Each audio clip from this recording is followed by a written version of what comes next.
Ifugao Law. In American Archaeology and Ethnology. Introduction. The Ifugaos. Philippine ethnologists generally agree to the hypothesis that the Negritos, a race of little blacks, remnants of which now inhabit mountain regions of many of the larger islands, were the original inhabitants of the Philippine archipelago.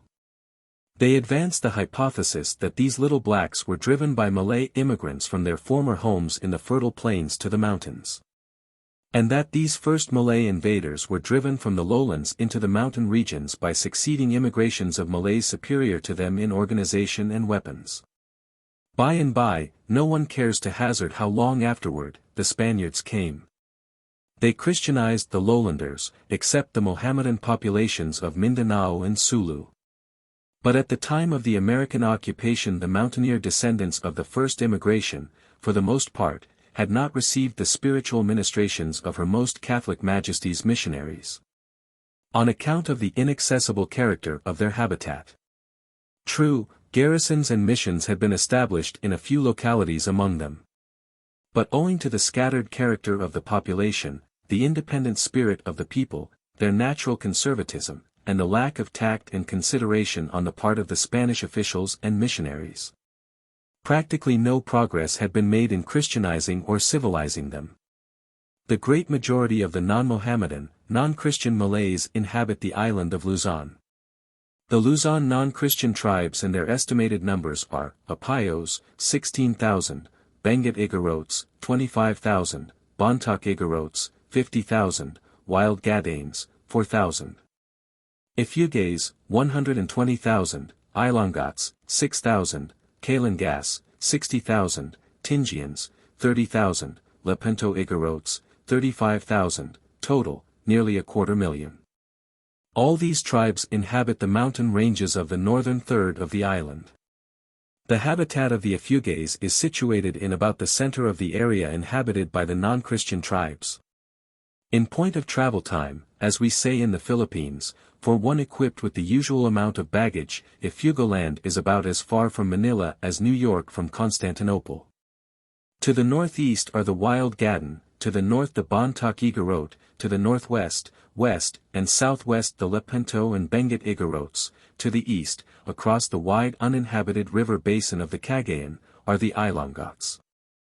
This geographic isolation has tended to keep the Ifugao culture relatively pure and uninfluenced by contact with the outside world.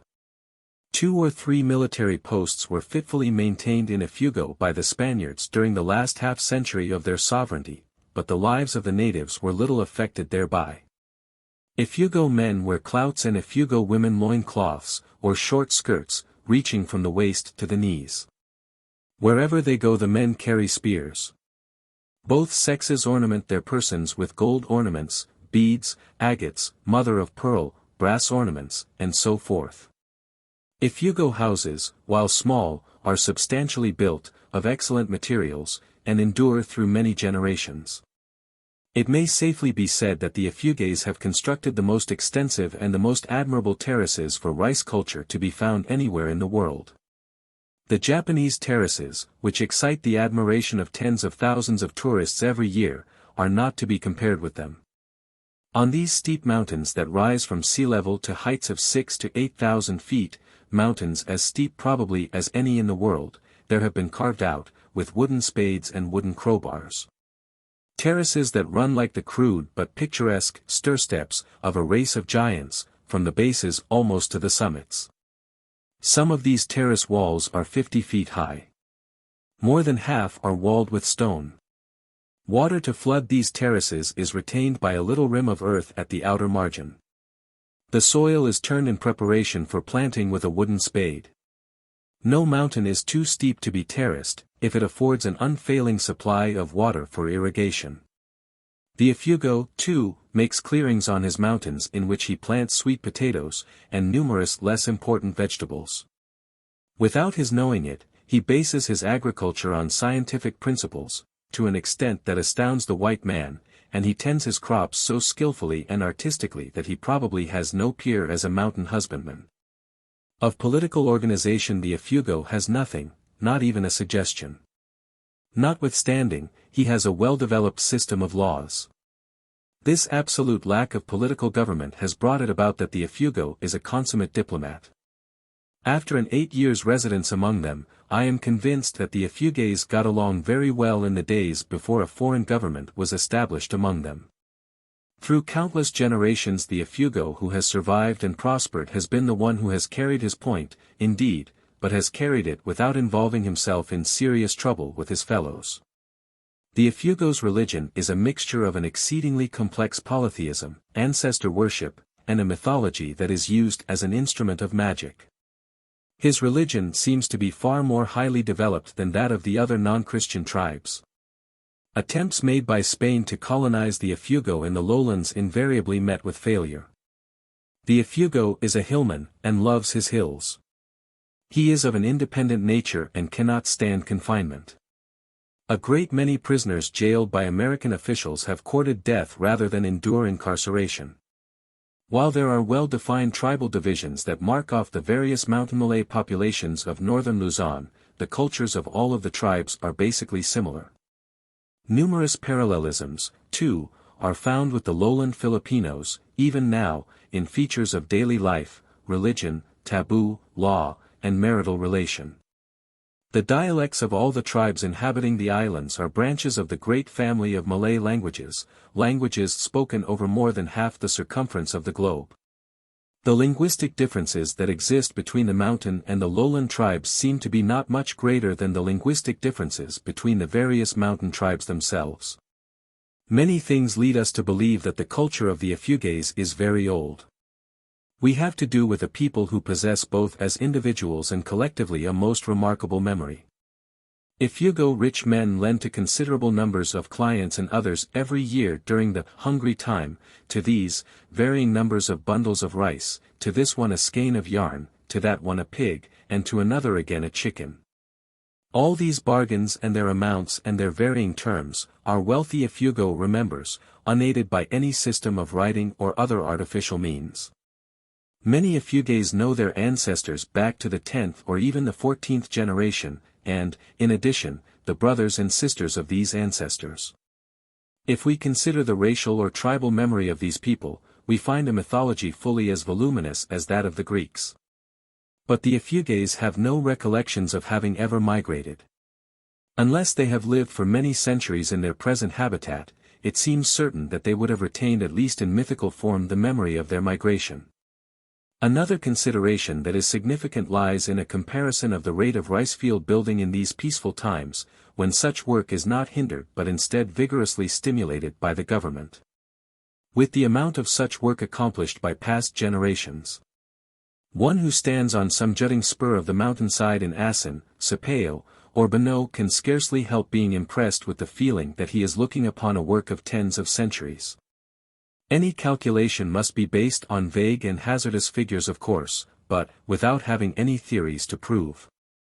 And making due allowance for increased rate of building during peaceful times and for the pressure of the needs of increased population, from a comparison of the estimated area of voluntary rice field building with the areas already constructed, I come to the conclusion that the Ifugaos must have lived in their present habitat for at least 2,000 years, and I believe that these figures are too small.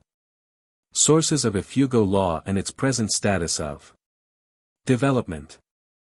The Ifugaos have no form of writing, there is, consequently, no written law. They have no form of political government, there is, therefore, no constitutional or statutory law. Inasmuch as they have no courts or judges, there is no law based on judicial decisions.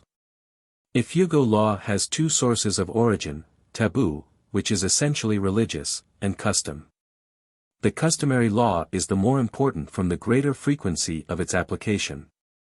1. Relation of taboo to law. The Ifugao word for taboo is paniu.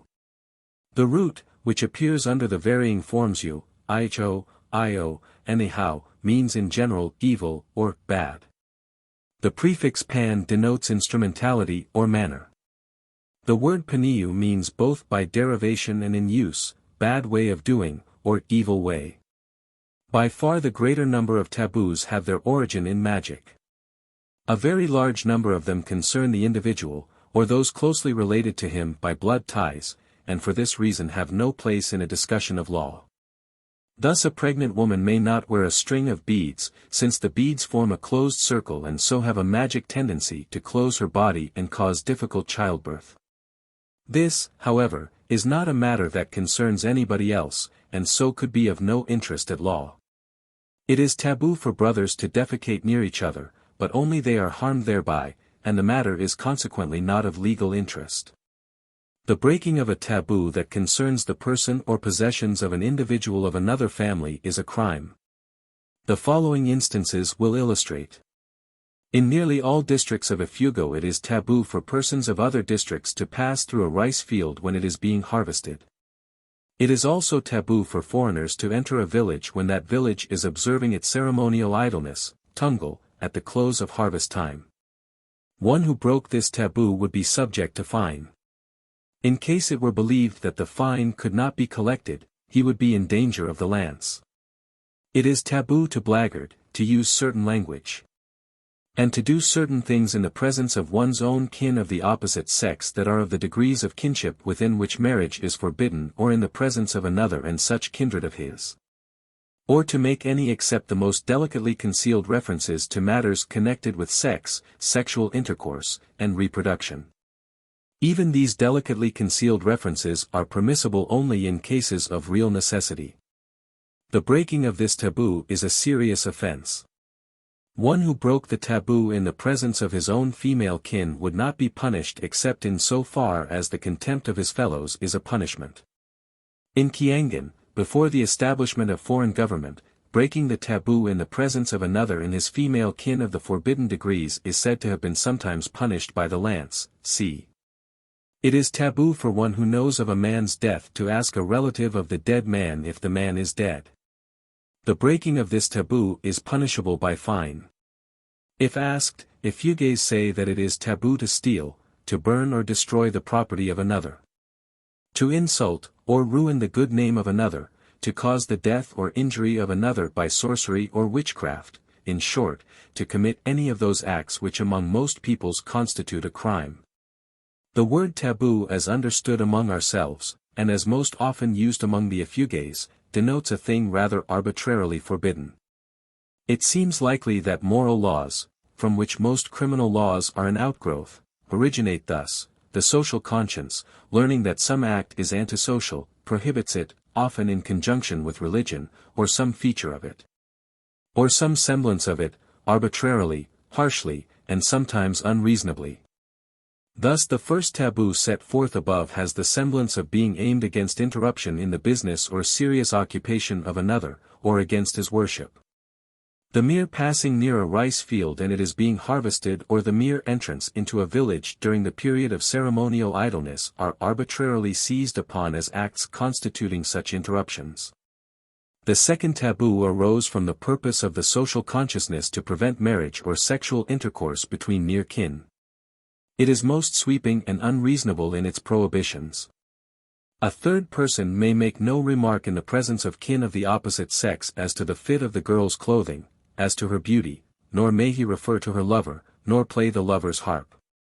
Many ordinary things must be called by other than their ordinary names. Even the aged priests who officiate at a birth feast must refer in their prayers to the fetus about to be born as the friend, and to the placenta as his blanket. A great number of things are forbidden in the presence of kindred of opposite sex that would not shock even the most prudish of our own people. The third taboo seems to be aimed against the bandying or the taking in vain of the name of the dead. It would seem that a primitive society, once it has decided a thing to be wrong, swings like a pendulum to the very opposite extreme, adds taboo upon taboo, and hedges with taboo most illogically. With the ardor of the neophyte, it goes to the other limit, becoming squeamish in the extreme of all that can in the remotest conception be connected with the forbidden thing. Ultimately reason and logic tend to triumph and eliminate the illogical, impertinent and immaterial taboos, remove the prohibitions contained in the useful taboos from their pedestal of magic, and set them upon a firmer base of intelligence, or at least practical empiricism. A small part of Ifugao law consists even yet of taboos that are arbitrary and, except in essence, unreasonable. But the greater part has advanced far beyond this stage and is on a firm and reasonable basis of justice. Much of it originated from taboo, even yet the taboos are remembered and frequently applied to acts that constitute crimes among ourselves, but the immaterial and arbitrary taboos have been eliminated. Although the Ifugais say that adultery and theft and arson are tabooed, nevertheless their attitude of mind is not the same as that toward things that are merely tabooed. It is the attitude of the human mind toward things that are prohibited by law and by conscience. 2. Scope of customary law. The customary law embraces that which pertains to property, inheritance, water rights, and to a great extent, family law and procedure. There is a certain amount of variation in customs and taboos throughout Ifugao land. This accounts to a certain extent, perhaps, for the reserved behavior of visitors to a district distant from their own. Visitors are afraid of unwittingly breaking some taboo. In general, however, it may be said that laws are very nearly uniform throughout the Ifugao country. 3. Connection of law and religion. Religion and law appear conjointly in a. Transferals of family property, b. Ordeals, c. Certain taboos. d. Payments of the larger fines, e. Peacemaking. The Ifugais state that a large part of their customary law and procedure was given them by Lidam, their great teacher, a deity of the skyward, and an uncle of their hero ancestor, Balatok. 4. General principles of the Ifugao legal system. Its personal character. Society does not punish injuries to itself except as the censure of public opinion is a punishment. This follows naturally from the fact that there is no organized society. It is only when an injury committed by a person or family falls on another person or family that the injury is punished formally. Collective responsibility. Not only the individual who commits an act but his kin, in proportion to the nearness of their kinship, are responsible for the act. Their responsibility is slightly less than his. This applies not only to crimes but to debts and civil injuries. Collective procedure. Legal procedure is by and between families, therefore a family should be strong to demand and strong to resist demands. A member of an Ifugao family assists in the punishment of offenders against any other member of his family, and resists the punishment of members of his family by other families. A number of circumstances affect the ardor with which he enters into procedures in which a relative is concerned and the extent to which he will go into them. Among these are, a. the nearness or remoteness of his relationship to the relative concerned in the action, b. relationship to the other principal in the action. c. the loyalty to the family group of the relative principally concerned in the procedure and the extent to which this relative discharges his duty to it. d. Evidence in the case bearing on the correctness of the relative's position in the controversy. A corollary of the above principle. Since legal procedure is between families, and never between individuals, nor between a family and an individual, crimes of brother or sister against brother or sister go unpunished. The family of the two individuals is identical.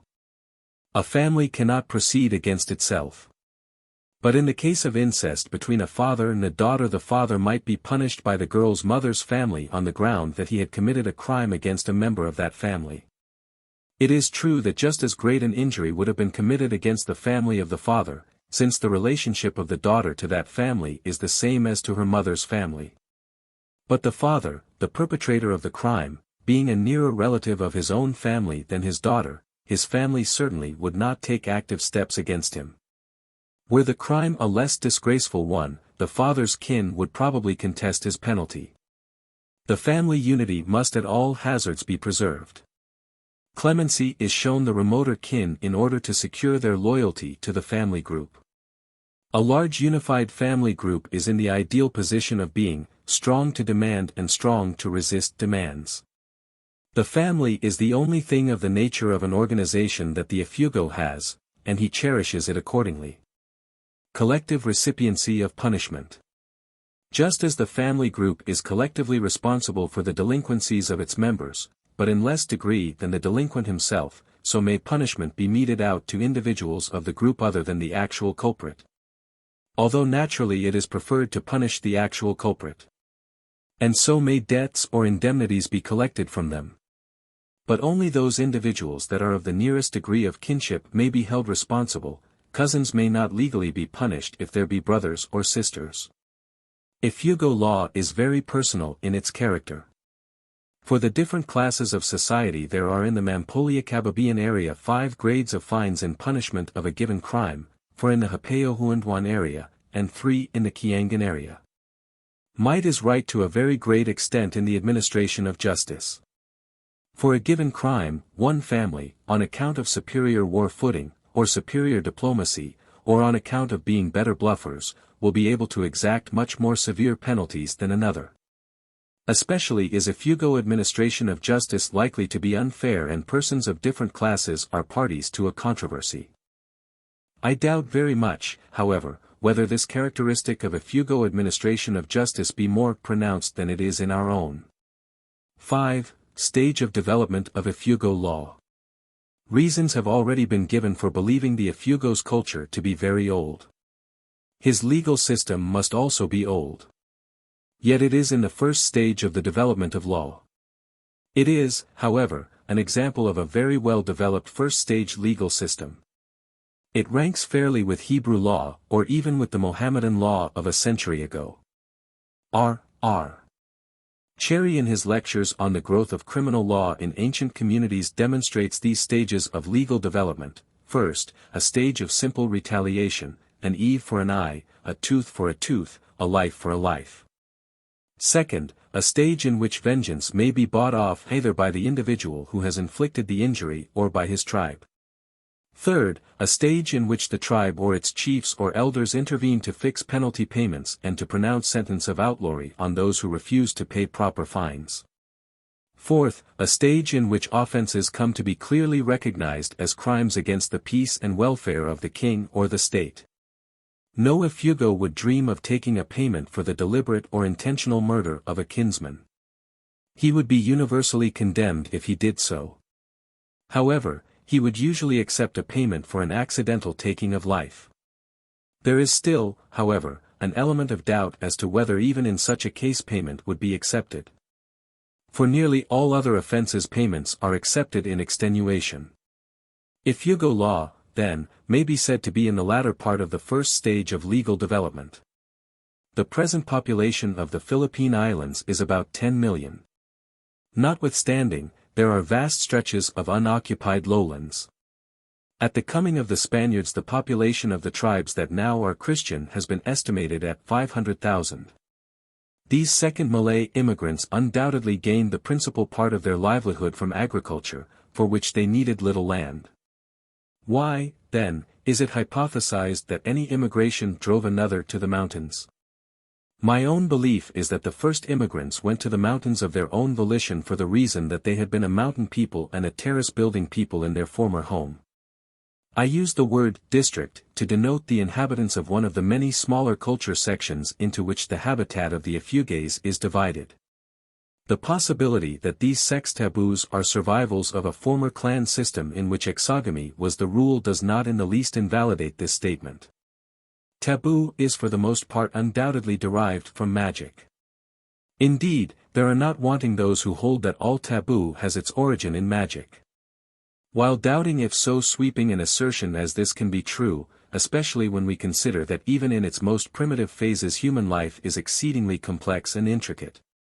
I invite attention to the fact that magic is such an all-embracing thing in primitive society, and is so closely connected with matters of morality and public policy, that there is nothing in this paragraph that can offend even those who hold that the field of taboo is one wholly of magic prohibitions.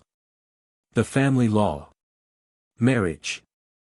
6. Polygamy. The extent to which personality affects what an Ifugao may or may not do without being considered an offender is illustrated in the matter of polygamy. Any Ifugao, except one of the most powerful, who might try to take a plural wife would only bring upon himself heavy punishment that would be administered by the kin of the first wife. But men who are very wealthy and who are also gifted with a considerable amount of force of character sometimes take a second or even a third wife, and compel the kin of the first wife to recognize her and her children. In other words, they make polygamy legal for themselves. The first wife is of higher class than succeeding wives. Her children have inheritance rights to all the property their father had at the time of the taking of the plural wife. The following is a typical instance of the taking of a plural wife. Gwada of Magok, an extremely wealthy man, after marrying and having a number of children by his first wife, began habitually to have illicit intercourse with another woman. The kin of the first wife demanded a heavy indemnity. Such was their bungat, ferocity, that they succeeded in making Gwada think that he was in imminent peril of losing his life, and in collecting double the amount usual in such cases. But having paid the fine, Gwada rallied to his support all his kin and kept up the relations with the woman, taking her as a second wife. Nor did the kin of the first wife attempt to prohibit this, well knowing that they had gone far enough. The second wife is recognized, and her children are recognized, as legitimate. Gwada informed me recently that he was thinking seriously of taking a third. Gwada is admired and envied by everyone in the community apparently. Whereas a man of less force would be condemned by public opinion. When a plural wife is taken, a heavy payment must be made the first wife and her kin. This may amount to about 500 pesos. 7. Nature of marriage. Marriage among the Ifugaos is a civil contract of undefined duration. It may last a month, a year, a decade, or until the death of one of the parties to it. It has no essential connection with the tribal religion. True, at almost every step in its consummation the family ancestral spirits and the other deities are besought to bless the union in a material way in the matter of children and wealth and by giving the two parties long life. But this is a matter of self-interest, and not of hallowing or consecrating the union. Should the omens be bad, the two people do not marry because they are afraid that in the shape of sickness or death or childlessness, ill fortune may overtake them if they do so.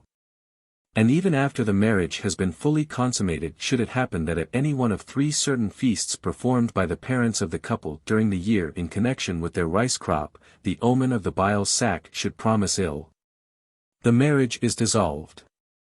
No promises are made by the contracting parties to each other or to anybody else.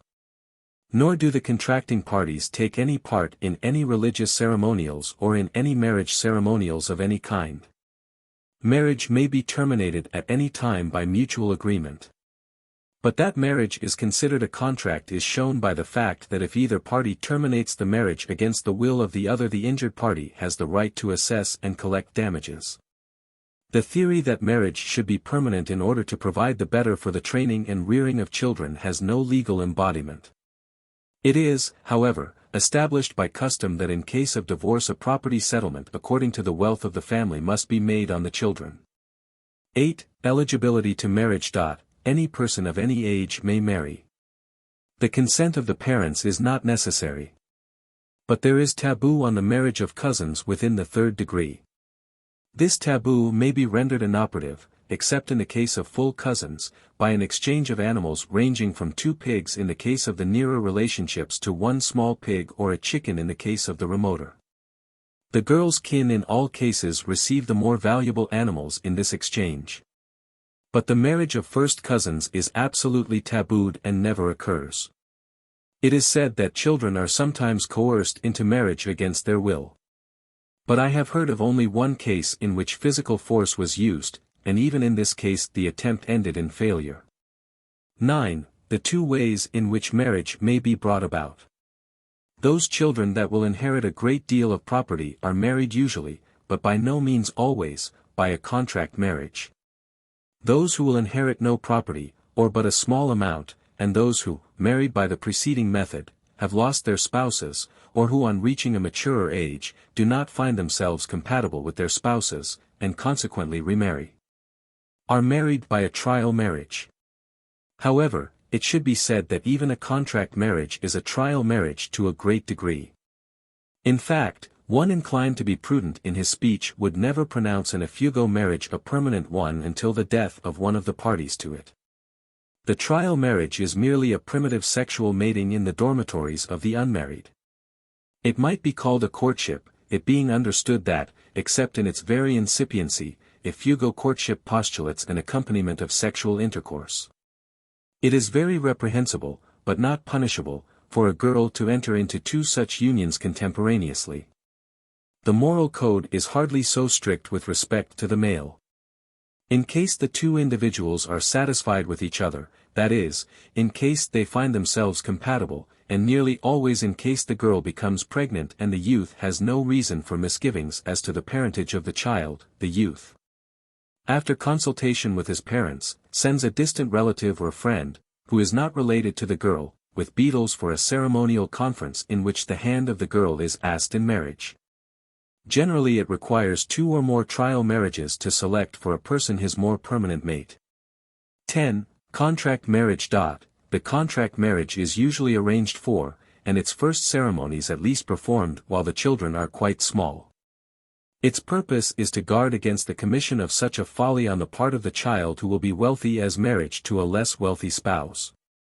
The danger is that such a child, sleeping in the common dormitory, will give way to the ardor of youth and temporarily mate with one below him in station, and that the union so begun prove permanent. As a rule, the couple married by a contract marriage while yet children are elevated by the Yoyu feast to the category of the Kadanjiang, upper class. The Yoyu feast is not an essential part of the marriage ceremonials, but is an addition to them. The following is the history of a typical marriage of this kind. Dulanayan of Ambabag, when his son was about 2 years old, sent a go-between to Likyayu, also of Ambabag, whose daughter was somewhat younger than Dulanayan's son, with beadles for a ceremonial conference looking toward a marriage between the two children. He stated that he would contract to give his son his fields at Takadang, and wished to know what fields Likyayu would give his daughter. The go-between returned, stating that Likyayu's people did not consider Dulanayan's fields at Takadang seriously, and asked that he assign the boy his fields at Bango and Dayakong in order that they might consider the union of their daughter with his son. The go-between stated that Likyayu was considering bestowing on his daughter his field at Takadang. Dulanayan returned the go-between to state that he did not take as being very serious Likyayu's statement that he intended to give his daughter only the field at Takadang.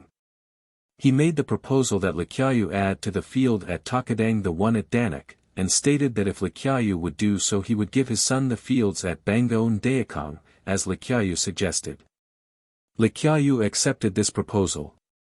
After 2 or 3 more conferences, it was agreed that Dulanayan was to assign his son the following movable family property: 1 rice wine jar, 1 gansa, 1 gold ornament. Likyayu was to assign his daughter 1 rice wine jar, 1 gold ornament, and 1 pango, string of ancient beads. Besides the above, Likyayu would give, at the proper time, a house for the young couple. Each of the 2 men would present his child a granary.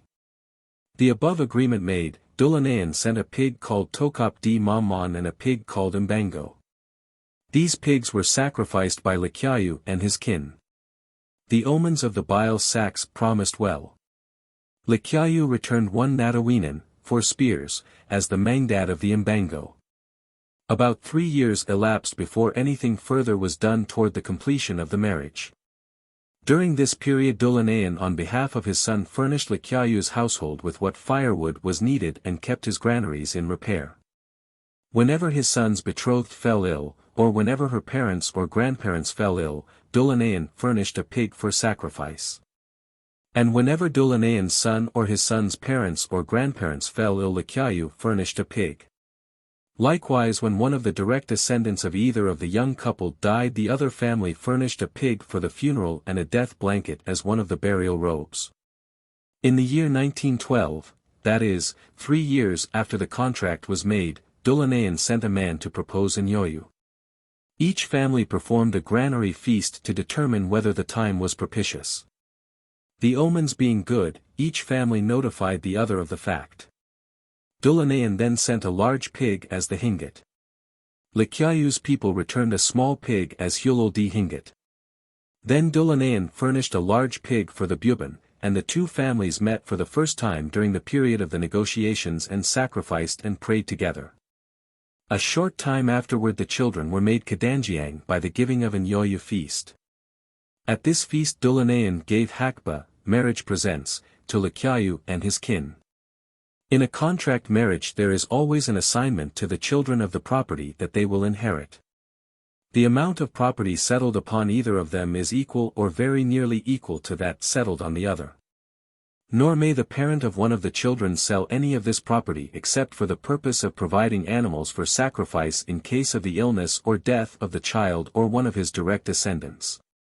Or in case of the illness or death of the child's betrothed, or one of his direct descendants. C. 11. Marriage ceremonials. The following are the steps taken to consummate a typical marriage in the Kiangan-Magak area. A. The boy's kin send the girl's kin a pig. This pig is sacrificed by the girl's kin. The omen of the bile sack is consulted. The pig is eaten. This feast is called Mamman. B. The boy's kin send another pig to the girl's kin. The girl's kin sacrifice this pig. The omen of the bile sack is consulted. This feast is called Mbango. A non-essential part of the ceremonials, but an important matter in some contingencies, is the return by the girl's kin of a gift to the boy's kin in exchange of the pig sent for this feast. This return gift is called Mangdad. Its effect is to nullify any right on the part of the boy's kin to demand a repayment of the pig sent for this ceremony in case the marriage should for any reason whatever fail to be effected. Even though the failure to complete or effect the marriage be the girl's fault, if the Mangdad has been sent, the boy's kin have no right to ask a return of the Mbango. The return gift is of much less value than that made by the boy's parents. C. The boy's kin send the girl's kin a pig, which pig is sacrificed by the girl's kin. The omen of the bile sack is consulted. This feast is called Hingat. A non-essential part of the ceremonials, but one important in the same way as in the preceding ceremony, is the return by the girl's kin of a small pig, called the Hulul di Hingat, exchange of the Hingat. D. The kin of both the contracting principals meet at the girl's house and sacrifice a large pig furnished by the boy's kin. This feast is called Buban, and has for its especial purpose to obtain from the gods of animal fertility long life, health, and many children for the young couple. It is attended by a giving of gifts by the kin of the boy to the kin of the girl, except that in the case of a contract marriage between Kadanjiang, the upper class, the giving of these gifts is often deferred till the Yoyu ceremony, which, while not part of the marriage ceremonials, often follows immediately after them. The program of marriage ceremonials among the northern Ifugao is somewhat different. A. Same as A. above. This ceremonial is omitted except in marriages between the wealthy. B. The boy's kin sacrifice a pig at his home, sending half of it, if the omen of the bile sack promises well, to the kin of the girl in a back basket, called bango, whence originates the term imbango, meaning carried in a bango. C. The boy's kin take a pig to the girl's home. The girl's kin furnish another and smaller pig. Both families participate in a religious feast. This feast is called Tanig, and seems to include both the Buban and the Hingat of the Kiangan people. D. Ceremonial idleness for the boy and the girl is required during a period of 5 days. On the third day the couple go to one of their fields, it being taboo for either of them to stumble on the way. The trip is in one respect somewhat like the time-honored cutting of the cakes in one of our own marriage feasts to secure a prognostication as to which of the two spouses will die first. Stumbling on the part of one of the couple, however, would indicate that one would die not only first but soon, and would probably lead to a refusal on his or her part to go ahead with the marriage. Arrived at the field, the girl weeds a part of it, and the boy gathers some wood from a nearby forest. Then they go home, the boy carrying the bundle of wood. In case a bad omen of the bile sack is encountered in any of these ceremonies, the marriage is not proceeded with, since the belief is that misfortune would surely attend it. In the case of the poor, some of the above ceremonies may be omitted. Or chickens or smaller pigs may be substituted for any or all the pigs. The above program is simply that which is to be followed out if the groom be financially able to do the right thing. In case the spouses are related, 2 pigs, a male and a female, are sacrificed, and the ceremony called Panga is performed. The larger pig is furnished by the boy. The nearer the kinship, the larger the pigs necessary for this ceremony. At no time are any vows or promises made by the principals. At no time, except in the fourth ceremony among the northern Ifugao, do the principals have any active part in the ceremonies. Indeed, they may not eat the meat of the pigs or chickens killed at their own wedding, for it is taboo to them. 12. Gifts to the kin of the bride, hakba. In the Kiangan area, but in no other, expensive gifts are made to the kin of the bride. These gifts are called hakba. Only in the case of the very poorest are gifts foregone. The gifts are distributed to the girl's kin, the nearer kin receiving the more valuable and the remote kin the less valuable articles. But the elder of a line of cousins by a single uncle, for example, receives a more valuable present, the next in age a less valuable one, the next in age a still less valuable one, and so on. The youngest getting nothing if he have many brothers and sisters. No distinction is made between male and female kin. The gifts may range from 2 death blankets, worth 16 pesos, to a spearhead worth 0.20 peso. Except in the case of the poverty-stricken, there is nothing for it but to pay these presents. If they be not forthcoming, the kin of the woman seize the pig provided for the buban ceremony, carry it home and guard it well till such time as the groom comes forward with the hakba gifts, when they return it for the ceremonial. The following is a list of the hakba given by Dulanayan of Ambabag to Lakyayu's family of the same village on the occasion of the marriage of the son of the former to the daughter of the latter. Clouts at 1. 12. Woman's skirts at 2. Death blankets at 8. Woman's girdles at 2. War knives at 1.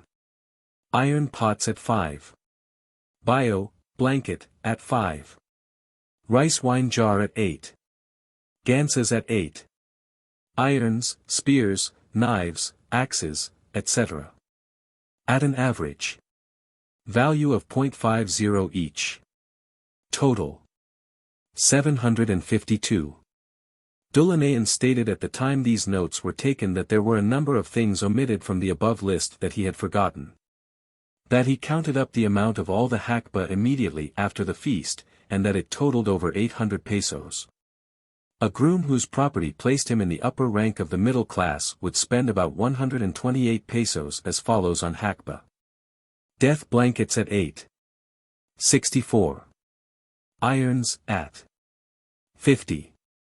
Total 128. A member of the lower middle class would spend about 92 pesos, and a member of the poorer class would spend about 36 pesos. 13. Obligations incurred by those who enter into a marriage contract. First. The initial ceremony, the mamman, puts upon the principals in a marriage contract the obligation to abstain from sexual relations with any other persons. Sexual intercourse with any other person constitutes the crime of adultery. The degree of guilt for lapses in this respect depends on the progress that has been made toward the completion of the marriage, the culpability growing progressively with the performance of each succeeding marriage ceremonial. Second. The obligation rests on the boy and his kin to furnish the immediate family of the girl with firewood from the time at which the first ceremony is performed until the young couple separate to live in a house by themselves. Third.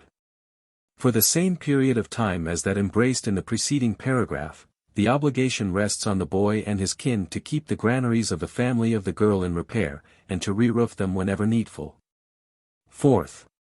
Each family helps the other in all that pertains to rice culture throughout the first year following the buban ceremony.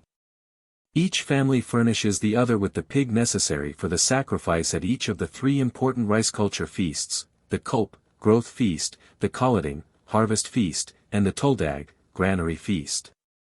Fifth. From the time at which the first ceremony is performed until the dissolution of the marriage, it is the duty of either spouse to furnish a pig to the other in the event of the sickness of the other or of any of his or her lineal ascendants. Sixth.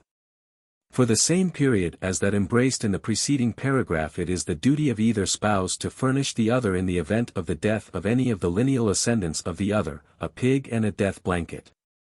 If the spouses be too young to attend to any of their respective obligations to each other or to the families concerned, it is the duty of their parents to attend to the discharge of the obligations. The non-fulfillment or the non-discharge of any of the above obligations is sufficient cause for a demand for a divorce on the part of the injured spouse. The Ifugao does not consider it to be the duty of any person to leave his father and mother and cling to his wife or husband. Rather does he consider the opposite to be the duty. A good many marriages are undone between children because of the non-fulfillment of one of these obligations on the part of one of the families involved. It matters not that the spouse be so young as to be of necessity innocent. The husband has a right to have sexual intercourse with his wife. If she does not accede to his desires, he has the right to force her if he can, but he must not strike or injure her in his attempt. If he cannot force her, he may demand a divorce. Ordinarily no man can have sexual intercourse with an Ifugao woman possessed of her reason and of normal strength, against that woman's will. Bugan of Bai, a very pretty girl, was married by her parents against her will to Pinkyhan of Bai, a very rich but, unfortunately, a darkish and very ugly man. The marriage proceeded as far as the Hingat, when it was thought wise by Pinkyhan and the part of justice by the kin of the girl that the girl give her body before the proceeding went further. Pinkyhan made many futile attempts to attain this purpose, but all in vain. Finally he despaired. The girl's father, however, told him to come to his house one night. Pinkyhan did so. An uncle of the girl caught her, and held her. Pinkyhan tried in vain to have sexual intercourse with her. The girl's resistance made the thing impossible. The marriage ceremonies were carried no further. It cannot be too strongly emphasized that husband and wife are never united into one family. They are merely allies. The ties that bind each to his own family are much stronger than the ties that bind them together. An Ifugao explained this to me by putting his hands parallel, the forefingers together. The forefingers represent the two spouses, the hands the two families. Should the two families separate, should they withdraw from amity in agreement, the two spouses, the forefingers, of necessity withdraw, because they are attached to different hands. Each succeeding feast in the consummation of the marriage carries with it an added degree of obligation and of alliance. And an added degree of culpability in cases of failure to comply with the marital obligations and in cases of crimes against the marriage. 14. The Binoit relation. Oftentimes when the spouses are children and live in different villages, as soon as they are of sufficient age to have some feeling for each other, at 10 or more years, for instance, one of them goes to the house of the other. Usually the two espoused children live for a time at the house of the parents of the one, and then for a time at the house of the parents of the other. A child living thus at the house of his parents-in-law is called Binoit. This matter is purely optional with the children, and is a matter of convenience to them. The father of the girl has, however, a mean advantage, which he sometimes, though rarely, uses. If, for example, his son-in-law be a good worker, he counsels his daughter not to go to the house of her father-in-law, in order that she may hold her husband in his house to the end that the family profit by his labor. And even though the couple may have arrived at the age of separating from their elders and living in a house to themselves, the father of the girl refuses to give her her rice fields, putting the boy off from season to season with, "Wait till next harvest," or "Wait till next spading time." It is true that the boy has in such conduct on the part of his father-in-law sufficient cause to justify him in divorcing the girl, but if he divorces her, he loses all that he has spent for sacrifices and hakba gifts.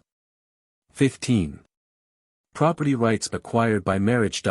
Neither spouse acquires any interest in the property that the other possesses at the time of the marriage. Each has, however, the right to veto the sale or transfer of the family property of the other except where legal and sufficient reasons exist for such transfer. These legal and sufficient reasons are the necessity of selling the field, a. to provide the necessary things for a funeral feast for ascendants or kinfolk, b. to pay rightful debts, c. to pay fines or indemnities, d. to provide things necessary for feasts and sacrifices which are considered essential, a very liberal interpretation being placed upon the word essential. Should a man sell a field for a light or trivial cause without the permission of his wife, the validity of the transfer would not be affected by the fact of the non-consent of the wife. But the wife would have recourse for damages from her husband, and might demand, a. twice the price received for the field as a settlement on their children, b. a divorce, c. or both. The right of each spouse to veto the sale of the other's property is equal and the same. This right is based principally or perhaps wholly on the ground that each spouse is the guardian of the interest of the children of the union, born or unborn. The spouses have a joint right in all property acquired after marriage as the result of their joint labors. That is to say, any property whatever obtained except, a. by the sale of the fields of the one and the repurchase of other fields with the proceeds. b. as the result of a fine or indemnity assessed by the family of one against some person for injury done a member of that family, c. ceremonial gifts such as the hakba and habelag, d. inheritance. Remarriage of the widowed. 16. The jibu payment to terminate marriage. Even death itself does not terminate an Ifugao marriage. It terminates neither the obligation of the widow to the soul of the dead spouse nor the compact of alliance between the two families involved. This obligation and this compact may be terminated only by the payment known as the jibu.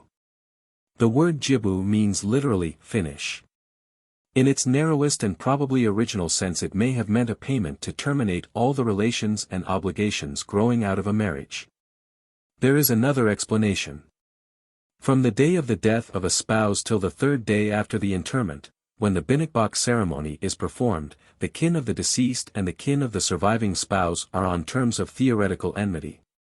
They observe with reference to each other all the taboos that are observed toward enemies. This practice may have arisen from a former belief, a belief that is current among many primitive peoples today, that every death is due to sorcery or witchcraft. Whom so naturally blamed as the surviving spouse or his kin? If this be the explanation, then the jibu originated as an indemnity paid for the life of the deceased. In the present day, the jibu in a broader sense applies to all fines and indemnities paid in connection with the abuse or termination of a marriage. A remarriage may not properly be effected by the widowed until he has paid the kin of the dead spouse the jibu, nd nate, jibu of the dead, or the datak, as it is specifically called. Failure on the part of the widow to make this payment would lead to a seizure of his property or a lance throwing.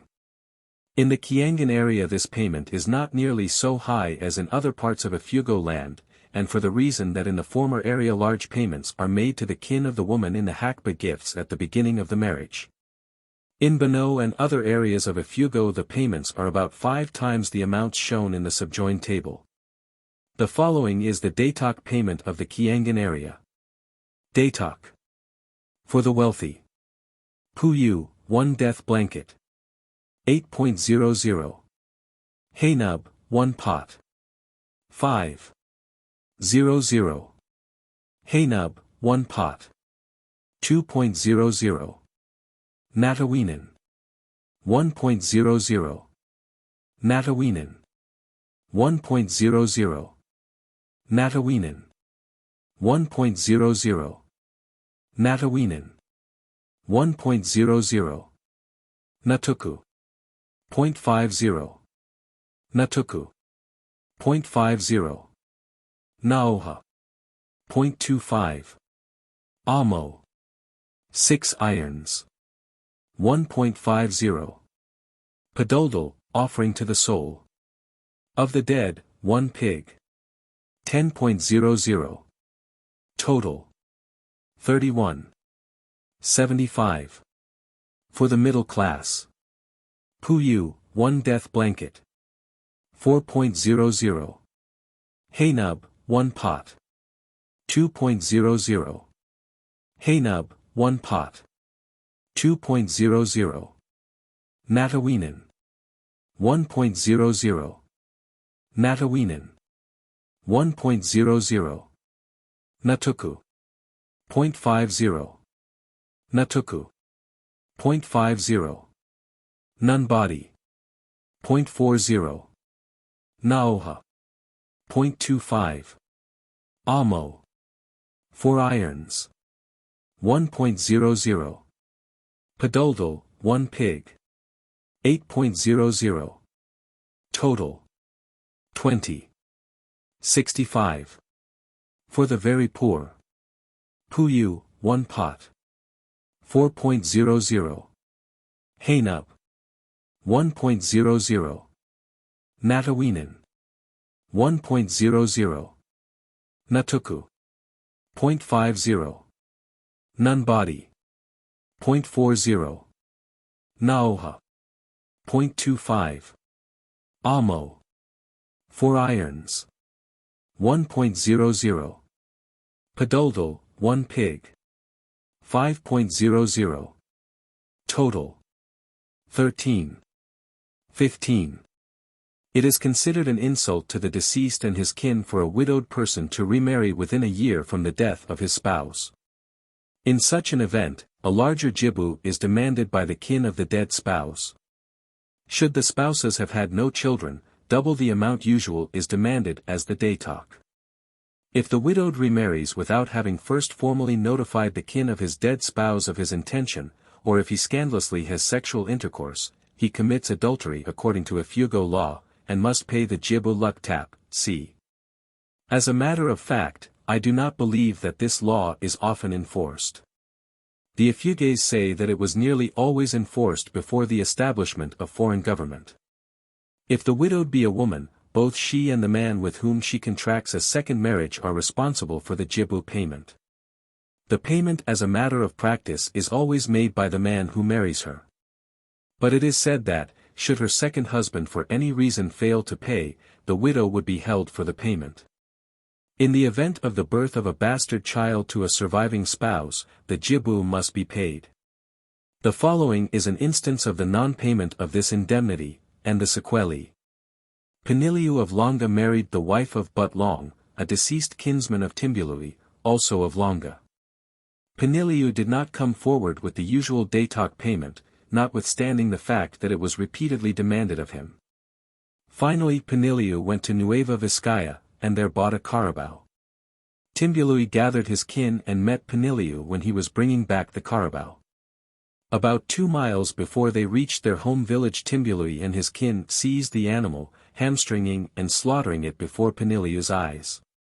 The act of Timbului may very safely be said to have been justified by Ifugao custom, and so to have been legal. The jibu is smaller if the second spouse taken be a kinsman or kinswoman of the first. If the living spouse should not have furnished the animal required of him, c. and a death blanket for the funeral of the dead spouse, the value of these things is added to the amount of the jibu. Divorce. The following tables show some of the causes for divorce together with the payments, if any, due and to whom they are due. 17. Divorce because of necessity. This is always achieved by mutual agreement. Cause. Fine. Paid to. 1. A bad omen of the bile sac of the animal. Sacrificed at the Mamon, Imbango. Hingat, or Buban feasts, c. None. 2. A bad omen of the bile sac at any of the 3 principal rice feasts of either family during the year following the performance of the Buban ceremony, c. None. It is considered that only ill fortune could come of a marriage which gave even a single ill omen in any of these cases. It is not permitted to provide another pig and consult the omen again in any of these feasts. But in all subsequent feasts this may be done, and does not lead to divorce. Divorce is unavoidable if the above occurs, and neither party would dream of opposing it. 18. Divorce for mutual benefit. Childlessness is the cause. Divorce under these circumstances is considered a mutual benefit. It may be achieved by mutual consent or may be demanded by either party without liability for indemnity. Cause. Fine. Paid to. 1.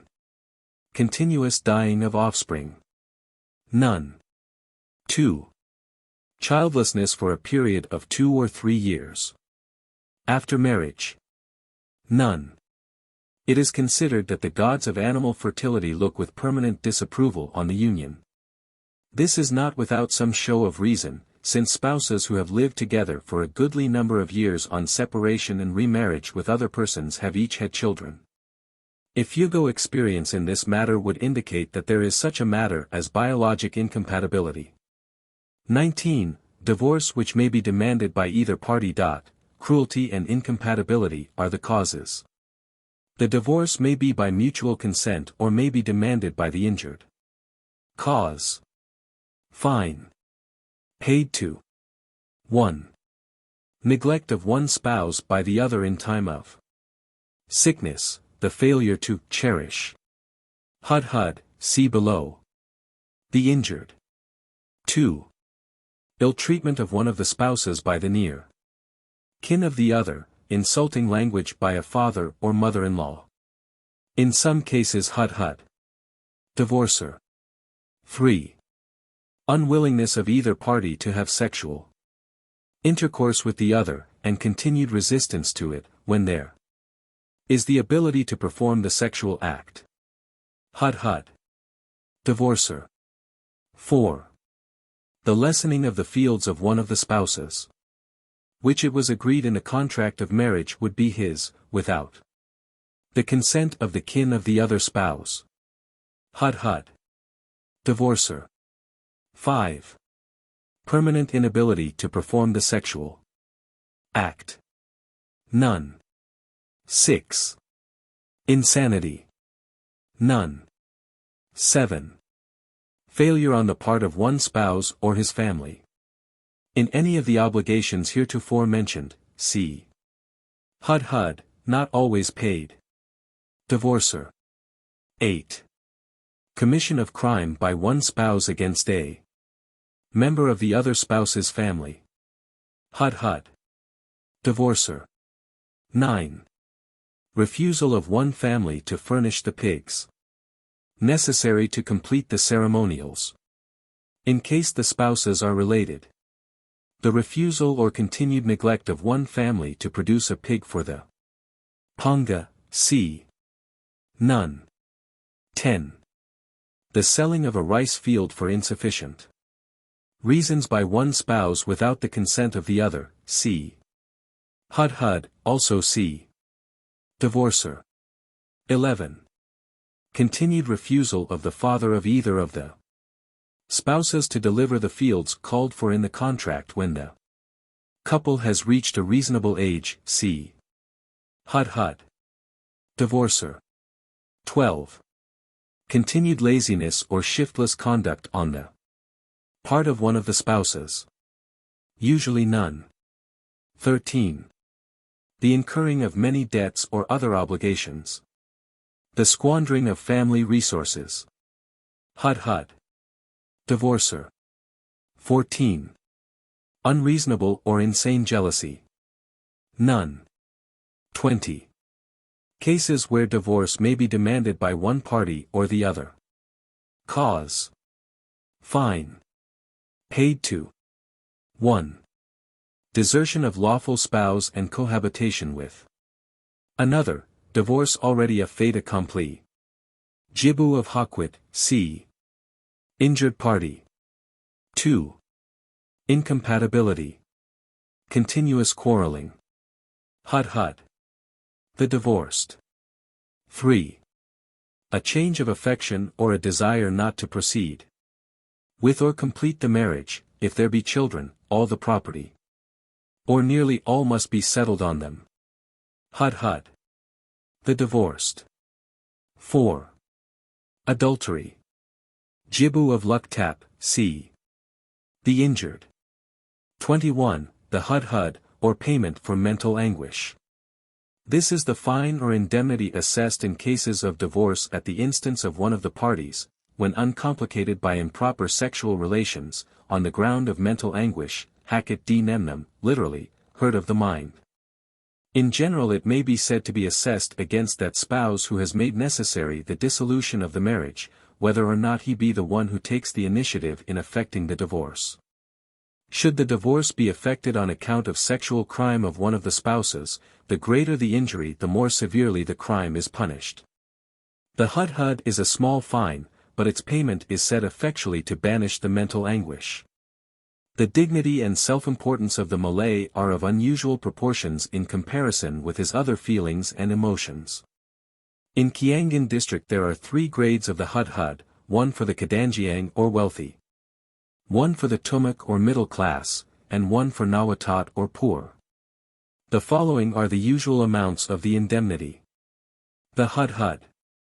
Indemnity. For the wealthy. 1 death blanket. 8.00. Total. 8.00. For the middle class. 1 iron pot. 2.00. Natawinan. 1.00. Natuku. 0.60. Nunbody. 0.40. Naoha. 0.25. Total. 4.85. For the very poor. Natawinan. 1.00. Total. 1.00. In case of a change of mind leading to an unwillingness to proceed with the marriage. The following additional data are pertinent. Should the girl refuse to proceed with the marriage after the performance of the Mamman ceremonial and before the performance of the Imbango ceremonial, she pays simply the hud. Should she refuse after the Imbango, she pays the hud, and, unless her kin have given the boy's kin the Mangdad di Imbango, she pays back the pig given her family by the boy's family for the Imbango ceremonial. The same is true, mutatis mutandis, should she refuse to proceed after the Hingat ceremony. The boy may refuse to proceed with the marriage after the Mamman and before the Imbango without liability to damages. Should he refuse after the Imbango, he must pay the hud. 22. Divorce ceremonies. It is only when divorce is by mutual agreement that divorce is attended by any ceremonies. The ceremonies consist of a hanga, or general welfare feast, not greatly different in spirit from the ceremonials by which the couple were married. In other cases, the couple have separated prior to the formal divorce or have such ill feeling toward each other that concerted action is impossible. 23. Property settlements in case of divorce. 1. When there are no children, each spouse takes the property that he brought to the marriage, together with any property received since by inheritance, or solely by virtue of his relationship to his own family. The remaining property, that is, family property such as rice fields, gold ornaments, gansas, etc. And personal property such as food stores, house furnishings, implements, domestic animals, and also liabilities that rightfully bear equally on both spouses are apportioned by 2 umpires, manhangdad, 1 chosen by each spouse. These persons make an equitable division, taking as their fee any odd articles of personal property. Thus if there be 3 bolos, they take 1, if there be a chicken left over, they take it. They may not carry this appropriation to themselves too far, however. 2. When there are children of the union, the woman has the right to the children, and nearly always exercises it. In some cases, when the mother has no rice fields and the father does have rice fields, and when the children are large enough not to need a mother's care, by special agreement the father takes 1 or more of the children. Whoever takes the children takes possession of the property that belongs to them. Usually the woman takes all the children and manages the husband's family property that has been allotted them. All the property of both the spouses must be assigned to their children at the time of the divorce, except the personal property. The one who takes a child takes also the property of that child and tills it. He may not dispose of it except for the purpose of meeting legitimate obligations against it. Should the child die, its brothers and sisters inherit the property. Dependence in relation to family law. 24. Adopted children. An adopted child is termed inagamid, that is, taken to oneself, or it may be termed naimbalbalayan, made one's child. The word inagamid is also used to denote a slave taken into a household. Adoptions are rather rare. For the reason, I suspect, that it is only the propertied class who make them, and that persons of this class, being well nurtured, usually have children of their own. Usually the child adopted is the son or daughter of a brother or sister, and so is really, according to the Ifugao mode of reckoning kinship, the son or daughter of the adopter. Which family the child shall be adopted from is a question that is hard for a man and his wife to agree upon, the wife naturally wishing to adopt from her family and the husband from his. Sometimes 2 children are adopted, one from each family. More often the adopted child is married to one of the family of the unrelated parent. The 2 parents by adoption then give or will give their children by adoption a large part or nearly all of their properties. They may not give the adopted children all. They must give something to those who would have been their heirs had they not made the adoption. 25. Servants. The general term for servants is bal. As a rule no pay is given a servant other than his board and clothing. It is the obligation of the master, however, to furnish animals for sacrifice when the servant falls sick. It is, further, considered good form for the master to furnish animals for sacrifice in case of sickness of the servant's father or mother, but I do not believe it to be an obligation. A servant that has been a long time with his master is called nikap. It is an obligation resting on the master to furnish the animals and other necessities for a marriage feast for such a servant. As a rule there is no definite time set for the termination of a contract between master and servant, and such contracts are terminable at any time at the will of either party. Sometimes an unmarried adult goes to the house of a rich man and asks to be taken as a member of the family on such a basis, but as a rule servants are children when first taken.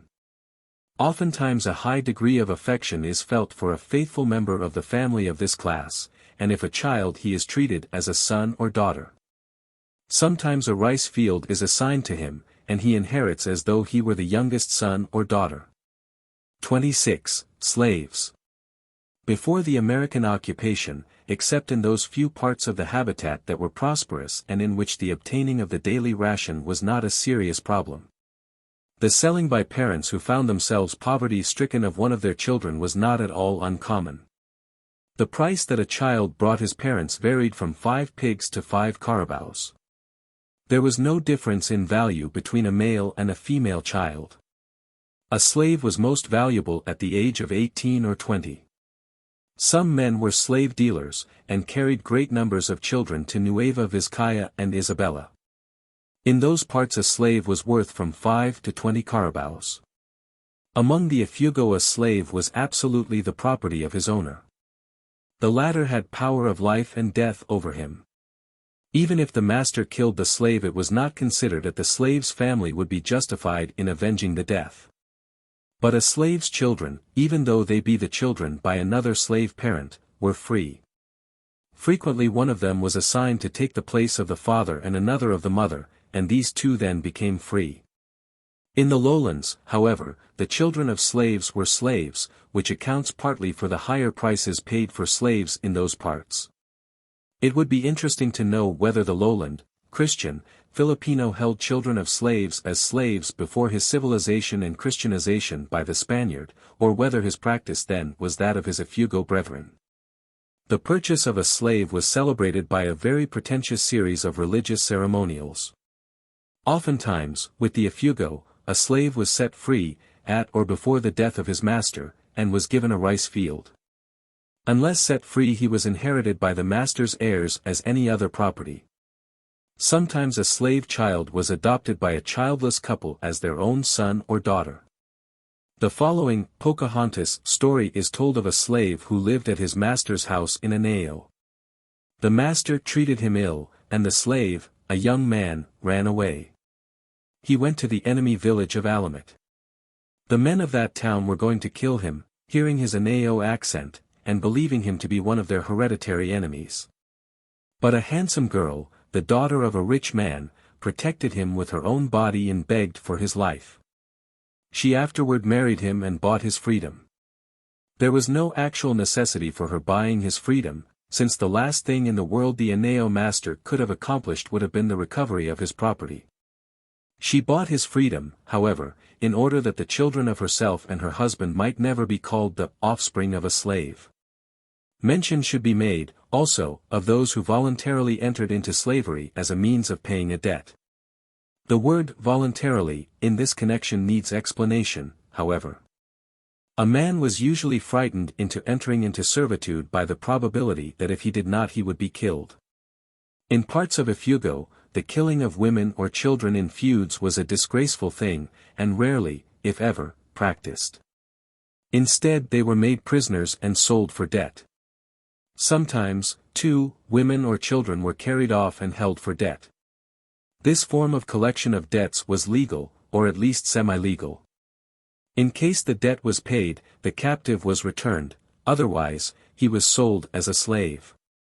Illegitimate children. 27.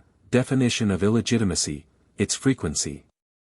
A bastard is one whose father refuses to take the mother as his legal wife for any period of time, however short.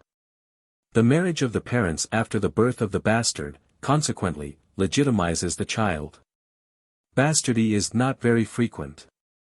It is extremely frequent, however, for a girl to become pregnant before her marriage. But in such cases her lover usually marries her. It is usually in cases of doubtful parentage and in cases in which one of the parents is a vastly different status as to wealth that a marriage does not follow pregnancy. But there are also a few cases of bastardy surrounded by other circumstances. 28. Obligations of father to bastard child. The father of a bastard must give his child a rice field if he has a field unassigned. He must also give the mother an oban, or blanket, with which to carry the child after the Ifugao fashion on her back. The value of this gift is principally in its constituting a formal recognition of the child. The mother's rights are enforced by her kin. To a certain extent the same is true of the bastard's rights. A man is never forced to marry a woman against his will, an Ifugao woman would be ashamed to ask such a thing. Such a marriage, too, would not be congenial. The mere making of a bastard a legitimate child is not of sufficient importance to justify such a marriage. Besides, the Ifugays have a saying, Kumadangiang di inlaglaga, the bastard becomes a rich man. Except in the matter of division of estates, the bastard has the same rights as legitimate children. His father's kin back him in legal procedures and avenge his wrongs as if he were legitimate. The father and his kin assist him in his marriage feast and in other feasts that may be necessary. 29. Determination of parentage. The ordeal is employed when two or more men are accused of being the father of a bastard. The woman's word is not sufficient to settle the parentage. The one she accuses may lay the matter at the door of another. The ordeals used are the duel with runo stalks, or eggs, and the hot water test. The woman, holding the babe in her arms, sits halfway between the two controversants. The Ifugao has the remnant of a peculiar belief that a child may be begotten by two fathers. They say, for example, that if A and B, two men, are having sexual intercourse with a woman, Z, and that if it is settled by fate that A and B each shall beget a child of the male sex, Z will conceive and the child may be the son of both of them. But if A is fated to beget a female child, and B to beget a male child, the semen of the one undoes that of the other, and the woman does not conceive. This belief is not taken seriously as a rule. But I have heard it advanced in a case of illegitimate birth.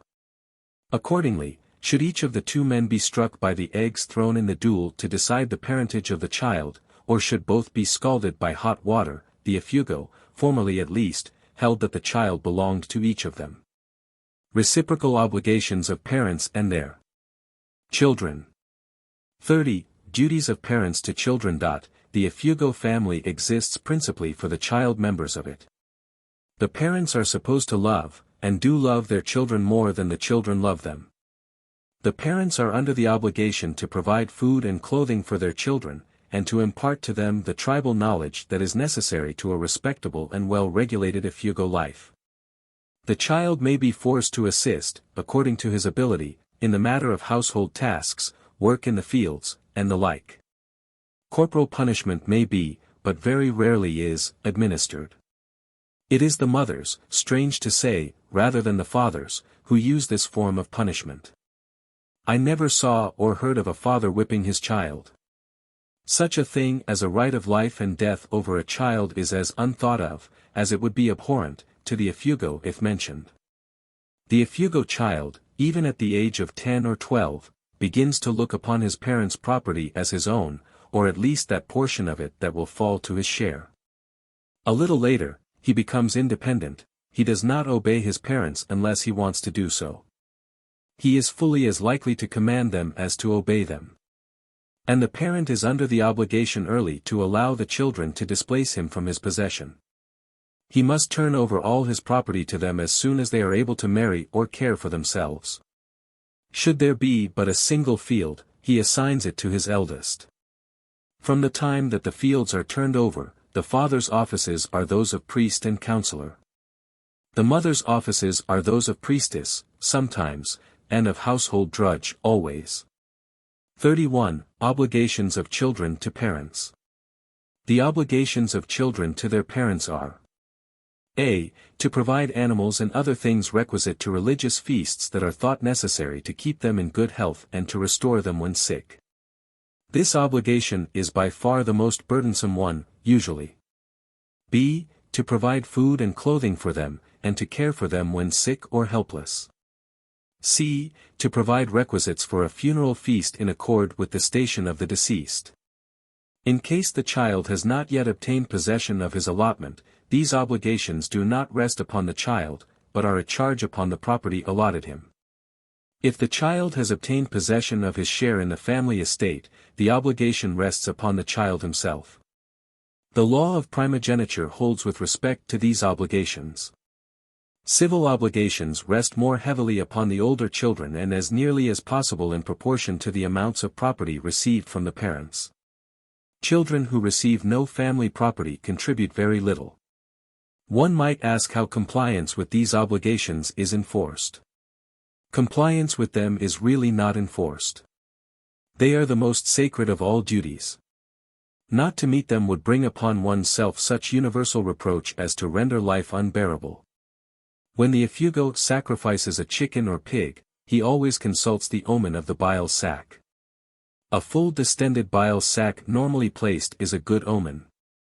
An empty one, or one abnormally placed, is a bad omen. Needless to say, most omens are good. There is a feeling on the part of the social consciousness that marriages ought to be permanent, that it is better when such is the case. Inasmuch, however, as all the uncles and aunts consider themselves, and, in the scheme of the reckoning of Ifugao relationships are considered, in loco parentis with respect to their nephews and nieces, and almost equally bound with the parents themselves to impart instruction and give training, the removal of one parent is of little detriment to the mental and moral phase of the rearing of children. I prefer using the term contract marriage to using antenuptial agreement. The latter is an Occidental institution of which the reader has a definite notion. The contract marriage is different in motive and nature. Stumbling is not merely a prognostication, it is also a cause. It would tend to bring about that he who stumbled would die or be unfortunate if he went ahead with the marriage. Family property, for definition see. For an explanation of the Ifugao's method of making payments and of reckoning fines and indemnities, see. The fact that an Ifugao spouse remains always a member of the family of his blood kindred, and that the ties binding him to his conjugal partner are light indeed is shown by the fact that, at his death, funeral expenses fall mainly on his father and mother and brothers and sisters. The Ifugao reckons kinship by generations. Those of a contemporaneous generation are Tulang, brothers and sisters, children of the preceding generation of blood relatives, grandchildren of the generation of ascendants twice removed, fathers of the succeeding generation, and so on, see. It is a Malay's pride never to be caught without an explanation or excuse. However flimsy or absurd this may be, or perhaps in proportion to its absurdity, he advances it boldly and brazenly. The property law. The kinds of property. 32. The Ifugao's classification of properties. The Ifugao clearly distinguishes between two classes of property. His language, and indeed his thought, is very poor in abstractions, however, and he bases his classification upon the difference in the method of transferring property by sale. The one class he calls maibwi, that for whose transfer by sale an ibwi ceremony is necessary, and the other, adi maibwi, that for whose transfer by sale an ibwi ceremony is not necessary. Classifying them upon their essential differences in status in Ifugao law and culture, I term the former family property and the latter personal property. Family property. 33. The Ifugao attitude toward family property. Family properties consist of rice lands, forest lands, and heirlooms. The Ifugao attitude is that lands and articles of value that have been handed down from generation to generation cannot be the property of any individual. Present holders possess only a transient and fleeting possession, or better, occupation. Insignificant in duration in comparison with the decades and perhaps centuries that have usually elapsed since the field or heirloom came into the possession of the family. Their possession is more of the nature of a trust than an absolute ownership, a holding in trust for future generations. It is a misfortune when family property that has long been in the possession of a family must be sold out of it. But if it be sold to a member of another branch of the same family, the misfortune is accounted less in proportion to the nearness of the kinship. However, the rights of the living and of the ancestors departed, are greater than the rights of the unborn. Consequently, a field may properly be sold and so depart from the family, if it be in order to provide animals to accompany the spirit of a deceased ancestor to the spirit world. Or in order to provide animals for sacrifices to secure the recovery from dangerous sickness of some member of the family. Inherited property, however, is not to be disposed of without exhausting every effort to keep it within the family. Nor must it ever be disposed of for light or trivial reasons. Except when sold to satisfy the needs of the departed or living, in these cases, a forced sale, family properties when sold bring exorbitant prices. Fields or other properties which have been recently acquired or constructed, sell at considerably lower prices, even though their intrinsic value be the same. Nothing that I know of in the Ifugao makeup, is so characteristically Oriental as is this subordination of individual to family rights. 34. Rice lands. A field consists of all the contiguous paddies in one place that are the property of one man. In sales and in transfers arising out of family relationship, and in bailo, pawning, a field is never divided. If there be two heirs and only one field to be inherited, the elder of the heirs takes the entire field. The reason for this and for the rights of primogeniture, see, in inheritance and assignment of property, is to be found in the fact that the Ifugao social consciousness considers it better, and it is better, that a family have at least one powerful member round whom the kin may rally and to whom they may look for aid, than that the family property be split into insignificant parcels that would affect but little the property of all. Aside from this consideration there is also the practical difficulty of dividing a field. In the process of dividing, the family unity, which is the dearest and most necessary thing in Ifugao society, would probably be destroyed by quarrels and squabbles. Even if an equitable division could be arranged, a great deal of the field would be taken up in dikes and division lines. It is a rare thing to find an Ifugao rice field as large as 1 acre in extent. There is no formal recognition of the eldest as the head of the family.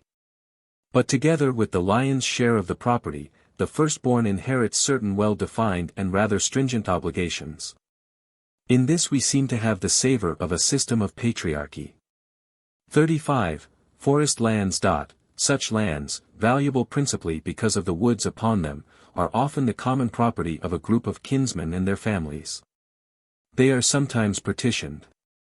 They are nearly sure to be partitioned if wood be scarce, or if part of the land be suitable for rice fields. 36. Heirlooms. Heirlooms consist of such articles as gold neck ornaments, intrinsic value of the gold being about 10 pesos to 20 pesos. Current price among the Ifugays, 60 pesos to 120 pesos, gongs, value 8 pesos to 250 pesos, rice wine jars, value 60 pesos to 400 pesos, pango, or strings of amber-colored glass beads, value 80 pesos to 160 pesos. And bungle, long strings of agates and bloodstones which are very rarely sold, value about 250 pesos. These articles are used fully as much by the owner's kin as by the owner himself. For they wear the beads and ornaments, play the gongs in feasts, and brew rice wines in the jars. 37. Sale of family property.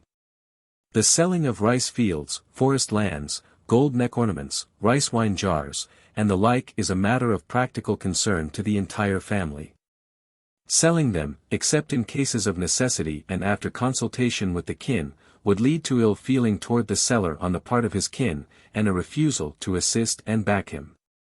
Since there is no form of political government in Ifugao culture, and since every man must, with the help of his kin, get his own justice, this would be no small punishment. How serious a punishment it would be, the reader will, perhaps, realize when he reads the chapter on procedure. The sale of family property is registered by ceremonies in which the near kin of both buyer and seller take part. In comparison with the solemnity of these transfers, our real estate transfers are commonplace. In comparison with their complexity, our transfers are simplicity itself. Personal property. 38. Definition. Such articles as knives, spears, dishes, baskets, pots, houses, commode fields, fruit-bearing trees, blankets, animals and articles of minor value, are on the same legal basis as personal property among ourselves. 3 items in this list demand special attention: houses, valuable trees, and sweet potato fields. 39. Houses. Dwellings are movable property in Ifugao. A man, with the aid of his kinsman can, and frequently does, take a house to pieces, move it to a different site and set it up again before sunset. The plot on which a house stands has no value. The value of a house is usually about 10 pesos, the range of prices being from 6 to 60 pesos. 40. Valuable trees. Coconut trees, coffee trees, and areca palms are sold without any sale or transfer of the land on which they stand. The value of a coconut tree in full bearing is 5 pesos, of a coffee tree, 1 to 2 pesos, of an areca palm 1/2 peso. As a rule, the land on which these trees stand has no value. A practice presenting parallel features that leads one to believe that the same manner of selling trees must have prevailed among the Pangasinenes, one of the Christian tribes, is that, in the sale of the coconut groves in central Pangasinan, the trees are sold at so much apiece. But in order to get possession of the trees, it is necessary to buy the land at so much a hectare, since the land has a value. Commode or sweet potato fields are discussed in section 45. No ceremonials are involved in the transfer of personal property, nor are witnesses necessary, as a general thing. Perpetual tenure. Tenure is either perpetual or transient. 41. Rice and forest lands. Rice land and forest land tenures are perpetual. In case an owner abandons a rice field for any period of time, however long, and another man takes up the field without interference or contrary order of the true owner, clears it of underbrush, builds up the broken dikes, levels once more the terraces, tills and plants it, the latter has the right to use the field for the same number of years that it was abandoned. At the end of this time, the field reverts to the true owner. Should the owner desire possession of his field before the expiration of the time, for which, in accordance with this rule, the field should remain in the possession of him who redeemed it from the wild mountain side, he must repurchase possession. It is not incumbent on a man to secure permission of the owner of an abandoned field before working it, it is incumbent on the owner to prevent others from working his field against his will. In the event a rice field is made on privately owned forest lands from which the timber has long been cut, the owner of the land, when he has proved title, demands payment for the land. But he may not take advantage of the labor that the other has spent on the land in making rice fields, to demand an exorbitant payment. To take such a course would invite danger to himself. Forest lands that have been divested of their wood may be planted in camotes, sweet potatoes, by any person without asking the consent of the owner. If the owner does not want his land so planted or intends to use it himself, it is his business to inform any who may have started to work the land. But if he is tardy in making this prohibition, he must pay for the labor expended, or must allow the continuance of the work, and the harvesting of one crop of camotes from the land. I am not certain that this is the case in all parts of Ifugao. 42. Homesteading. That land which is not rice fields or forest land and which is not owned by some individual by reason of its having been one or the other formerly, becomes the property of whomsoever makes it into rice fields. The tenure so acquired is perpetual. 43. Paghok, or landmarks. Whenever a rice field terrace is walled, the terrace wall is an unfailing and unimpeachable landmark. But in many districts, the terraces are not walled. In such cases, the division lines between fields are marked by large chunks of wood or by large stones, buried 3 or 4 feet deep along the division line. A boulder is of course a most excellent landmark. Weather and the elements are continually wearing back an unwalled terrace. The amount each year is very small. But when in the course of years the displacement is sufficient to justify it, the owner may take that part of the field and the terrace below that belongs to him. The moving of a landmark is said never to occur, since it would take 2 or 3 men to lift the heavy stones, and would require a long time. Moreover, it could not be done without leaving plain and indisputable evidence of the crime. 44. Right of way through property owned by others. In order to get rid of insect pests, clay is sometimes conveyed to a field to form a layer over it about 2 inches thick. The clay is shoveled into a stream of water above, and carried as silt to the field and there allowed to settle.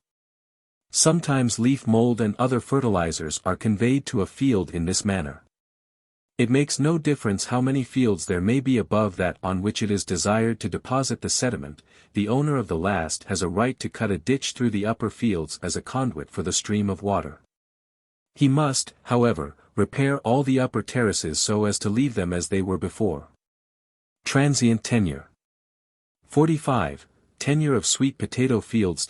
Sweet potato, or camote, fields are clearings on the mountain sides about the village. They are nearly always steep slopes, and quickly lose their fertility. For that reason, they are abandoned after a period that varies in different districts of Ifugao according as camotes are a more or less important factor in the subsistence of the people. Thus in Bano, where camotes form a very large part of the subsistence of the people, the fields are cultivated for 5 or even 6 years, if located near the village; if more distant, they are abandoned after about 2 years. In Kiangan, where camotes do not play such an important part in subsistence, the fields are in any case abandoned after 1 or 2 years. The reason for abandoning the fields is that the soil wears out soon, so that the camotes grow small, and the yield does not repay the labor spent in cultivation. But in case a large area about the village be cultivated, rather than face the necessity of going far from the village to make clearings, the old fields are tended to a point at which the yield becomes almost nil. After abandoning a field, the owner still has a claim on it, but only until such time as the field grows up in weeds, in which case the labor spent by him in making the clearing may be fairly presumed to have been undone. After abandonment, the field regains its fertility slowly. The first person who begins clearing the field again becomes its possessor for a new term of years. It is exceedingly rare that quarrels arise over camote fields. Camote fields are sometimes sold, but it is not the land that is sold, but the crop with temporary possession of the land. Transfers of property for a consideration. There are 2 kinds of transfer of family property for consideration: the bailo, pawn, and outright sale. 46. The bailo. In case a man finds himself under the necessity of raising a considerable sum of money, usually in order to provide funds for a funeral feast or a sacrifice, he frequently borrows the sum, giving a rice field into the hands of his creditor as a security and as a means of paying the interest on debt. The creditor holds, plants, and harvests the field until the debt be repaid. The field is to all purposes his, except that he cannot sell it. He can, however, transfer it as a bailo into the hands of another. But he must transfer it for the same or a less amount of money, that is, if he has loaned 50 pesos on the field, he must not borrow more than that sum, unless, of course, he be able to secure the owner's consent. This is a very wise provision of Ifugao law that ensures the prompt return of the field to the owner as soon as he be able to get together the amount needed to redeem the field. An example will make this clear. A borrows 50 pesos of B, giving his field as a bailo into B's charge. B gives it as a bailo to C for the same or a less amount, who gives it as a bailo to D, and so on. When A is able to repay the debt, he goes to B and delivers him the sum plus the fee of the agent through whom the deal was effected. With this amount, including the fee, B goes to C, C goes to D, and so on. Were B to have borrowed without A's consent more than 50 pesos, say 70 pesos, and were he not financially able to obtain the difference, 20 pesos, between his debt to C and the debt that A had just paid him, there would be an excellent beginning for a quarrel that might end in lance throwing. Real estate of this kind continues in the hands of the creditor until the debt be paid. Transfers of the same piece of land may go on indefinitely. The transfers are witnessed each time by the agent who obtains the loan for the person in whose charge the field is. This agent receives as his fee about 5 to 12% of the value of the loan obtained. He is the only witness necessary. His fee is paid him in the first place by the creditor. But the fee is added to the amount loaned, and must be returned by the debtor when the debt is paid. As soon as the agent has received his fee, it is his duty to inform his oldest son, in case he be of sufficient age, otherwise his wife or a brother, of the terms of the transaction. This is a precautionary measure against his death and the consequent leaving of the transaction without a witness. Each creditor is liable to his debtor for the return of the field upon the payment of the sum due, the case being precisely parallel to the liability of the indorsers of a check or a note, one to another. Suppose, however, that the field be planted in rice. In such an event, the owner must leave the creditor in possession of the field until the crop shall have been harvested. In case the field be newly planted, it is sometimes returned to the owner on the agreement that he care for the growing crop, harvest it, and give the creditor half. If the field be spaded, but not planted, the owner may pay his creditor for the cost of the labor expended in spading the field, together with a bonus as interest. The amount loaned on a field never equals the value of the field. Usually it is about half the value. It makes no difference how long a field remain in the status known as bailo, the field, subject to the conditions of the preceding paragraph, must be returned to the owner or his heirs whenever the amount loaned be returned. Sometimes a field remains a bailo for 2 or 3 generations. 47. Sales of family property. The Ifugao has a very peculiar system of buying and selling in connection with family property, by which, paradoxical as it may sound, a man has to pay for an article almost twice its price. In order to complete the purchase of a rice field, there are extras, almost without number, to be paid, each extra bearing as its metaphorical name, the name of some act of rice field cultivation or of a feature of the trade itself. So far as has yet been ascertained, there is no myth or story to explain how this peculiar idiosyncrasy originated. The price is divided into 10 parts, each part being represented by a runo stick or a notch cut in a stick, or by knots in a string. In the Bano district, these sticks are kept for generations as records of the sale. The first 2 sticks are called butit, and represent the payment down. They are the heaviest payments, not necessarily made on the day of the transfer, but at a set time. The 8 others represent some standard in the Ifugao system of barter, and are called gatang, or price. They are paid at some indefinite time in the future. Possession of the field is given after the first payment. In order to make the sticks conform to the standards of barter, it is sometimes necessary to represent one payment by 2 sticks. Fee of witnesses and agent. This fee is called lukbu, or lagbu, in Bano dialect. The principal witnesses are preferably the distant kin of the seller, and the agent or agents who effected the sale. The names of the different sticks, knots, or notches are translated literally in the tables diagramming the transactions in purchasing fields. These fees are paid and the presents made to the kin of the seller at a feast called ibwi. This feast is performed whenever the purchase price of the field has been paid. The kin of buyer and seller meet in the purchaser's house. A. Transactions in the purchase of a field in the Kiangan area. I. Payments on the property. Paid down at time purchase is consummated, or soon after. Name of transaction and meaning. Article transferred. Value. Butit, or Tandong. 1 pig. 20.00. Butit, or Tandong. 1 pig. 15.00. Additional installments, Gatang, paid irregularly. Gatang. 1 death blanket. 8.00. Nunakop, 2 at a time. 1 death blanket. 8.00. Nunakop, 2 at a time.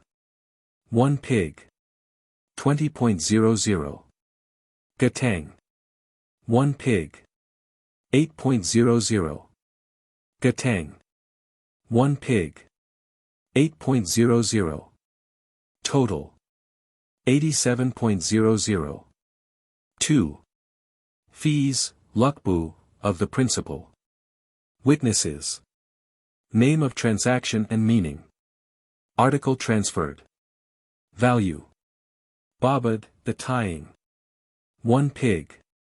10.00. Page, rice. 1 small pig. 6.00. Lanad, commission of the go-between. 5.00. Pugug, finished. 4.00. Gagad, cut. 3.00. Kinta, left over. 1.00. Total. 29.00. 3. Advance interest paid to the seller. Balablad. 6.50. If the seller is a kinsman, he may not take this amount.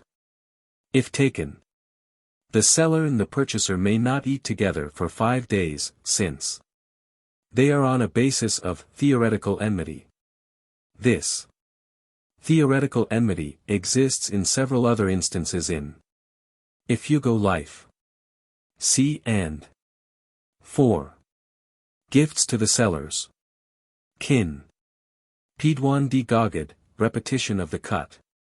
Natowin. 1.00. Pidwan di Kinta, repetition of the surplus. Natowin. 1.00. Hablo, flooding of field. Naoha. 0.25. Hagafap, chopping of grass from terrace.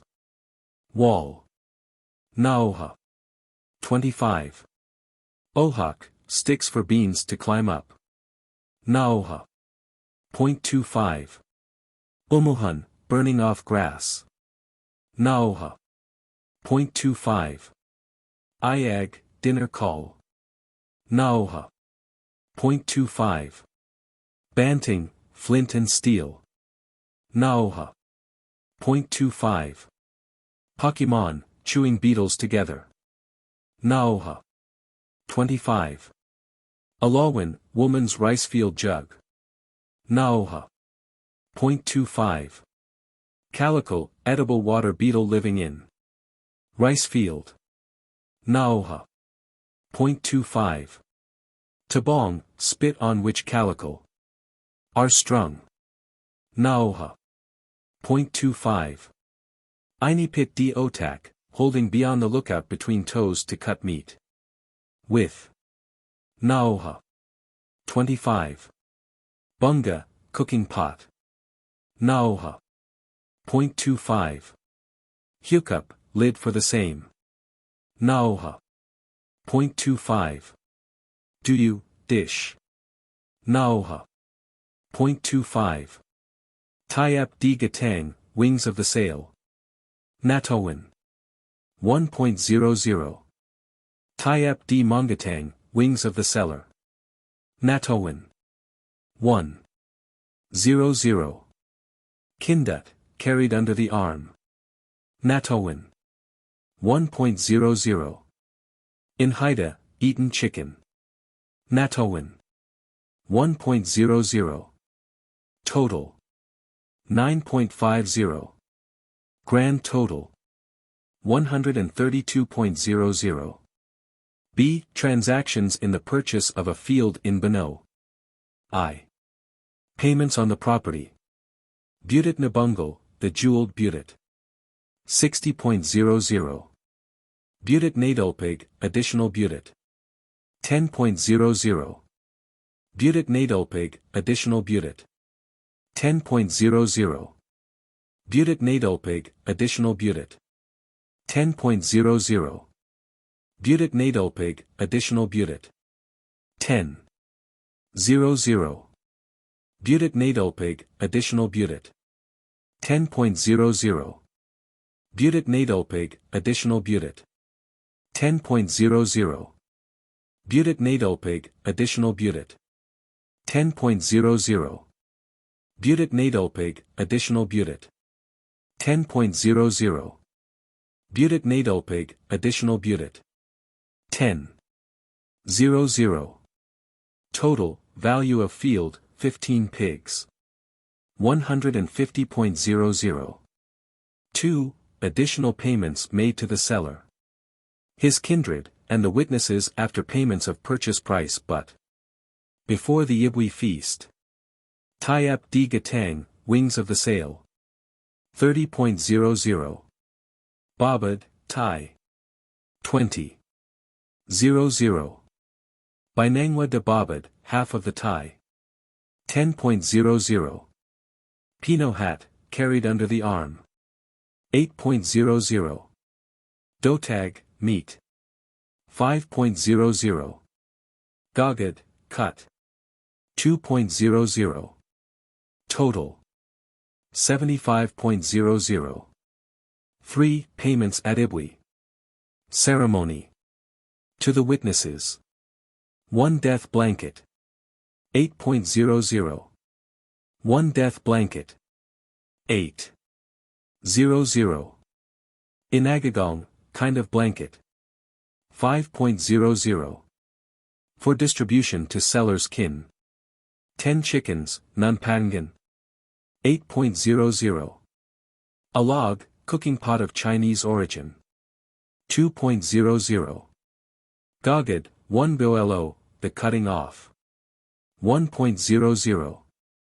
Pugi, finish. 2.50.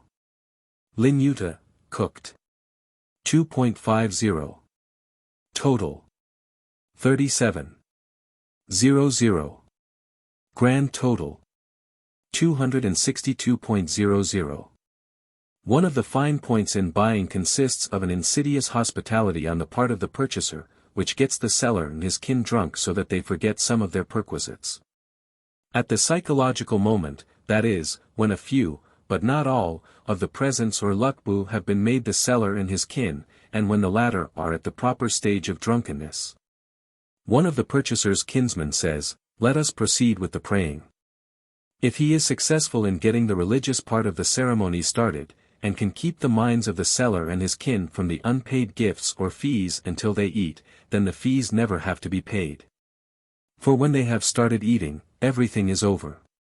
They may demand the unpaid fees only if they want to make themselves laughing stocks in the eyes of their fellows. For according to Ifugao Law, when the seller and the purchaser eat together at the Ibwi feast, the transfer of ownership is complete and irrevocable.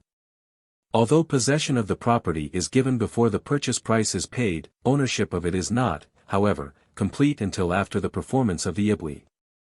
If one were to buy a field without performing the Ibwi ceremony, the presumption would be held that the field had passed into his hands as a balo.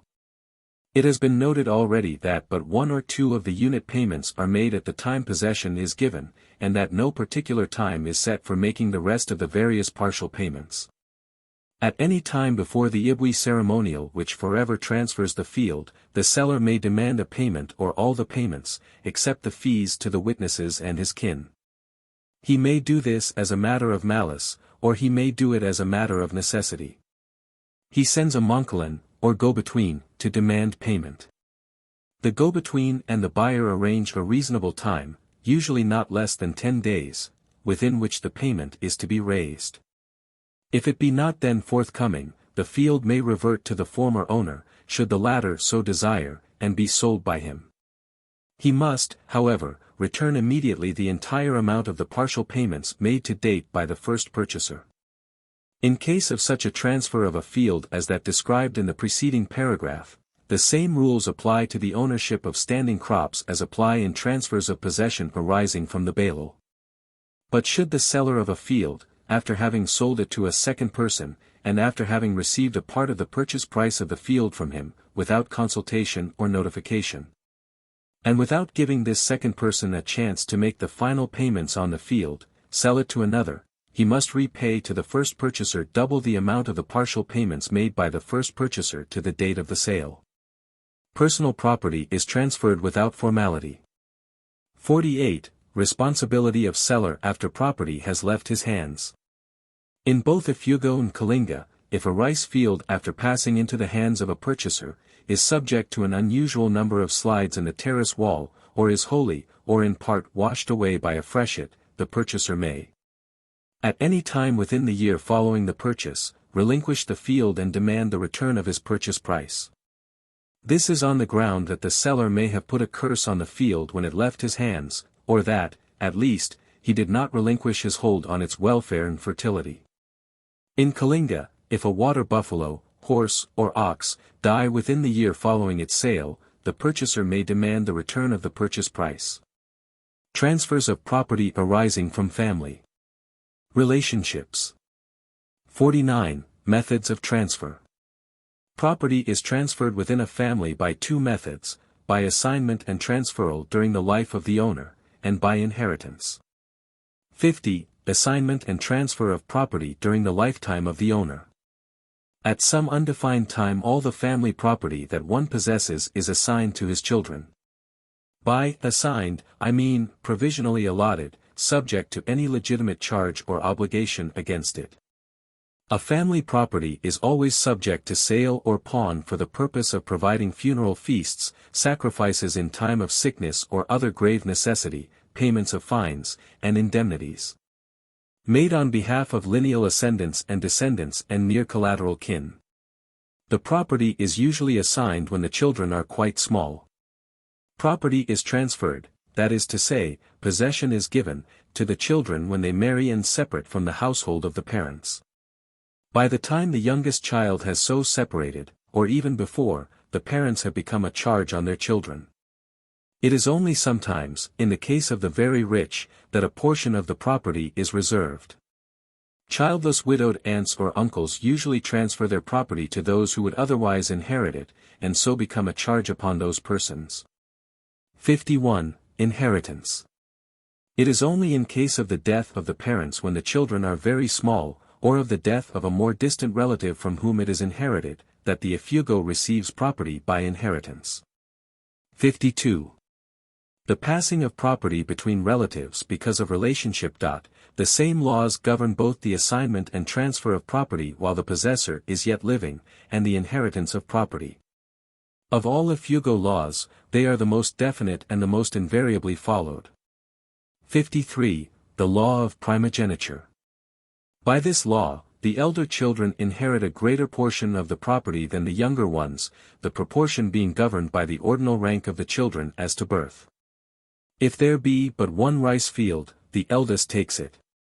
Because of his greater wealth, the eldest is frequently the family leader, counselor, and advocate. He has no actual authority over his brothers and sisters, however, indeed no person in Ifugao society has authority over another. 54. The passing of property to legitimate sons and daughters by assignment or inheritance. A. No distinction is made because of sex. B. The greatest proportion of an estate goes to the eldest child. C. If the number of children be greater than the number of rice fields, the elder children take the fields. If there be but one field, the eldest takes it. D. If all the children inherit rice fields, the heirlooms and personal property are divided in accordance with the laws of primogeniture that apply to real estate. E. If there be children that inherit no rice fields, a slight compensation is made them by giving them a larger share of the heirlooms and personal property than would fall to their lot otherwise. This compensation by no means equals the value of the real estate they would inherit under our laws. F. In the event of the death of either spouse before the property of the spouses has been allotted to the children, the living spouse allots the property to the children at the proper time. In this allotment, the brothers of the dead spouse are usually called in consultation. The living spouse may not deviate from custom in allotting the property of the deceased. All the property of both the spouses must be allotted at this time. None may be held back. 55. The passing of property to other relatives. In the apportionment or inheritance of property in which blood relatives other than sons and daughters benefit, two general principles hold. A. Property received from the father goes to the father's family. Property received from the mother goes to the mother's family. The families of the two parents coalesce in, and are identical in, their children and their children's descendants. B. So near as may be, those persons inherit who would have inherited the property had the deceased never lived. It is only in the case of the childless that others than sons and daughters have rights in the property left. If the deceased were unmarried, his property goes to his relatives in the following order. 1. To his brothers and sisters, if living.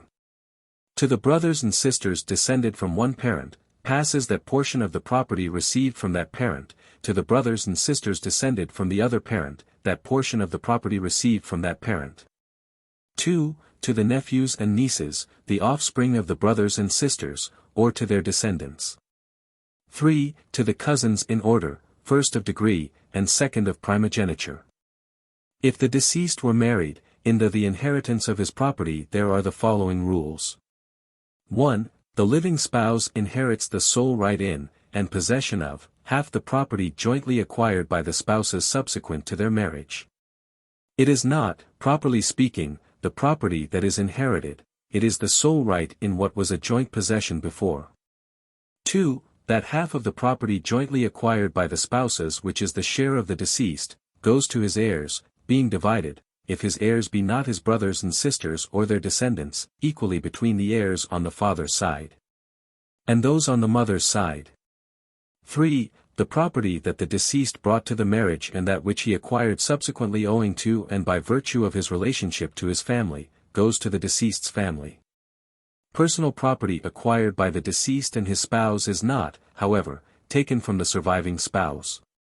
The above applies only to family property. 56. Property rights of bastards. Bastards usually inherit approximately half the property of a father who dies without legitimate children, the other half going to those who would be the sole heirs had the father died childless. But if there be only one field, the bastard takes it. Should a parent have only one legitimate child, the bastard inherits usually as if he were a younger legitimate child. A bastard is entitled to a rice field from his father if the father has a rice field that is unassigned to a legitimate child. He is not entitled to any special value of fields, and as a rule, receives less than his legitimate brothers and sisters if there be such. The above paragraphs apply equally to the bastard's right in the property of his mother. He has, however, no kin to enforce his rights against his mother. Since he is of illegitimate birth, the kin of the father are not in a position to enforce his rights against her. While his mother's kin would not take issue in any matter for him against their nearer kin, his mother. If the mother marries after the birth of the bastard, she usually makes a settlement on her bastard child before marrying. Not infrequently he who marries a woman having a bastard child recognizes that child as his own, and even assigns him a portion of his property. The following are examples. Dulnuan and Ngahiu of Tuplak carried on a courtship, after the Ifugao fashion, in the Agamang dormitory. Ngahiu became pregnant, but Dulnuan refused to marry her. However, and notwithstanding the fact that he knew her to be pregnant, a third party, Bailiu, married Ngahiu.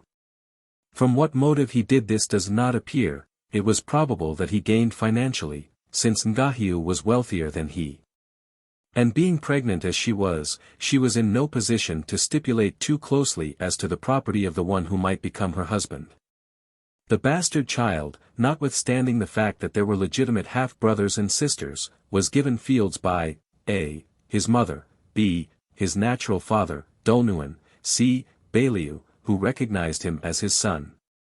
R. A Christianized Ifugao woman, and a wife who had borne 5 legitimate children to be, her husband, was indiscreet in her relations with a Spaniard. She bore a mestizo child. B. Her husband, did not proceed against his wife and her paramour according to Ifugao law and recognized the child as his own. The legitimate children except one having died, the bastard child inherited from his mother and his mother's husband as if he had been of legitimate birth. There is a Malay proverb which is used to describe the attitude of the husband in such cases as the above: although I did not plant the tree, yet it grew in my garden. The amount of property that parents settle on a bastard is to a great extent a matter of caprice. His rights to any property whatever, except a single field from his father, are decidedly weaker than those of children of legitimate birth, added to which he has not the right in any case to so great a portion of property. 57. Transfers of property to adopted children. Customs relating to these transfers are as follows. A. An adopted child related to only one of the spouses may inherit from that spouse only. B.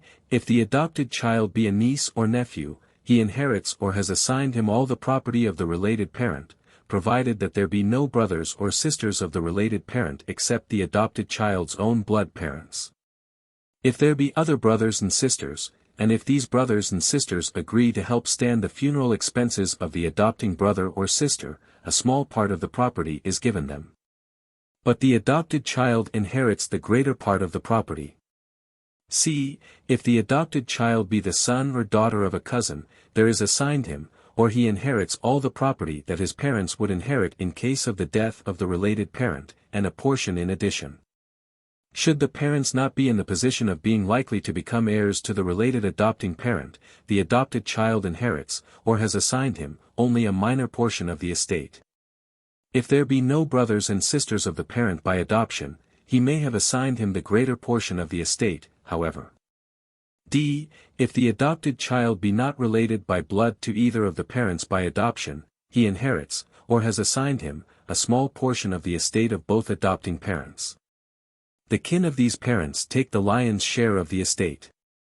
E. If the adopted child marry a kinsman of the unrelated adopting parent, the unrelated parent usually settles on the spouse of the adopted child, an amount of property about equal to that settled on the adopted child by his kinsman.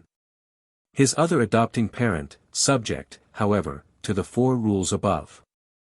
F. It is optional with the blood parents of an adopted child to settle no property on him, in case the parents by adoption provide for him in this respect. The above settlements are customary. They can hardly be said to be rights, however. Often when a child is adopted, his blood parents stipulate with those who adopt as to the property settlement that will be made on the child. 58. Servants and slaves as inheritors. Retainers have no rights whatever as to the property of their masters. Frequently, however, a small field is settled on them. 59. Wills and testaments. There are no wills or testaments among the Ifugaos. If a man desires to make a settlement of his property that is out of the ordinary, he must do it before he dies. Even then he would have to get the family's consent to the unusual features. Ifugao parents are singularly impartial in the allotment of the family property to their children. That some children are not loved more than others is unbelievable. But it is exceedingly rare that any child is favored above another in property settlements, except by the law of primogeniture. There is always a lot of talk in connection with the assignment or inheritance of family property. In the matter of talk the Ifugao is not different from other Malays. But it is not often that permanent ill feeling is engendered in such settlements. The laws of the descent of property are, as has been said, the clearest and most concise of all Ifugao laws. Settlement of debts of the aged and deceased. 60. When the debtor has children. At the same time that the wealth of the family is apportioned to the children, account is taken of the debts owed by the family. The debts may or may not be individually apportioned among the children. If the eldest child inherits or receives any property, the obligation of primogeniture holds as to the debts, that is to say, he is responsible for the payment of a greater proportion of them. Otherwise all the children are equally responsible. There are many cases in which the debts that are handed down by an Ifugo's parents greatly exceed the property handed down.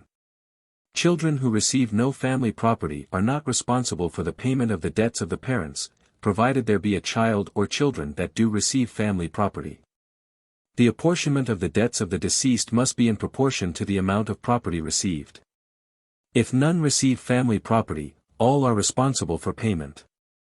61. When the debtor is childless but leaves a spouse. A spouse is responsible only for those debts incurred in behalf of the couple's mutual interests, for example, debts incurred in obtaining animals for sacrifice in case of sickness of the children of the couple, or for sacrifice at the funeral feasts of the children, or for the purchase of rice fields or other joint possessions of the spouses. A spouse may not be held for debts incurred in the purchase of animals for sacrifice at the funeral feast of a member of the other's family, except for the pig and death blanket due from her family in such cases. Nor for debts incurred in paying fines or indemnities levied as a result of the other's misdoing. A spouse may not even be held for debts incurred in providing sacrifices to secure the recovery of her husband from sickness, except for the pig due as stated under Section 13, however, this pig is really her own obligation. 62. Debts for which the kin of the deceased are held. When a debtor dies childless, the kin who inherit, if there be such, must pay debts that were incurred on behalf of their family. They are, too, jointly responsible with the wife, for these debts incurred on behalf of the debtor's descendants.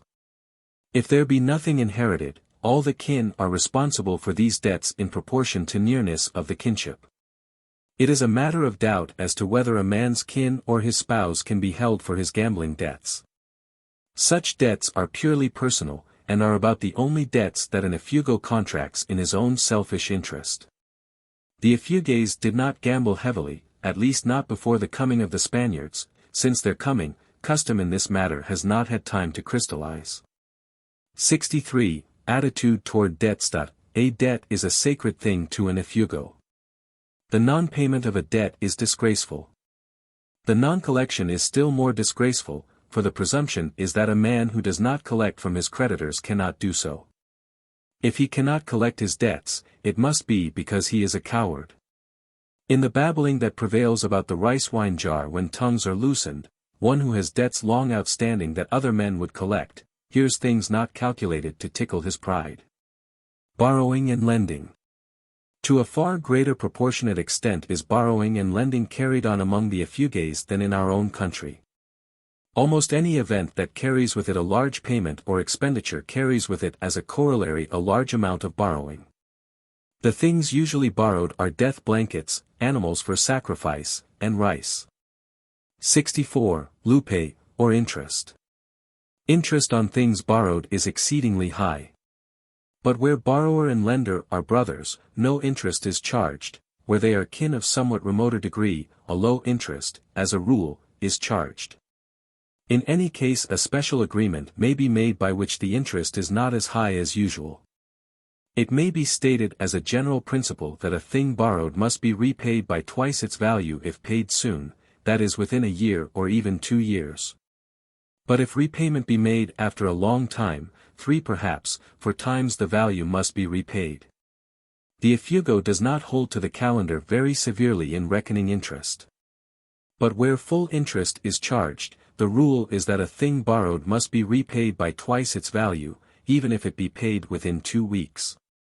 Thus rice borrowed 2 weeks before harvest time must be repaid by double the quantity immediately after harvest. 65. Padon, or interest paid in advance. This is the Ifugo form of bank discount. It is interest paid in advance for 1 year.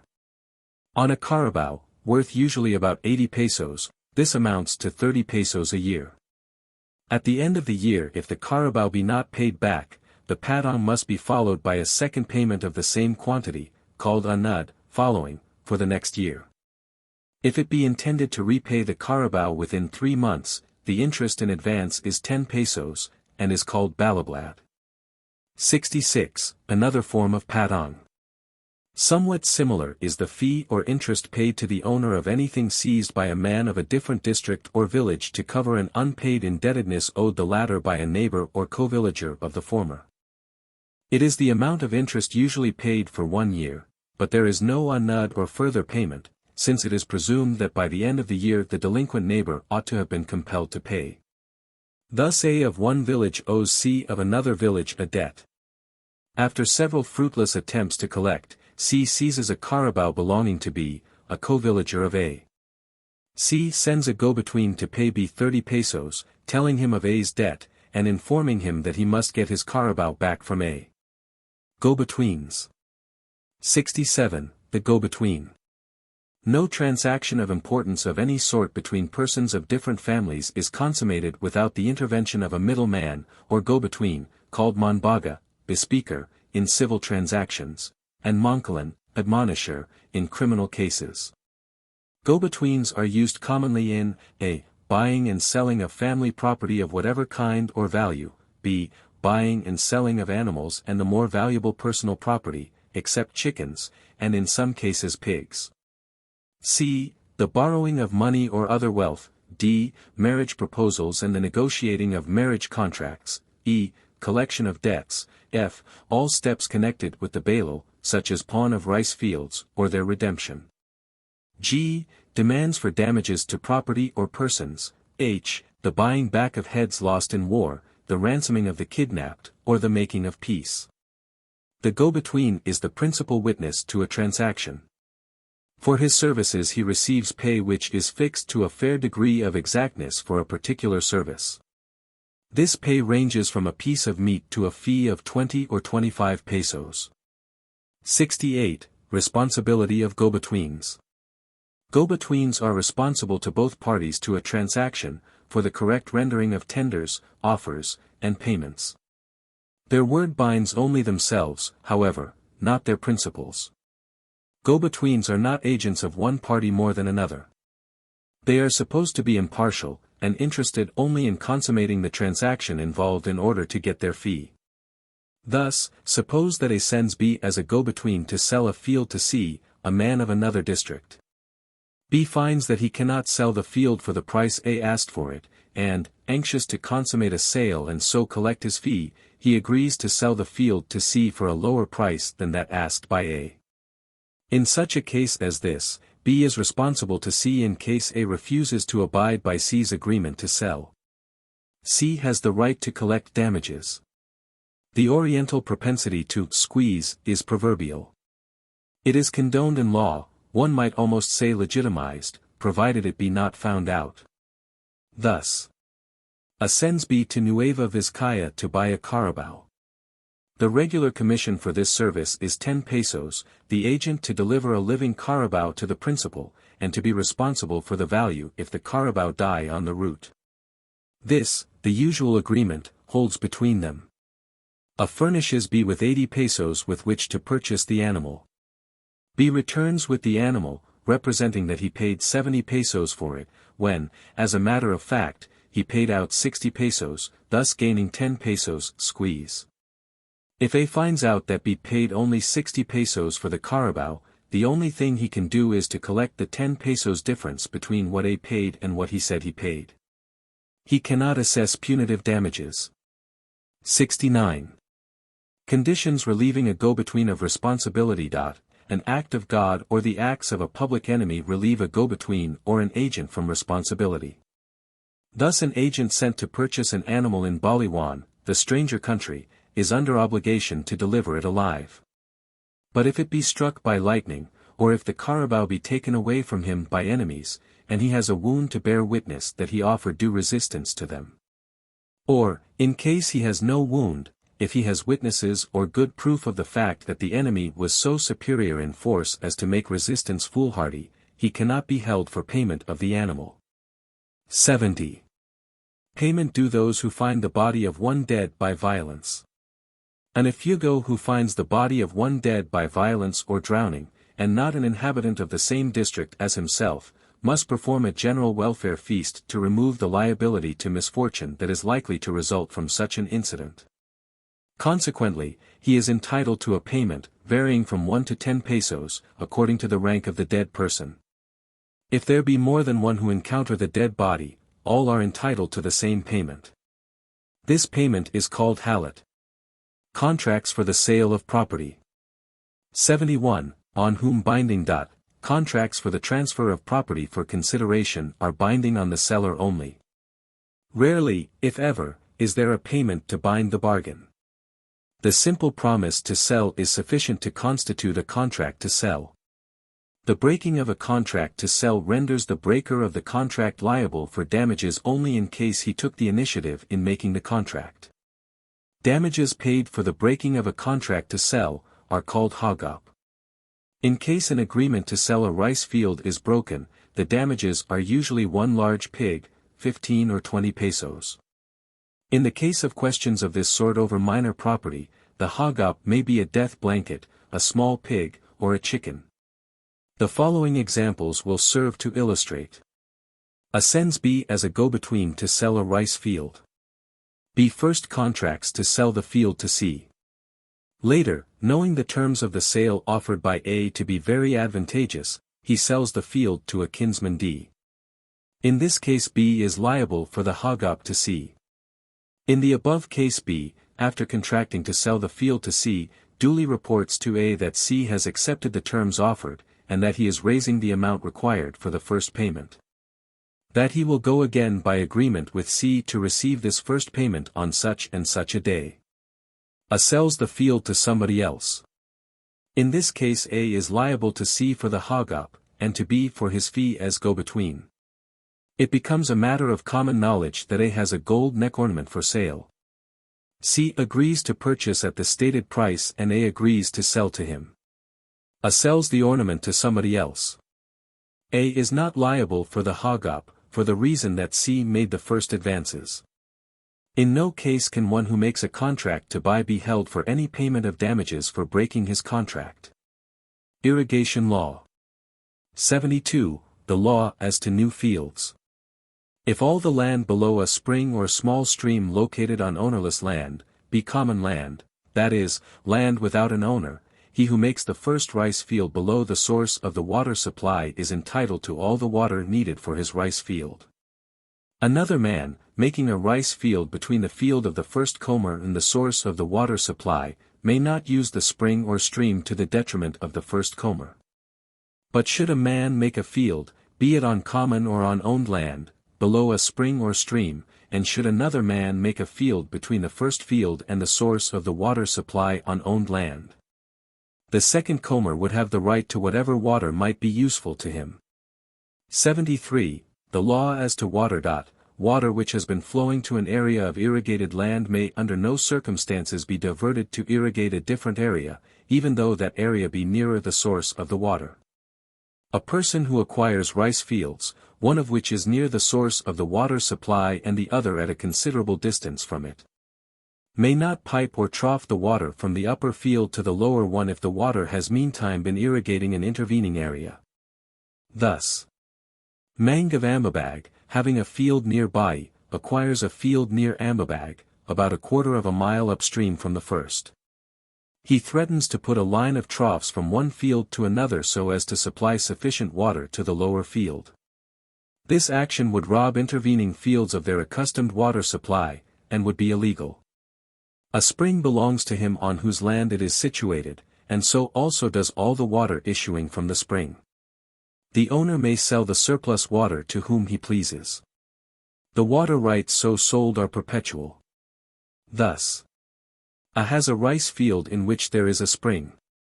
He sells the water to B, whose field is to one side, perhaps at a considerable distance from A's. C has a field immediately below A's. He purchases A's field and unites it with his own. But he may not divert the water from A's original field to his own original field, unless he buy the water right from B. 74. The law as to irrigation ditches. Constructors of an irrigation ditch may sell interest in the ditch. The ditch thus shared with others becomes an equal burden as to upkeep on all the owners. The constructors of an irrigation ditch who have sold part of the water from their ditch, must share the water in time of water scarcity with those to whom they have sold, in proportion to the respective areas of the rice fields. That is, every owner of an irrigation ditch is entitled to a share proportionate to the area of his rice land, of the water diverted by means of the ditch. Repetition of the malicious destruction of an irrigation ditch, or the turning of the water from it or out of it, is an offense punishable by fine or even in some cases by death. The first offense, when the culprit is discovered, is not punished. But there is a warning against repetition. Diversion of water from an irrigation ditch in which the diverter has no interest is not a very serious offense. On the first offense the diverter is warned. If he repeats it, all the water is drained from his field or he is given a beating. This payment is based on ideas of magic. It tends to cause the field to produce in like manner, that is, to produce enough and a surplus besides. Penal law. Penalties. The Ifugaos have two punishments for crime, the death penalty and fine. These punishments are inflicted and executed by the offended person and his kin. 75. Nature and reckoning of fines. Fines are of two sorts, fines of tens, baked, and fines of sixes, naanam, each unit of the 10 or 6 being a portion of the whole fine. The different parts of the fine go to different people. Oftentimes sticks, knots, or notches are used to assist in calculation. In Bano and neighboring districts these aids to calculation are also kept as a record. The unit payments grow successively smaller from the first to the last. The first unit of any series is called puu, meaning base. It is of the greatest value, and goes to the injured individual. The second payment, sometimes, goes to the go-between. In that case, the kin of the injured man take all the rest. If the fee of the go-between be provided for outside of the fine, the kin of the injured man take all except the puu, the first unit. This is but just, since they have backed their kinsman in his action against the offender, have perchance risked their lives in his cause, and also stand ready at all times to help pay any fines that others may assess against him. The second, and sometimes the third and fourth units, are called Hainub D Puu, meaning, followers of the base. They are of less value than the Puu. Then follow units consisting, each, of 4 irons, spearheads, axes, knives. These units are called Natawinen.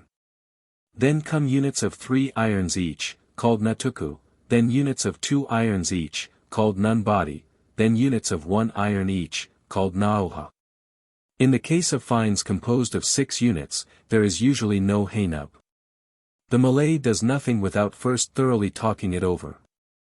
After a payment has been tentatively consented to by the offender and his family, there yet remain many conferences with the go-between before everything is arranged.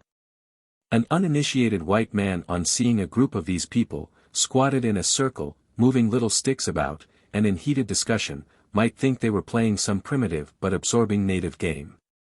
And, I am not sure that the attitude of their minds is very different.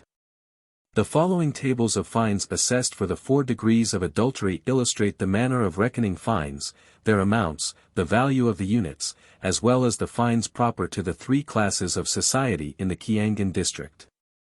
Tabulation showing the payment exacted for adultery in its various degrees and for individuals of different rank. For adultery committed after the Mamman, first ceremony, and before the Bango, second ceremony. For the wealthy, Naanam or 6. Fine. Divisions of the fine. Article exacted. Appraisal. 1. Puyu. 1 death blanket. 8.00. 2. Hainub. 1 kettle. 5.00. 3. Natawinen. 4 irons. 1.00. 4. Natawinen. 4 irons. 1.00. 5. Natuku. 3 irons. 0.50. 6. Natuku. 3 irons. 0.50. Liwa, fee of the go-between. 1 ceremonial clout. 2.00. Total. 18.00. For the middle class. Naanum or 6. Fine. Divisions of the fine. Article exacted. Appraisal. 1. Puyu. 1 kettle. 5.00. 2. Natawinen. 1 kettle. 1.00. 3. Natawinen. 1 kettle. 1.00. 4. Natuku. 1 kettle. 0.50. 5. Natuku. 1 kettle. 0.50. 6. Naoha. 1 kettle. 0.20. Liwa, fee of the go-between. 1 Natawinen. 1.00. Total. 9.20. For the poor. Naanum or 6. Fine. Divisions of the fine. Article exacted. Appraisal. 1. Puyu. 1 kettle. 2.00. 2. Natawinen. 1 kettle. 1.00. 3. Natuku. 1 kettle. 0.50. 4. Natuku. 1 kettle. 0.50. 5. Nunbody. 2 irons. 0.40. 6. Naoha. 2 irons. 0.20. The go-between takes the first natuku. Listed above. Total. 4. 60.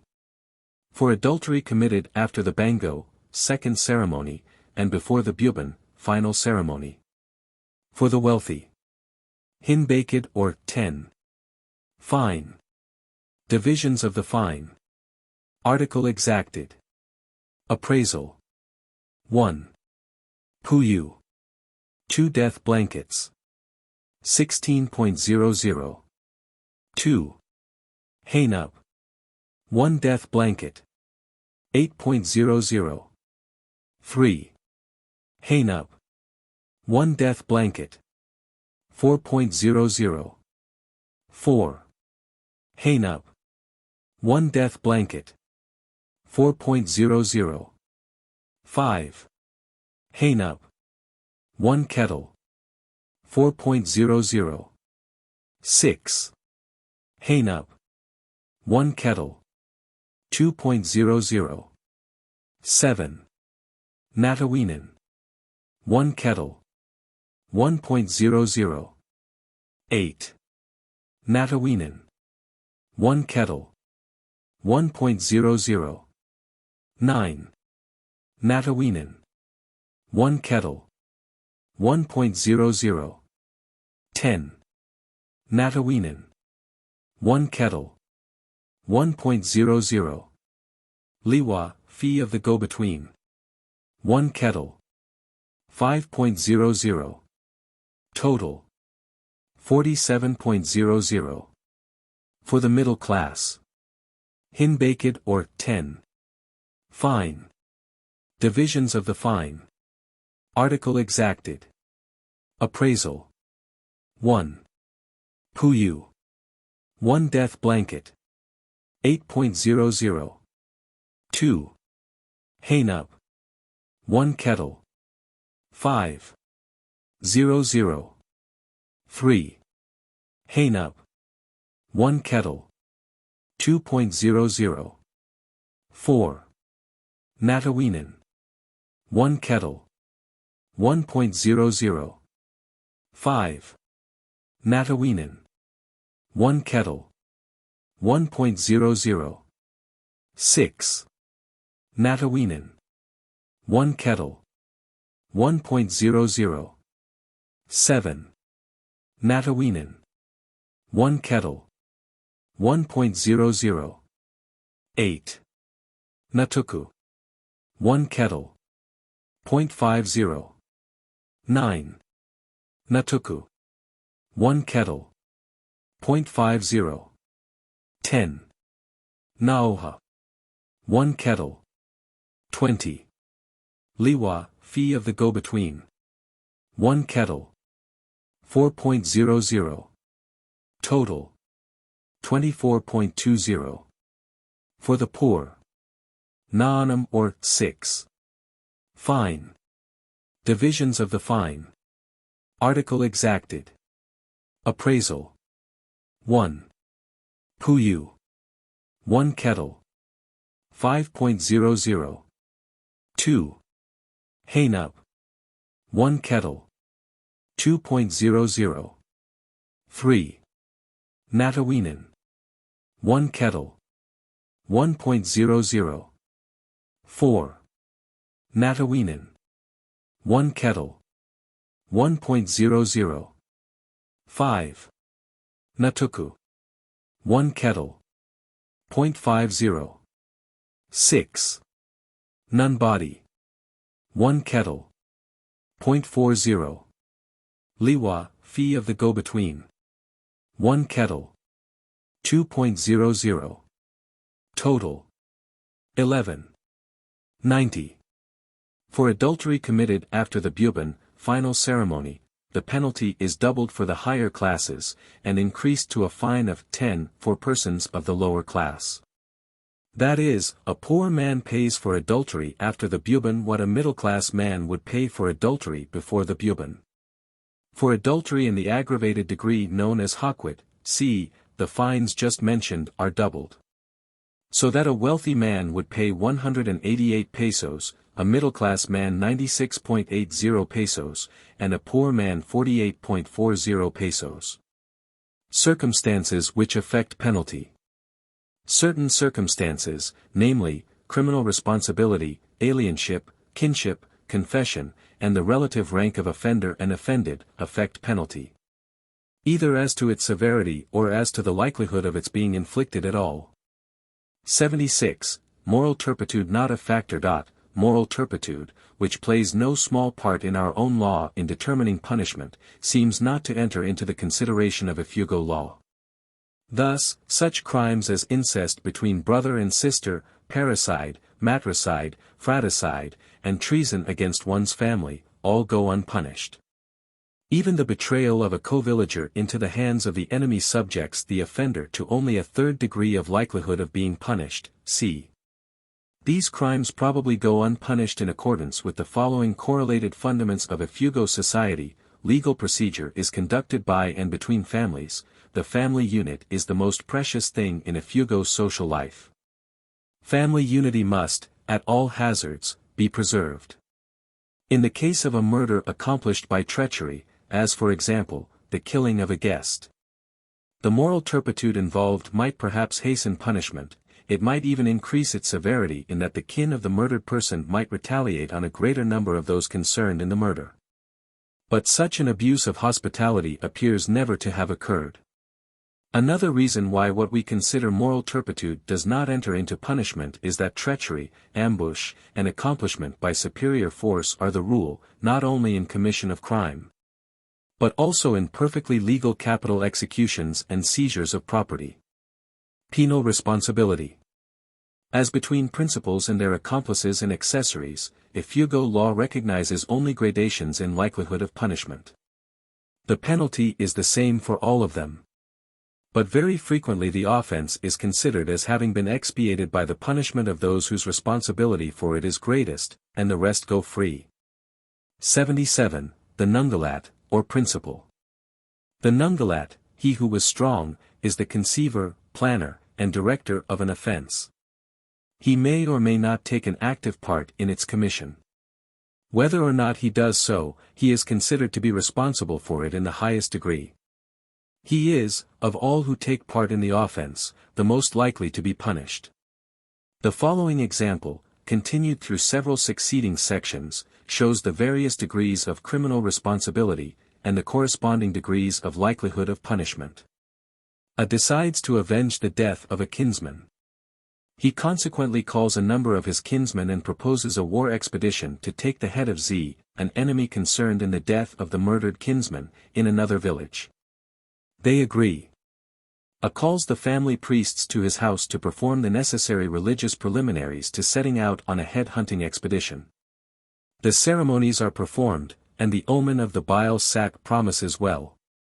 But, just before starting, some accident happens to A, which the priests attribute to the sorcery of the enemy. A consequently does not accompany the expedition. He is, notwithstanding, the Nungalat, and is more likely to be the object of vengeance than any other, should the crime be accomplished. 78. The Tombak, or thrower. In offences in which a spear is thrown, he who throws the effective spear is called the Tombak. His responsibility for the crime is second to that of the Nungalat, as is also his likelihood of being punished. 79. Ibnd Nungalat, the companions of the one who was strong. Those who assist in the commission of a crime by reinforcing, accompanying, assisting, backing, giving aid and comfort to the committer thereof, or furnishing anything needful to the consummation of the crime incur the next lesser degree of criminal responsibility and of likelihood of being punished to those of the conceiver and committer of the crime. 80. The Montadal, shower, or informer. One who gives a person in the act of committing a crime information necessary to the successful carrying out of his intent, is guilty in the same degree as are persons of the preceding paragraph.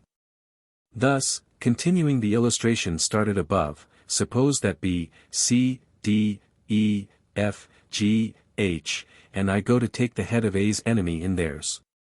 They meet O, a co-villager of Z, the man whose head they want to take, and ask him regarding Z's whereabouts.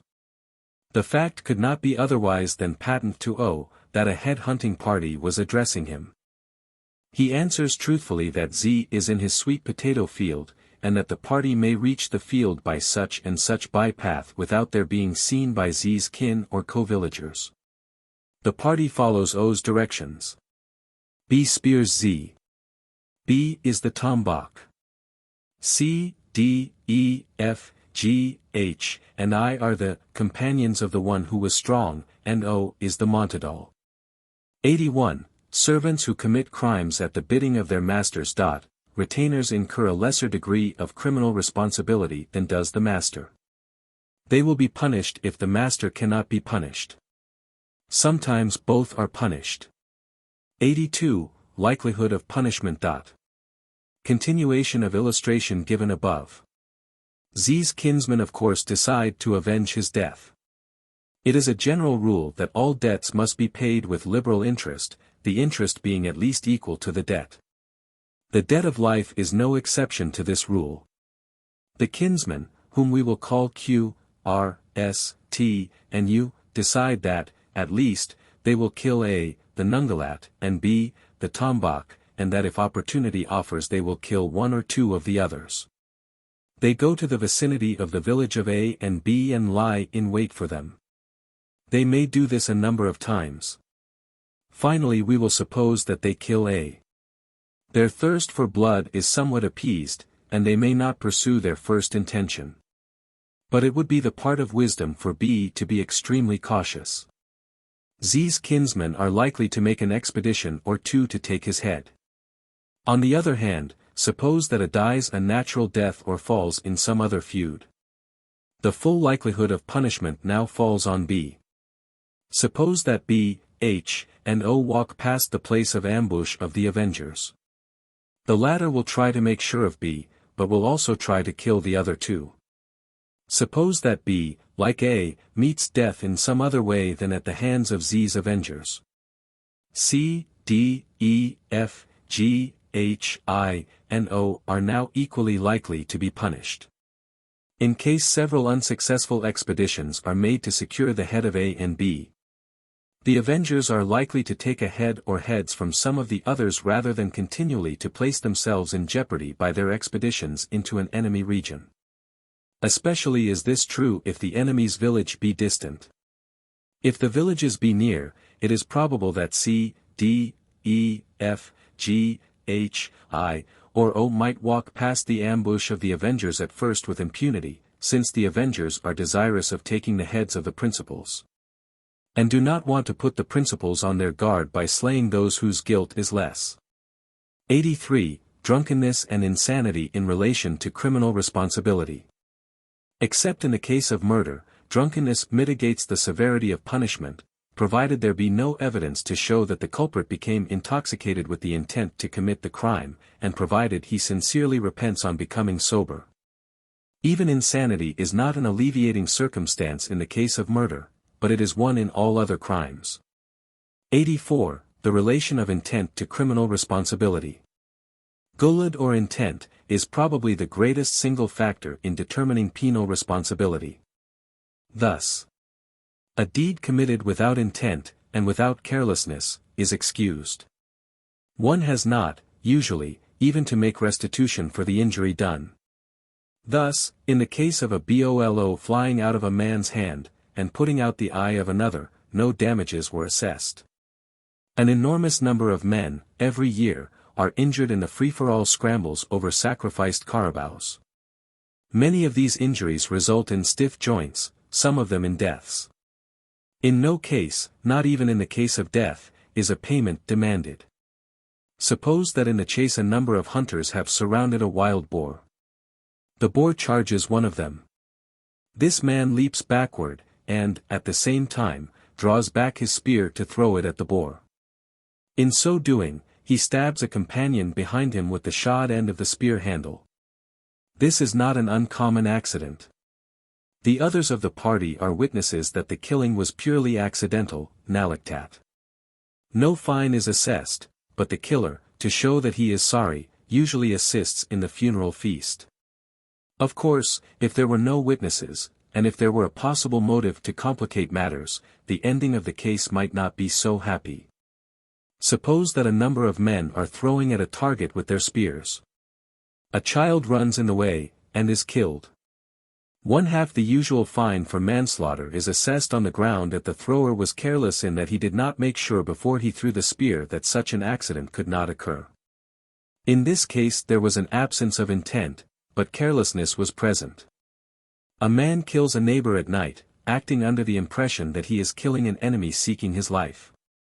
He is subjected to a much heavier fine than if he had killed him through carelessness, since there is present both the intent to kill, although not criminal, and carelessness in that he did not make sure at whom he was casting his spear.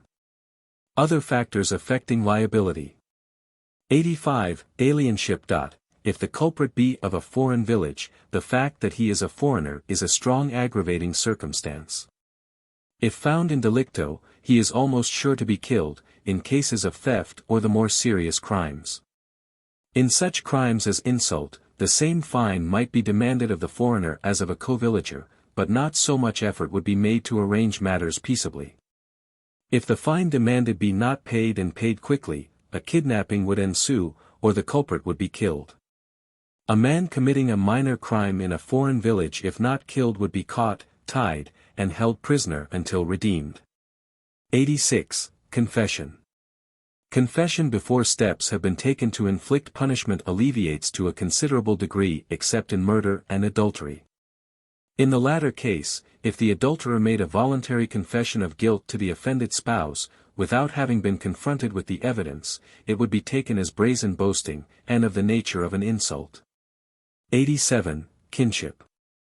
Kinship is so strong a mitigating circumstance as often to excuse crime altogether. It has already been stated that crimes of one brother or sister against another are not punished. Inasmuch as all procedure is conducted by and between families, and since the family of the two brothers is identical, procedure in such cases is impossible. In the case of relatives of remoter degree, kinship is a strong extenuating circumstance in the event of the more serious crimes. In minor crimes, while the usual amount of the fine might be demanded, it would very frequently not be collected. Especially, if the offender were very poor. It has previously been said that the family is the only organization, political or social, that the Ifugao has, and that, in proportion as it is precious and necessary to him, he cherishes it. That Ifugao Law, consequently looks with the greatest disfavor upon anything that would divide a family or destroy its unity. In case a man steals from his cousin, who is married, restitution is usually demanded, together with half the usual fine, which half goes to the cousin's spouse, not to himself. Insults on the part of one cousin to another are rare and are more rarely prosecuted.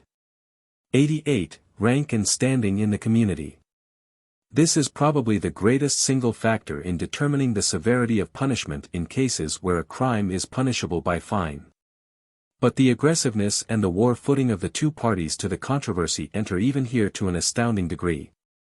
In the Kiangan-Magak area, there are 3 grades of fines, the highest for the punishment of crimes of one Kadanjiang or rich man, against another, a medium grade for crimes of persons of the Tumak, or middle class, against each other. And a third and lowest grade for the Nawatwat, the poverty-stricken.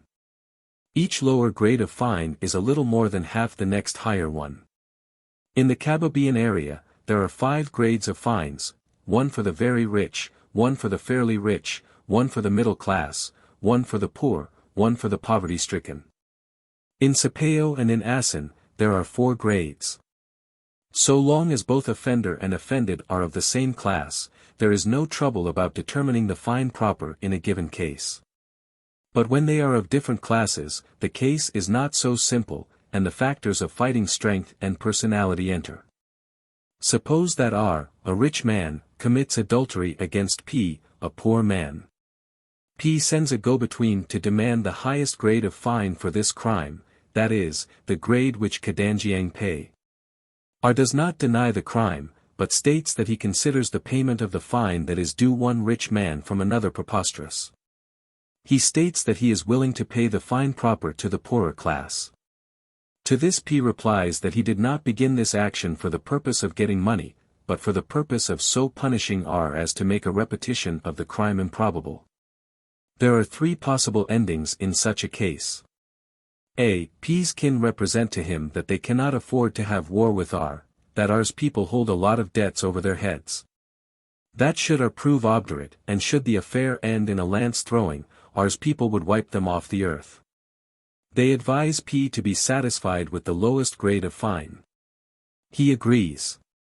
B. P and R compromise on the grade of fine that is midway between their stations, that is, the fine of the middle class. In Kiangan this is the usual settlement. C. P shows such bungat, wrath and ferocity, that R's kin advise him to pay the larger fine. They point out that the fine is a small matter as compared with the loss of life, and state that there is no telling what this poverty-stricken but rampant dog will do. This settlement is not uncommon in the Kiangan area, where the poor people have a great deal of pride and bravery, but rare in other parts of Ifugao. Aside from other matters, the diplomacy and tact of the go-between would have a great deal to do toward determining which of these contingencies would result. It is extremely hard to make a general statement as to fines when offender and offended are of different classes. It may safely be said that the fines assessed average the amount midway between the fines proper to the 2 classes concerned. Thus, when a poor man offends a rich man, and when a rich man offends a poor man, the average of the fines assessed equals approximately the fine assessed for injuries within the middle class.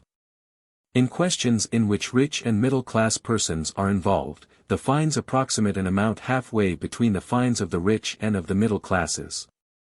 89. Importance of influential position and personality. The fact has already been mentioned, c. that Ifugao administration of justice is remarkably personal in nature. We have just seen, in the example given in section 88, to what an extent personality and war footing enter into the infliction of fines when offender and offended are of different classes. Nowhere can a man of magnetism and force reap greater benefit from these qualities, relatively speaking, than in an Ifugao controversy.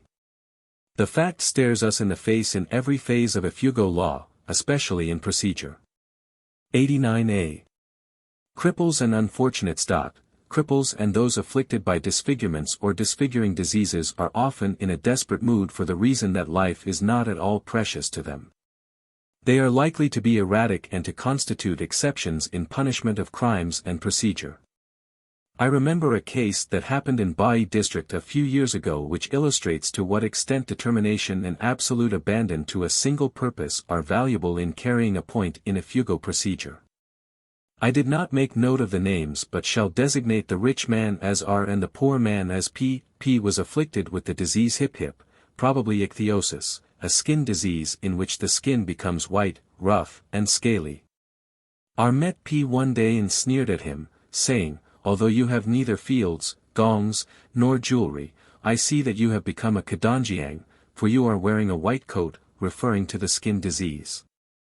P became violently angry but restrained himself from assaulting R. He calmly informed R that for this insult he fined him a large and valuable field, R's property in Daekong. That life meant little to himself, and that if R resisted and interfered with his taking possession of the field, he would certainly kill him. P further stated that he knew that R's kin would retaliate and that he would lose his own life but that he did not care since he was miserable anyway. None of the women would deign him their favors, and being poor, well, what was the use of living? P carried his point and maintains possession of the field to this day. Having the field, he managed to get a wife, who, although homely, has borne him 2 or 3 children who are not afflicted with his disease. Another case in point is the following. Piklud, a fairly wealthy man of Kurug, was paralyzed from the knees down and in his locomotion he had to crawl on all fours. He loaned a neighbor a chicken. There was a quarrel over the repayment of this which left ill feeling between the two. A little while after the quarrel, the neighbor met Piklud crawling along the path through the village, and called to him as to a dog, "Doa. Doa. Da da da." Piklud pretended not to notice and even feigned amiability. He gossiped a little about the drought which was parching the rice fields. Finally he said, "Let me see your spear." He felt the edge and then with the words, "It is pretty sharp, isn't it?" he thrust it upward into the other's abdomen. The principal crimes and their frequency. 90. List of offenses. In the Kiangan-Nagakaran-Magak area, the principal crimes, in order of their probable frequency, are sorcery, adultery, theft, murder, or in the case of women and children, kidnapping. The putting of an innocent person in the position of being considered an accessory to crime, manslaughter, rape of a married woman, arson, incest. Minor crimes are insult, slander, false accusation, rape of a girl. Sorcery. 91.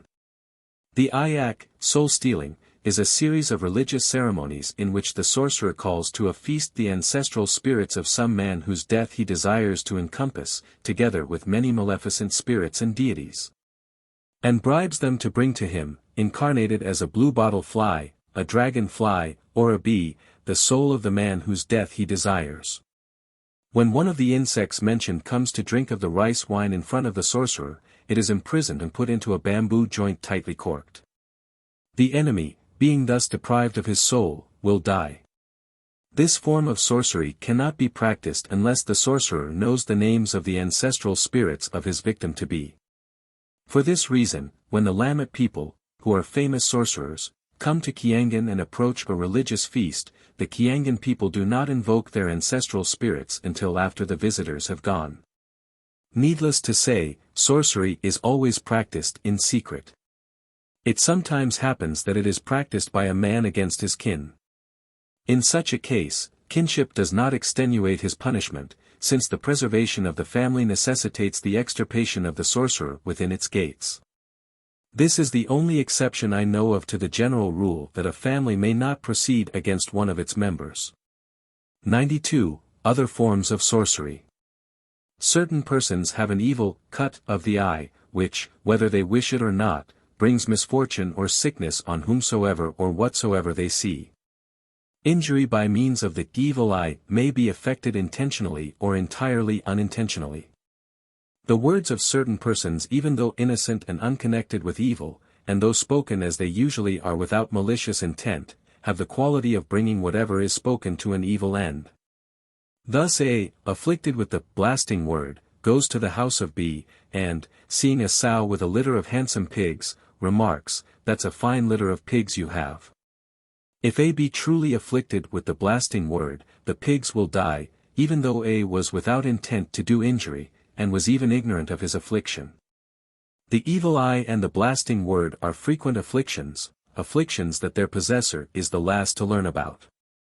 They may be cured by the possessors offering sacrifices of the proper sort. In the event of injury unintentionally being done by evil eye or blasting word, no punishment is meted out, although in some cases restitution is demanded. Curses are of two kinds, directly by word, and indirectly by curses laid on food, drink, or beetles. Kiangan people are afraid to purchase rice from the Lamet people to the south of them through fear of being affected by curses that may have been laid on the rice. 93. Punishment of sorcery. Sorcerers are not punished hysterically. To his credit, it must be said that the Ifugao proceeds slowly in condemning a person for this crime. Before he takes action, he demands not merely strong grounds for suspicion, but proof beyond a reasonable doubt that the suspected person is a sorcerer. Proof that one has performed the ayak ceremony against a person is sufficient ground for the infliction of the death penalty. But in the case of the evil eye and the blasting word, it must be proved that the death of the pigs, the beetle vine, or whatever it be that dies, was due to the glance or words of the bewitched. And that both glance and words were used with evil intent. This would obviously be hard to do. But for the purpose of justifying an injured person in killing such a sorcerer or bewitched one, a record of previous misdeeds of the kind, and a general conviction, in which a portion, at least, of the man's kin concurred. That the suspect was a malicious sorcerer, would be sufficient. A curse, by one who has no reputation for supernatural powers, is punishable by the following fine. Kadanjiang. Middle class. Nawatavat. Hinbakid, 110. Hinbakid, 110. Naanam, 6. Puyu, 2 death blankets. 16. 00. Puyu, death blanket. 8.00. Puyu, Dili. 8.00. Hey Nub Palyuk. 5.00. Hey Nub Palyuk. 5.00. Natawinan. 1.00. Hey Nub Palyuk. 2.00. Hey Nub Palyuk. 2.00. Nuntuku. 0.50. Natawinan. 1.00. Natawinan. 1.00. Natuku. 0.50. Natawinan. 1.00. Natawinan. 1.00. Naoha. 20. Natawinan. 1.00. Natawinan. 0.50. Liwa comes out of the Noanam. Natawinan. 0.50. Nuntuku. 0.50. Nuntuku, 3 each. 0.50. Nuntuku. 0.40. Nuntuku. 0.50. Nunbody. 0.40. Naoha. 0.20. 27. 50.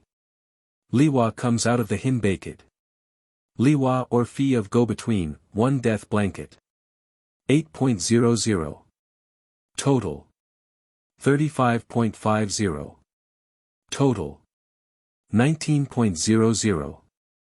Total. 10. 20. A curse by one who had a reputation of being a sorcerer might possibly lead to the death of the sorcerer on the spot. In case he were not killed, and the person or thing cursed died, the death penalty would be inflicted later. The following instances will be of value as illustrations. Some are recent, others historical. Before the coming of the Spaniards, Adiwan of Longa acquired a reputation as a sorcerer. He killed several of his kinsmen in Bai. Even his relatives in Longa admitted that he was a sorcerer, and said that he ought to be killed. Jinnit of Bai and several companions went to Longa one night, and called to Adiwan that they had come to see him. He opened the house and put down the ladder. The party ascended, and set upon Adiwan with their war knives and killed him. In trying to protect him, his wife, Dinaon, was wounded. The killing was universally approved. Kimudwi, alias Dulnuan, of Tuplak is a famous, or rather an infamous, sorcerer. Owing to a quarrel with one of his nephews, but long, over a debt, he performed an ayak to cause the latter's death. But Long was informed of the fact by one who, eavesdropping below Kimudwi's house, heard the prayers and incantations. On a certain day on which there was a feast in Ambabag, to which Kimudwi was nearly certain to come, but Long waylaid him, firing a rifle at him from cover near Ambabag. His marksmanship was atrocious. Before he could reload, women rushed out from the village and covered Kimudwi with their bodies, interceding, and stating that there was not sufficient certainty that Kimudwi was guilty to justify his nephew in killing him. This occurred in the interval between Spanish and American rule. Kimudwi is reputed to have killed by means of sorcery several of his kinsmen. Recently a child died in Tuplak whose death was attributed to him. He killed, it is said, the son of Bani, another of his nephews. Bani sent Dulanayan of Ambabag as a go-between to Kimudwi to challenge him to an ordeal, saying that he had no intention of killing him, even if guilty, owing to the peculiar prejudice of the Americans against such doings. But for his own satisfaction he wanted to know if Kimudwi were the sorcerer. He stated that in case Kimudwi won in the ordeal, he, Bani, would pay a fine of a gold bead for having accused him falsely. This was an unusually large fine. Kimudwi refused, or rather evaded, saying, "If I am a sorcerer, it is a case of the entire family, including Bani, being guilty." In other words, he took refuge behind the Ifugao doctrine of collective responsibility, c. In cases of strong suspicion, a supposed sorcerer was often openly accused and challenged to an ordeal. The ordeal was usually more in the nature of a duel, the two exchanging spears at 20 steps, 20 meters, distance. If the ordeal showed the suspect guilty, he was killed if he stayed in the region. He was not, however, killed on the field of duel, unless killed in the duel or ordeal itself, because such an execution might precipitate a battle with this kin. Adultery. 94. Forms of adultery. In its unaggravated form, adultery is called luktap. Luktap signifies sexual intercourse between a spouse and some person other than the one to whom he, or she, be married, uncomplicated by insults and scandalous behavior flaunted in the face of the injured spouse. The intention to abandon the spouse is either not present, or is concealed. The aggravated form of adultery is called hakwit. It consists of openly and scandalously bestowing one's love and body upon some other person than the spouse. Of insulting the injured spouse, or of repeatedly, while living under the same roof with the spouse, meeting the third person and having sexual intercourse. The intention is present of separating, or effecting a separation, from the injured spouse. The following is an illustration. Maxima, a girl of Umbul, was married to Ananeo of Pindungan. But Ananeo had not yet reached the age of puberty, while Maxima herself had reached that age. Sergeant Damanong, of the constabulary company at Kiangan, began paying attentions to Maxima, while Maxima was living in the house of Ananeo's father. During the season of watching the rice fields against theft of water, these two continually cohabited, the sergeant going to where Maxima was watching the fields at night. Ananeo attaining the age of puberty in the meantime, Maxima refused to have anything to do with him. Both Maxima and Damanong were guilty of hakwit in this case. Maxima's conduct was considered especially reprehensible, since she was a Binoit in the house of Ananeo's father, c. 95. Punishment of adultery. In both luktap and hakwit, the offending spouse and the lover, or mistress, are equally guilty. Each is equally liable to punishment. However, the offended spouse may, if he chooses, forgive the offending spouse without forgiving the partner in crime. This frequently happens. A wife is more likely to forgive than is a husband. The adulterer when taken in delicto is sometimes punished by death. The offended spouse is justified by public opinion in administering this punishment to a considerably greater degree than our laws in the United States would justify him. Several stories are told of persons caught in the commission of this crime who were impaled by a single spear thrust.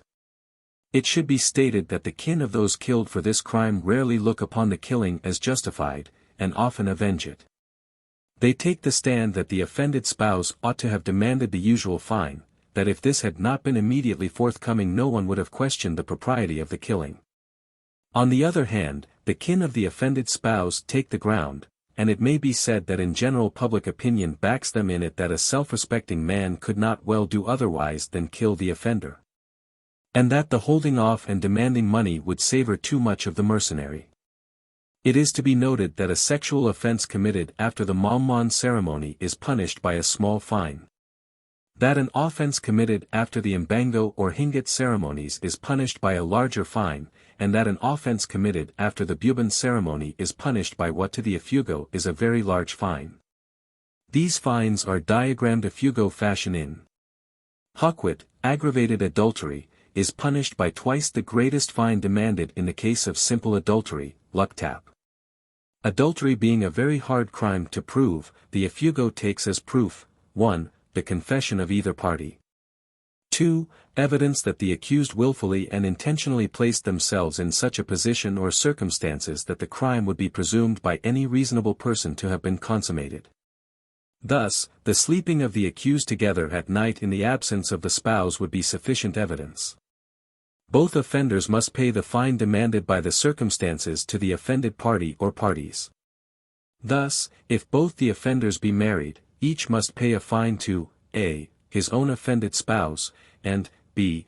to the offended spouse of the partner in the crime. The PUU of the fine goes to the offended spouse, the rest to the kin of the offended spouse.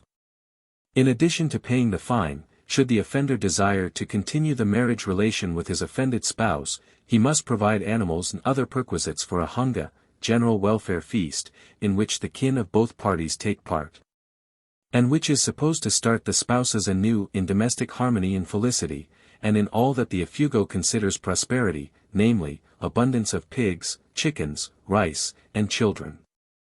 96. Sex in relation to punishment for adultery. Although the punishment for adultery is the same for either sex, the likelihood of the adulterers being punished is much greater if the offender be a woman than if he be a man. This is for the reason that men are more jealous than women and less attached to their spouses, usually. A great deal of adultery on the part of men goes unpunished. Most women would rather not hear about the peccadillos of their husbands. They do not want to take action unless it be forced upon them. But once the matter is brought to their official attention, they have to take action in order to save face. Women sometimes tell their husbands, "It would be all right for you to have a mistress if you could only do so without my hearing of it." And when they learn of some such offense on the part of their husbands, they sometimes upbraid them, saying, "Oh, why didn't you do this thing in such a way that I would not hear of it?" The husband, on the other hand, usually punishes, and often divorces his offending wife. Once an offense is known, it must be acted on. Otherwise, the offended spouse is considered to be lacking in self-respect. And indeed I believe that the insult involved in adultery is more serious than any other phase of the crime. The Malay's face is exceedingly dear to him. The taking of life. 97. General considerations. It is extremely difficult to unravel the law, if there be a law, with respect to murder, executions, and war. The Ifugao has no tribunals to sentence, and no government to execute. He makes no declarations of war. Doubtless no two nations or tribes of the world ever engaged in a warfare in which each did not consider the other the aggressor, or at least, the offender. The same is true with respect to feuds between families, which were almost as numerous as the families themselves.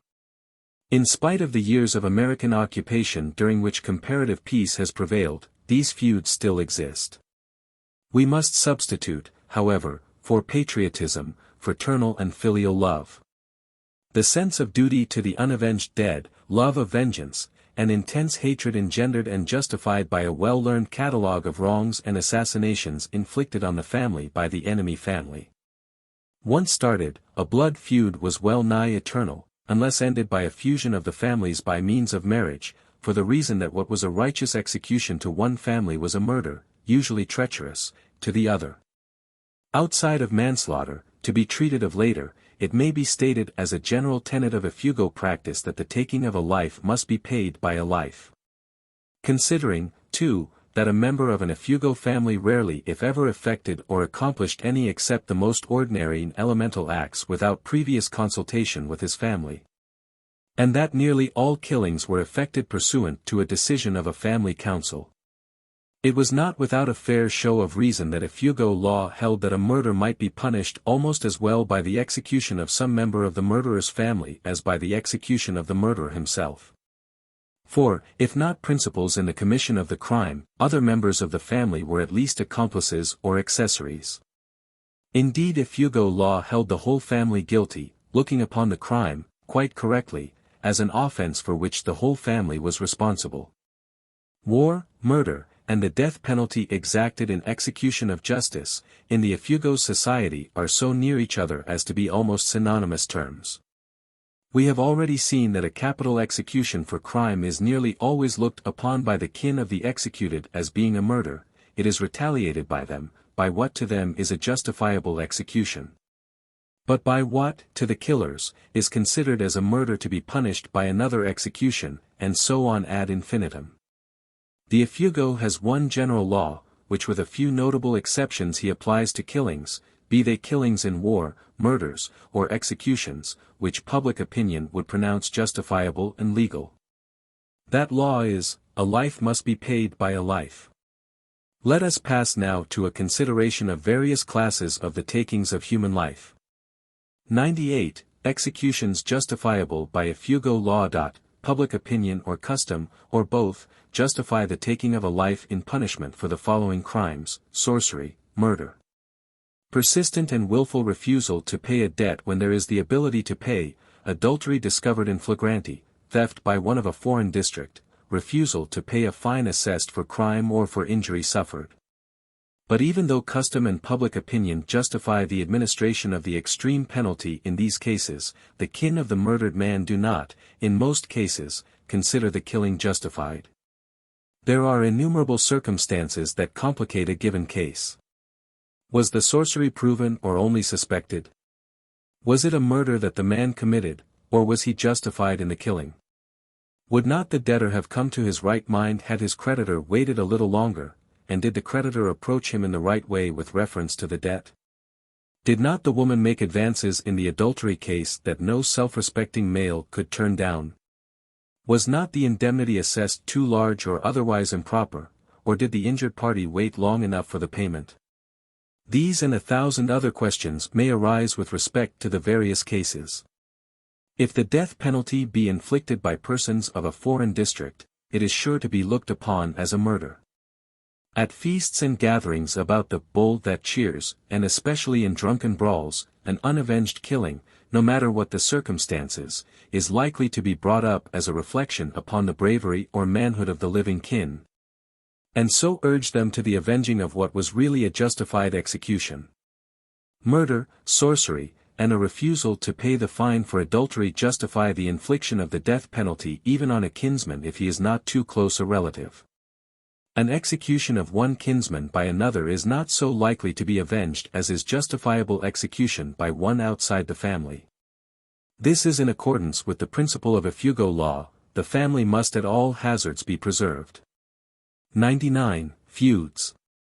A feud is a series of takings of human life as vengeance, in which the heads may or may not be taken.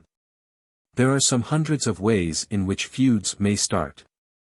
As a rule, they begin with a taking of life that is not justified in the eyes of the kin of him whose life was taken.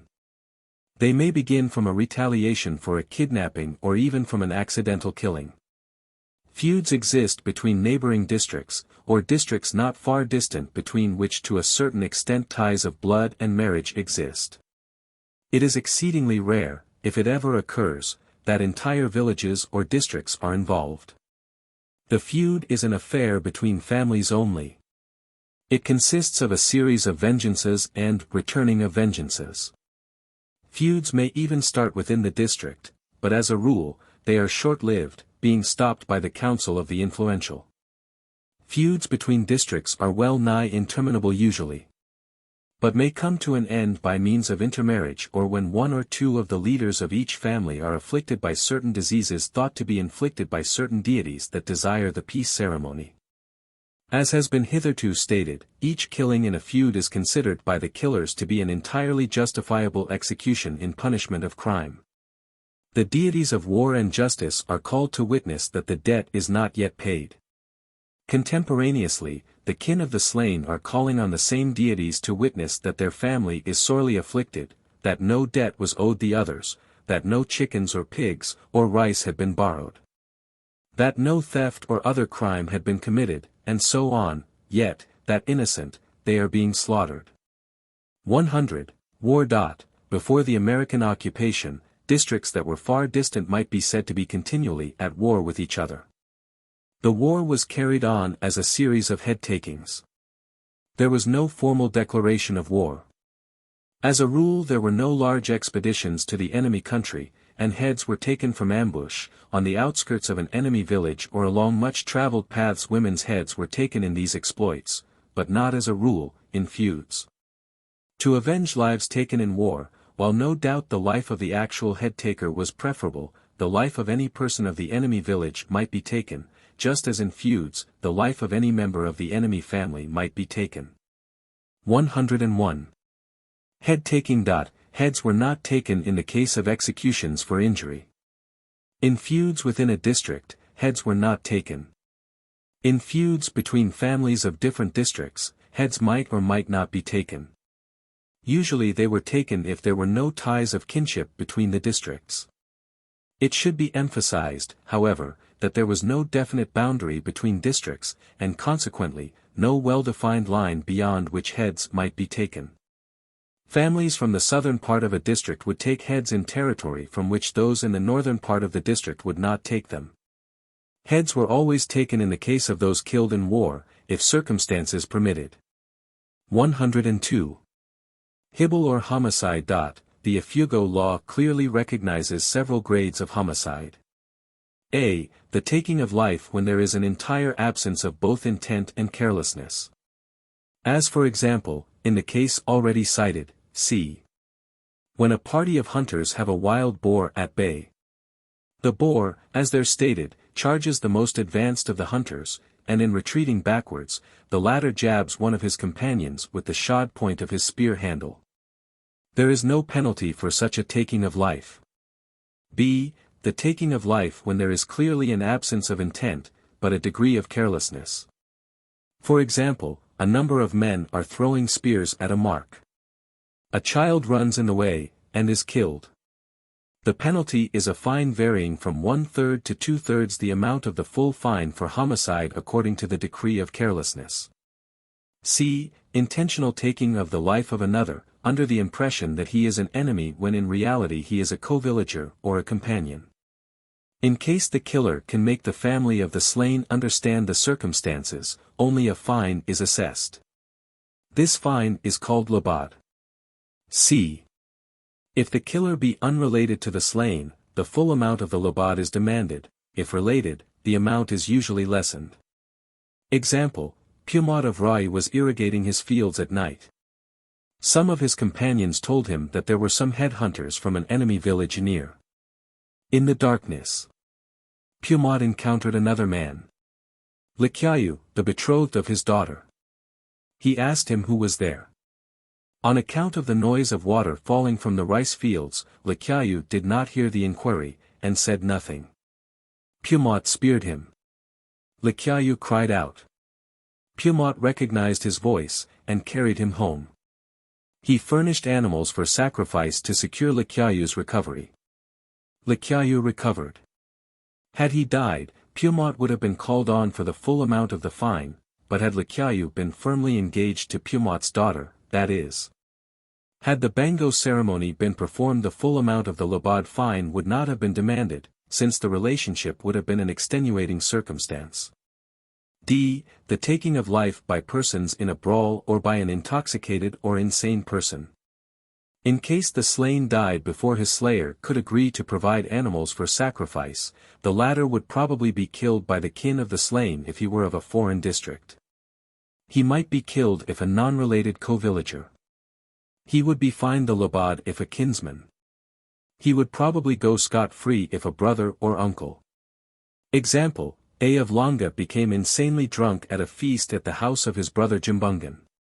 He attempted to embrace the comely daughter of Jimbungan, his niece.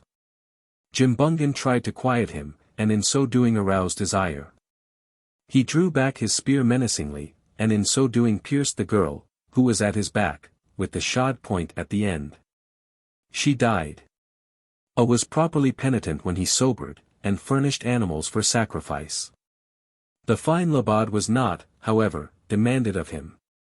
This was about 35 or 40 years ago. Considerable feeling exists between the two branches of the family to this day, owing to this occurrence. The burden rests upon the slayer in the above cases to show that the killing was accidental or that he was so drunk as to have utterly lost his reason. The absence of a motive is a great help to him in this. If he has ever had a serious altercation with the slain, in the absence of controverting evidence, the presumption is likely to be that the killing was intentional, and that he has been feigning friendship in order to kill by yuga, treachery. 103.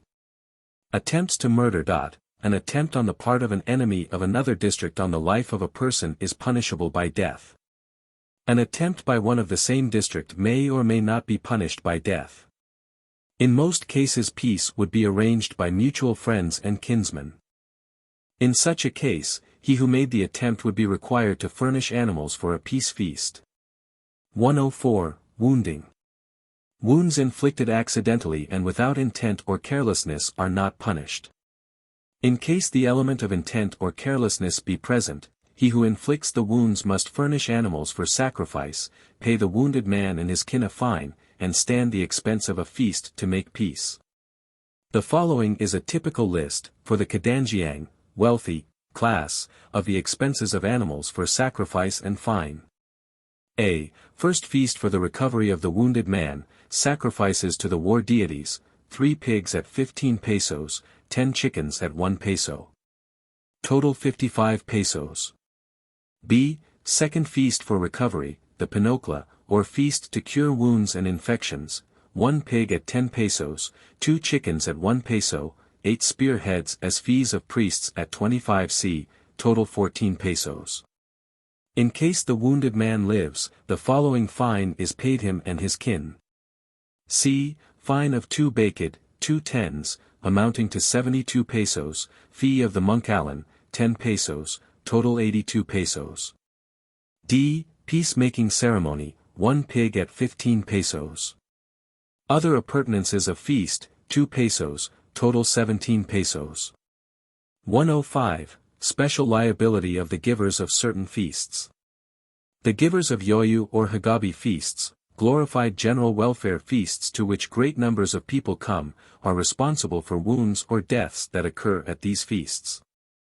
When a man decides to initiate himself and his wife into the ranks of the Kadanjiang by giving one of these feasts, he appoints one of the old priests of his family to perform the Tikman ceremonies.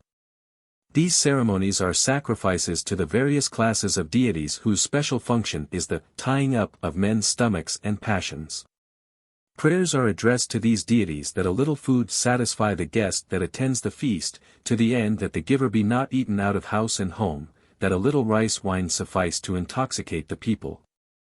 That the passions of men be tied up to the end that no quarrels or frays occur, that no rice wine jars or gongs be broken, that no accidents occur, in short, that the whole feast pass off smoothly.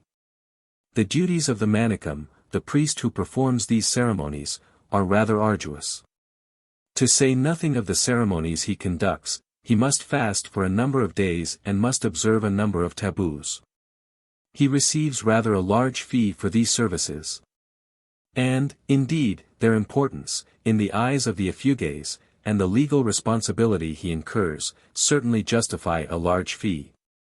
The manicum priests are jointly responsible with the giver of the feast for accidents or violence that may occur. This liability of the giver of the feast for wounds or loss of life is based on the supposition that if he had not given the feast the wound would not have occurred. And possibly that he gave the feast with the motive of bringing about such an occurrence. The liability of the manicum is based on the supposition that there must have been a remissness on his part in his religious duties, else the accident or loss would never have occurred. The following is an actual instance that would indicate that this provision of the law is an incipient employer's liability provision. Malangan of Pindungan, many years ago, gathered together his kin and friends, performed the preliminary feasts, and went to Payan to make a hagabi, lounging bench, the insignium of the Kadangiang class. They made a very large hagabi that weighed nearly a ton. In helping to carry it across the river 2 men were carried downstream by the current and drowned. Demand was made on Malangan and the manicum of the feast for the labad fine, c. It was paid, and that is the reason Malingan's descendants are not wealthier today, for formerly Malangan was one of the wealthiest men of the district. It should be stated that brawls and accidents are much more common in feasts of this character given in parts of Ifugao other than the Kianganaga-Karamagak area. This is due to the fact that in the area named above only relatives and persons invited by relatives attend, while in other regions the event is not so exclusive. There is the further consideration that in this area, on the night before the general drink fest begins, an old man makes a speech in which he tries to put the crowd assembled in a good humor, and in which he warns each and every one to seize and hold any person who begins to disgrace hospitality by unseemly brawling. 106. The labad, fine assessed for homicide. This fine is paid to the family of the slain. For the Kadangiang, or wealthy class, the full fine consists of 10 portions or divisions, totaling 975 pesos in the case tabulated below. These divisions may be briefly described as follows. The labad fine. 1. Outlay for a honga. General welfare feast. The honga is performed by the man's kin as a means of preventing the recurrence of such misfortunes in the family. The animals are sacrificed to all the deities. 1. Carabao. 80.00. 2. 3 pigs. 60.00. Total. 140.00. 2. Dangale, sacrifices at funeral. Feast. The animals of this part of the fine are killed at the funeral feast of the slain. 1. 2 carabaos. 160.00. 2. 5 pigs. 80.00. Total. 240.00. 3. Gagam, funeral shrouds. The clouts are to tie the dead man in the death chair. 1 about the chest, 1 about the head, 1 about the shoulders. And 1 to tie on the head and beak of the hornbill worn as a mark of rank. The ceremonial clout is worn on the breech of the corpse. The corpse is wrapped and entombed in the 8 death blankets. 1. 8 death blankets. 64.00. 2. 4 clouts. 4. 00. 3. 1 ceremonial clout. 1.00. Total. 69.00. 4. Habalag, hangings at funeral. Feast. The 9 cheap blankets are distributed among the man's kin. 1. 2 death blankets as fee of the Monkalan. 16. 00. 2. 9 Maginlotan, cheap death blankets. 36.00. Total. 52.00. 5. Madana, his eyes. 1. 1 gold neck ornament for left eye. 80.00. 2. 1 gold neck ornament for right eye. 80.00. Total. 160.00. 6. Putana, his belly. Articles listed under numbers 5 to 9 inclusive, go to the dead man's heirs and kin. 1. 1 pango, string of beads. 120.00. 7. Puhuna, his heart. 1 guling, rice wine jar, small. 80.00. 8. Abyunana, his seat. 1 gong. 80.00. 9. Nunladludigan, his place to lie. 1 2 death blankets. 16.00. 10. Hidit, peacemaking. For making peace with the family of the slain. 1 pig and other essentials of feast. 18.00. Total. 314.00. The rank of the slain has something to do with the amount of the labad. The amounts given above are those that would be collected in the case of the killing of a Kiangan man of the Kadanjiang class. If the slain were a middle class or poor man, the amounts would not be so great. If the slayer were a middle class or poor man, the amounts above might be lessened somewhat, but not very much. If the slayer be unable to pay, he is saddled with the rest as a debt. If he cannot pay the debt during his lifetime, his children must pay it. 107. Accidental killing of animals. The accidental killing of an animal is not a crime. Sometimes even the value of the animal is not demanded or accepted if tendered. If a dog runs out threatening to bite a passerby, and the latter kills it, he is required to pay the value of the dog. If a dog bites a passerby, the latter may kill the dog and need not pay a fine. If the dog bites him, and he does not kill it, he may demand a payment from the owner. It was a provision of primitive Roman law that, if an injury were done by a slave, the person injured had the right to exact vengeance against the slave personally, thus injuring the master's property. And the master or owner was consequently allowed to prevent this vengeance by making compensation for the injury done. Should a pig, at that period of the year when rice is stacked below the granary to dry out, enter through the fence and eat of the rice, it may be killed by the owner of the granary, but he must give the owner another pig in place of it. Such a killing is not considered malicious, for the pig was spoiling the miraculous increase of the year's harvest. A pig that enters a rice field and eats of the unharvested rice is usually returned to the owner with the request that he tie the pig up. Should it again enter the field, the damage it does must be paid for. Should the owner refuse to pay this indemnity, and should the pig again enter the field, the owner of the field would be likely to kill the animal. The owner of the pig might consider such a killing malicious and improper. Public opinion would sustain the owner of the field. 108. Malicious killing of animals. This is a serious crime. Its seriousness is due partly to the fact that domestic animals are to a great extent considered members of the household and as such loved and protected. And further to the fact that the intentional and malicious killing of such a member of a household would have a tendency to bring a like fate on the human members thereof, owing to the mystic power and force of analogy.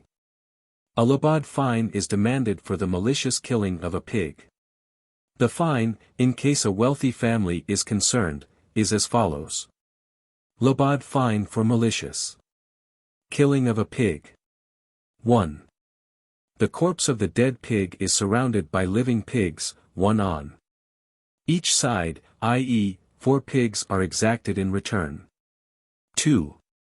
Dangale, C1. Carabao. This animal is simply handed over, not killed for a funeral as is the case when a human being is concerned. 3. Gagam, C6. Death blankets, 1 bio, fancy blanket, 1. Tinunwi, ceremonial clout, 4 clouts. 4. Habalag, C. Precisely as in the case of a homicide. 5. Liwa, fee of the Monkalan, or go-between, 1 death blanket. Putting another in the position of an accomplice. 109. The tokum, or fine for compromising another. He who, voluntarily or involuntarily, puts another in the position of an accomplice, or in such a light that he might be regarded as being an accomplice in the commission of a crime, and so be liable to punishment as such, must pay the person so injured a fine, called tokum. It may almost be said that he who causes another person's name to be prominently mentioned or bandied in connection with a crime must pay this fine. The following are instances in which a tokum would be demanded. A of another district comes to the house of B, and is received by B as a guest. While he is going home and while he is in the outskirts of the district he is speared by C, a neighbor of B's or a resident of the same district. B must force C to pay a tokum.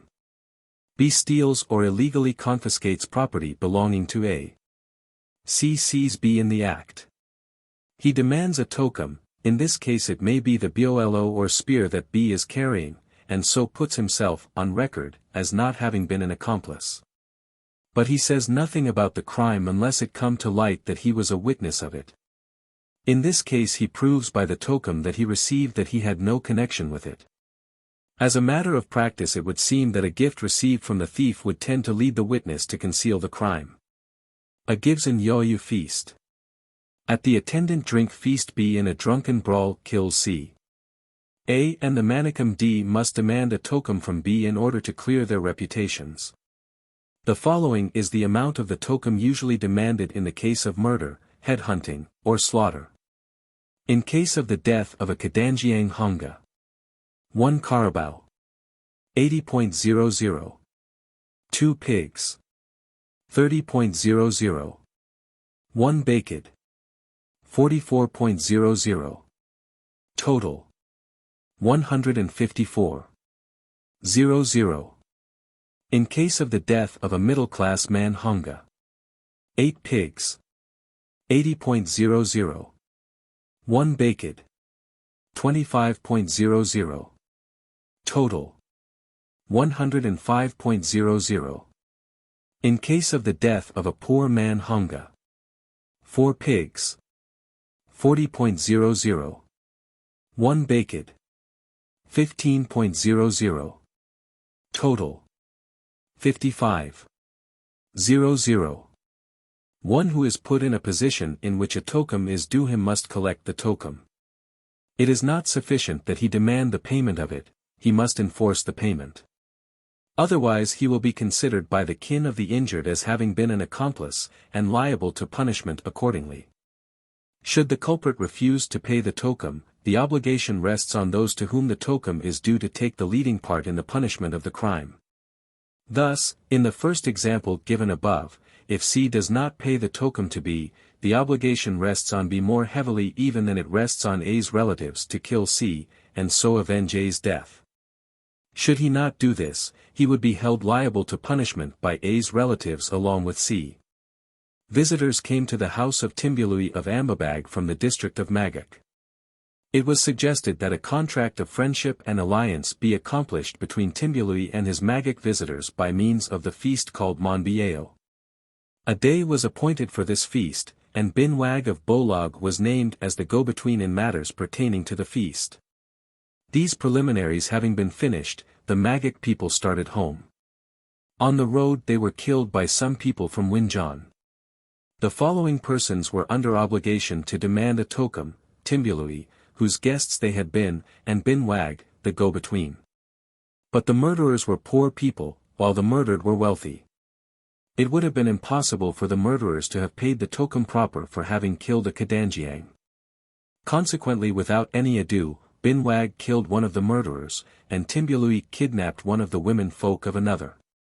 Timbului sold this woman to slavery in Nueva Vizcaya, receiving 4 carabaos.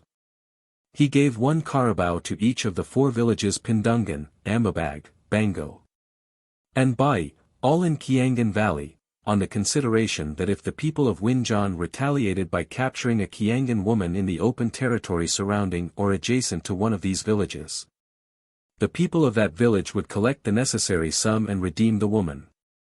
Theft. 110. Of theft in general. There is a considerable degree of difference in the severity with which theft is punished in different parts of Ifugao. The following is the general law with respect to the theft of articles of medium or slight value. Kadanjiang class, it is a general principle that true Kadanjiang do not steal. However, it sometimes occurs, especially in the Kiangan Magak area, that persons who have the right to claim this rank become needy. The rule for the punishment of members of this class is, the Kadanjiang must return the stolen thing, or, if it shall have been consumed, its equivalent in value, and must entirely surround it with like things of equivalent value. This rule merely amounts to the paying of 5 times the value of the stolen thing. He must also pay a fee to the go-between. Middle class, a thief of this class must return the stolen thing in ulpitanit, i.e. place a like thing, or an equivalent value, on either side of it. He must also pay a liwa fee to the go-between of the case. Very poor, a thief of this class must repay the stolen article or its equivalent value, tokopna, and pay a fee to the go-between in the case. In the case of the theft of heirlooms of great value, such as rice wine jars, or gansas, the thief must repay, besides the stolen articles, their tokop, or equal. And in addition must furnish a certain number of pigs or other articles of medium value. The following shows how the Ifugao visualizes a payment of this sort. The stolen article.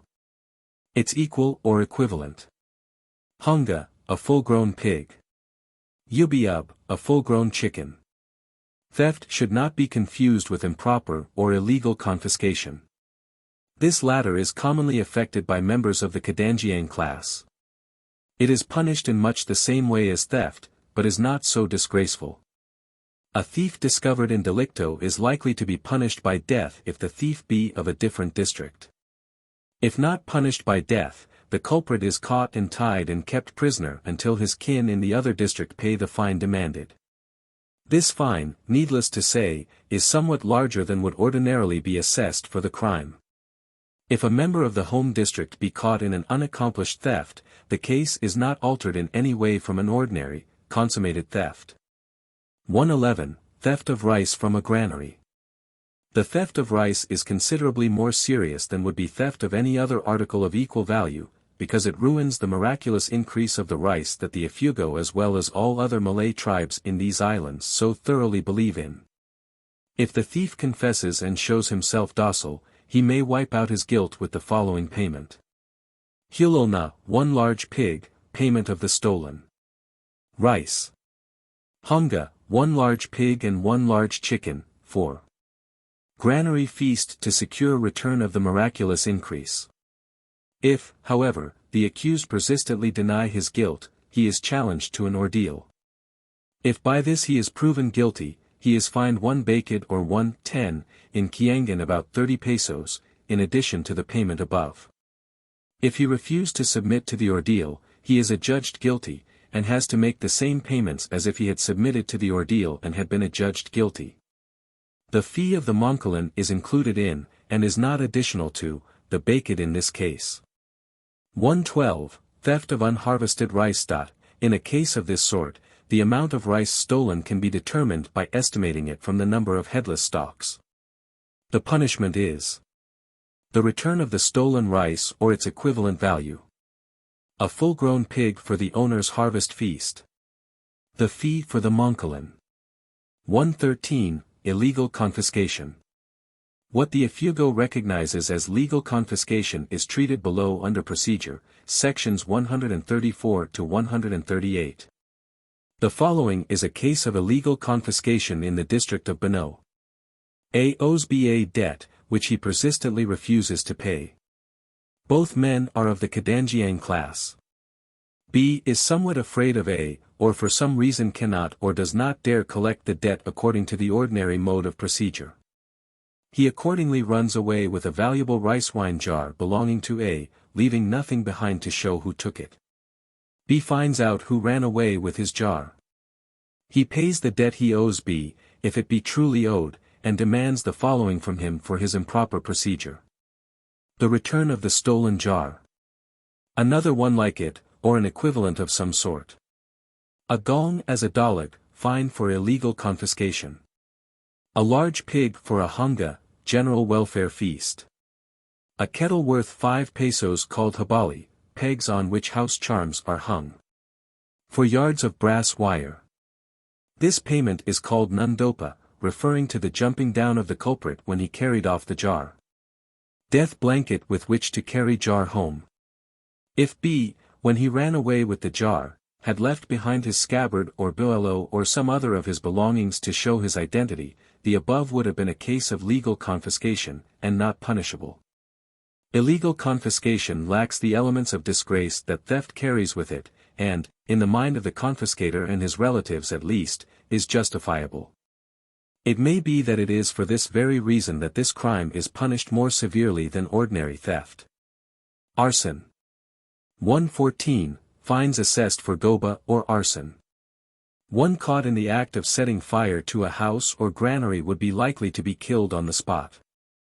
Should he consummate the act and escape, demand would probably be made upon him and his kin for 2 granaries full of rice and for the animals necessary to consecrate them by the usual feasts.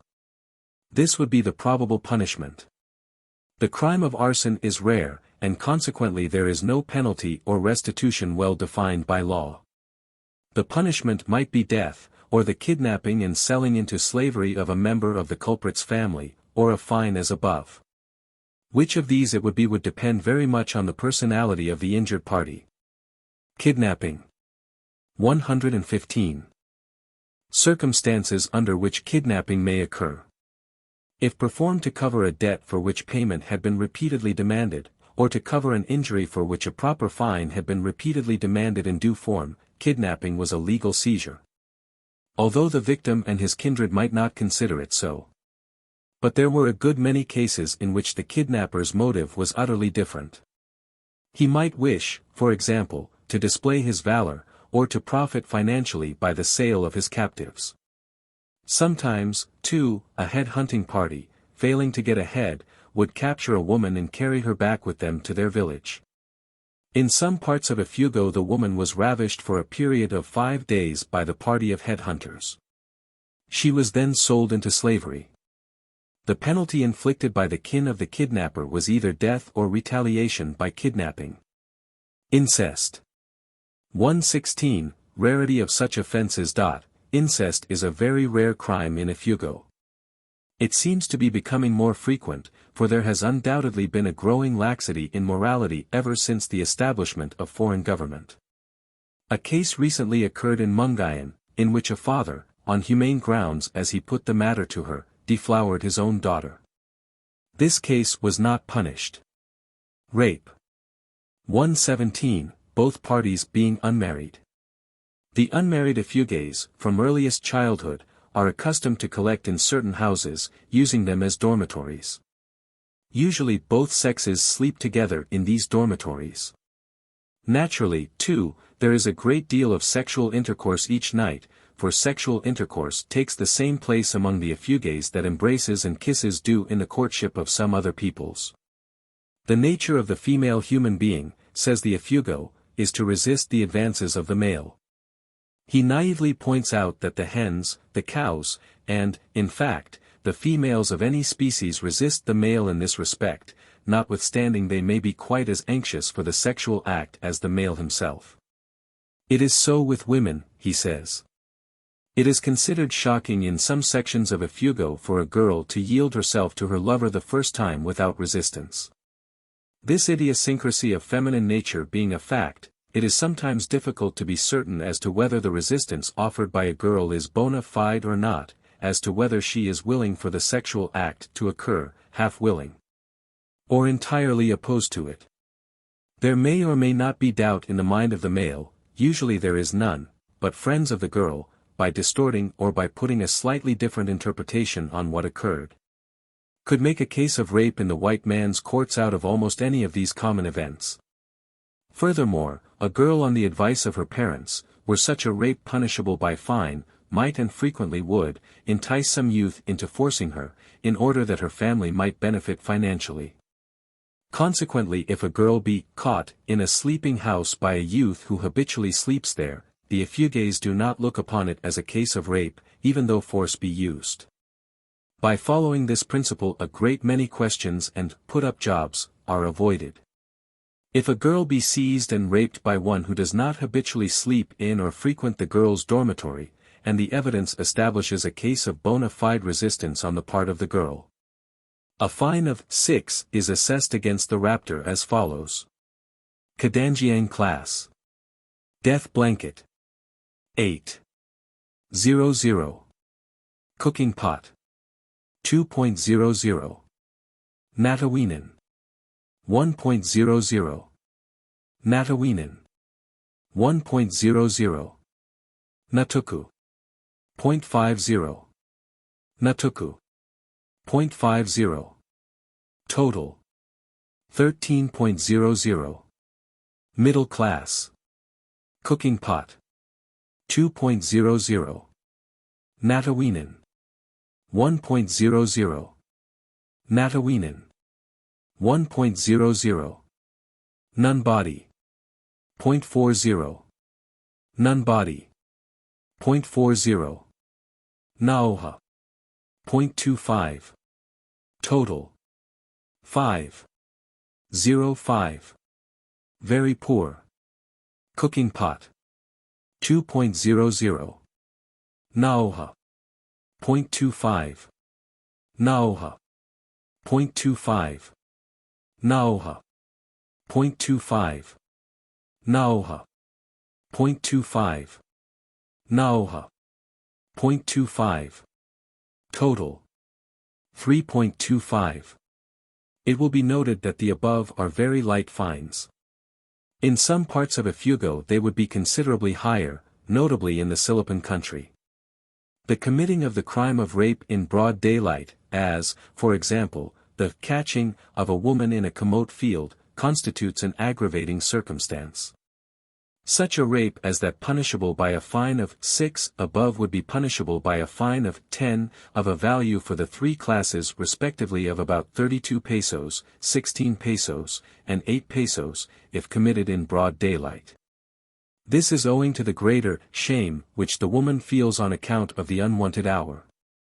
118. Rape of a married woman by an unmarried man. This is a serious offense. It is punishable by a fine equivalent to twice the fine assessed for luck tap, or unaggravated adultery.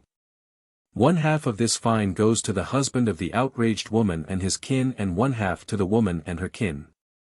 119. Rape of a married woman by a married man. This is a case still more serious for the offender, since in addition to paying the aforementioned fine, he must pay to his own wife an additional fine as penalty for luck tap. Mahalyu or minor offenses. Minor fines are punishable by fines called halyu.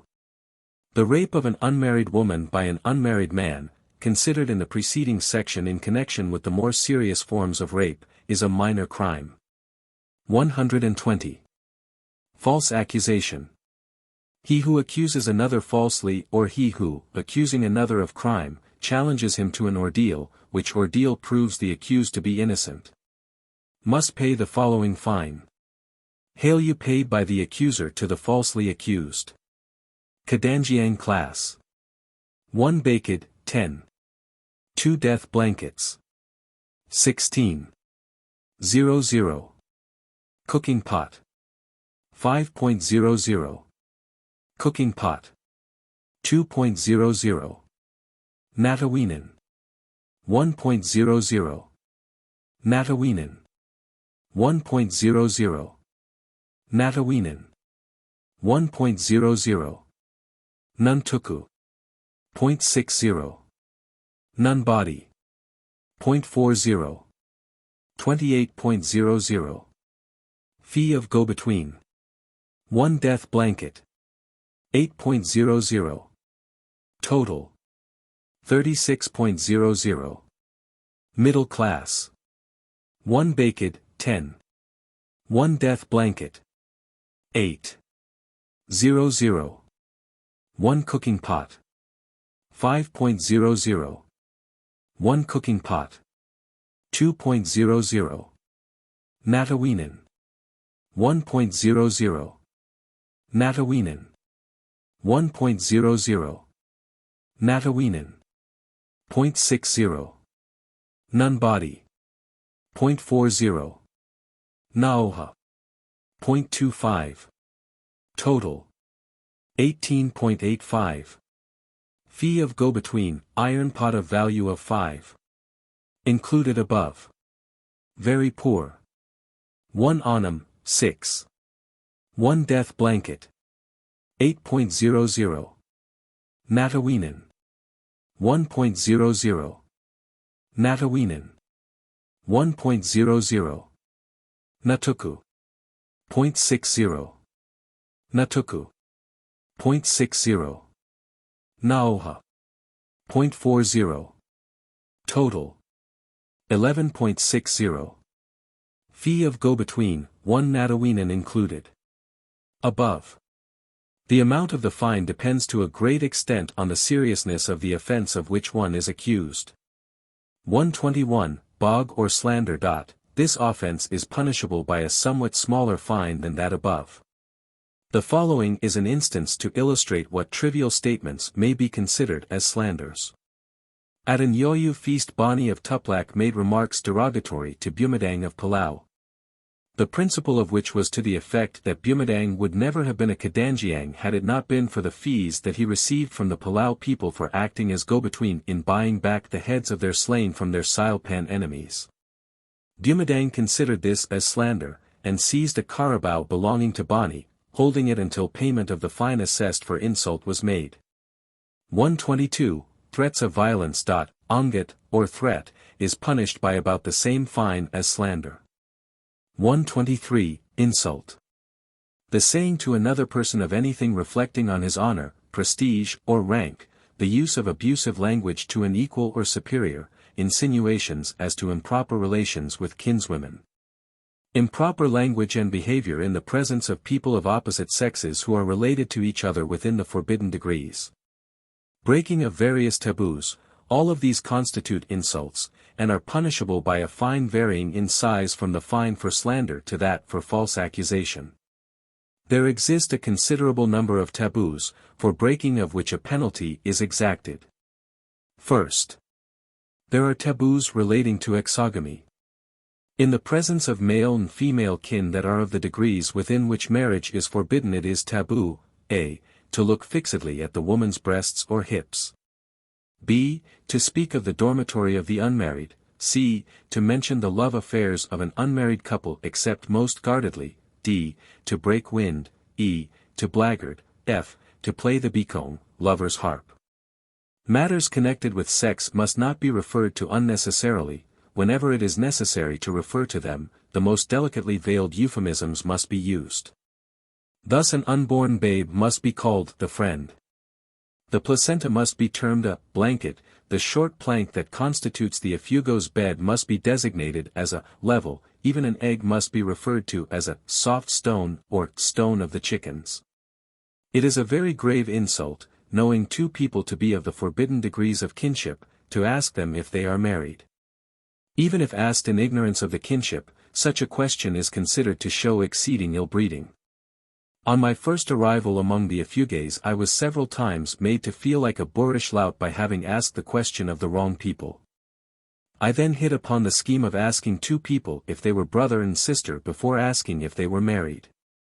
This, however, was equally a faux pas in case the two were husband and wife, since to the Ifugao it amounted to asking a man if he had married his sister. I then learned to do as a well-bred Ifugao does in such cases, to observe and deduce from the conduct of the two what their relationship might be. This was never a difficult matter. Second, acts which savor of adultery are tabooed. Among such are the intentional touching of the body of a married woman. If a man meets a married woman on a rice-field dike, the proper thing for him to do is to step off into the mud and water and let her pass. He may not grasp her body in order to squeeze past her and thus avoid stepping into the water. It is forbidden, too, to enter a house in which a married woman is alone. Third, it is taboo, knowing a person to be dead, to ask his sons or near kin if he is dead. Fourth, certain acts are believed to be injurious to others because they are bad in their magic influence. Thus trying to collect a debt when a member of the debtor's household is ill is taboo. The penalty for this act is the loss of the debt, be it large or small. It is believed that any subtraction from the sick person's or his family's possessions is bound to react injuriously on his health. Passing near or through a field of rice in a foreign district during harvest is taboo, because it is a disturbing factor and interferes with the miraculous increase. In one case, to be hereafter considered, the absence of both intent and carelessness do not excuse, c. Kadanjiang, an upper-class person. In most parts of Ifugao, persons must give expensive feasts to attain this rank. Tumak, persons who have enough rice to last them throughout the year, but who do not sell rice. Nawatwat, persons who are poverty-stricken. Tuberculosis and persistent cough, c. Compare the practice of our Saxon forefathers, among whom the life of a king's thane was worth 1,200 shillings, while that of a common free man was valued only a sixth as high, and that of a slave at only his property valuation. R. Cherry, The Growth of Criminal Law in Ancient Communities, London, 1890. Dr. Cherry shows how masters' liability for injuries done by their employees has arisen from this principle, pages 4ff. Procedure. The family in relation to procedure. 124, Family Unity and Cooperation. The mutual duty of kinsfolk and relatives, each individual to every other of the same family, regardless of sex, is to aid, advise, assist, and support in all controversies and altercations with members of other groups or families. The degree of obligation of the various members of a family group to assist and back any particular individual of that group is in direct proportion, first, to the kinship or the relationship by marriage. Second, to the loyalty the individual in question has himself manifested toward the family group, that is, the extent to which he discharges his obligations to that group. The family is without any political organization whatever. It is a little democracy in which each member is measured for what he is worth, and has a voice accordingly in the family policy. It is a different body for every married individual of the whole Ifugao tribe. There are a great many relationships that complicate matters. An Ifugao's family is his nation. The family is an executive and a judicial body. Its councils are informal, but its decisions are none the less effective. The following rules and principles apply to the family and to individuals in the matter of procedure. Brothers of the blood can never be arrayed against each other. They may fall out and quarrel, but they can never proceed against each other. This is for the reason that their family is identical, before marriage at least, and a family cannot proceed against itself. Cousins and brothers of the half-blood ought never to be arrayed against each other in legal procedure. In case they should be so arrayed, the mutual kin try to arrange peace. Only in the event of serious injuries may a cousin with good grace and with the approval of public opinion collect a fine from another cousin, and even then he should not demand as much as from a non-related person.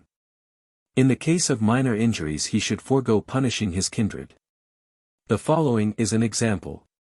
A steals some rice from his cousin B, theft and thief become known. B takes no steps against the thief.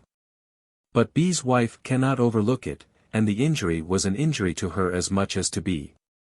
Her kin take the matter up. They collect half the usual indemnity for their kinswoman.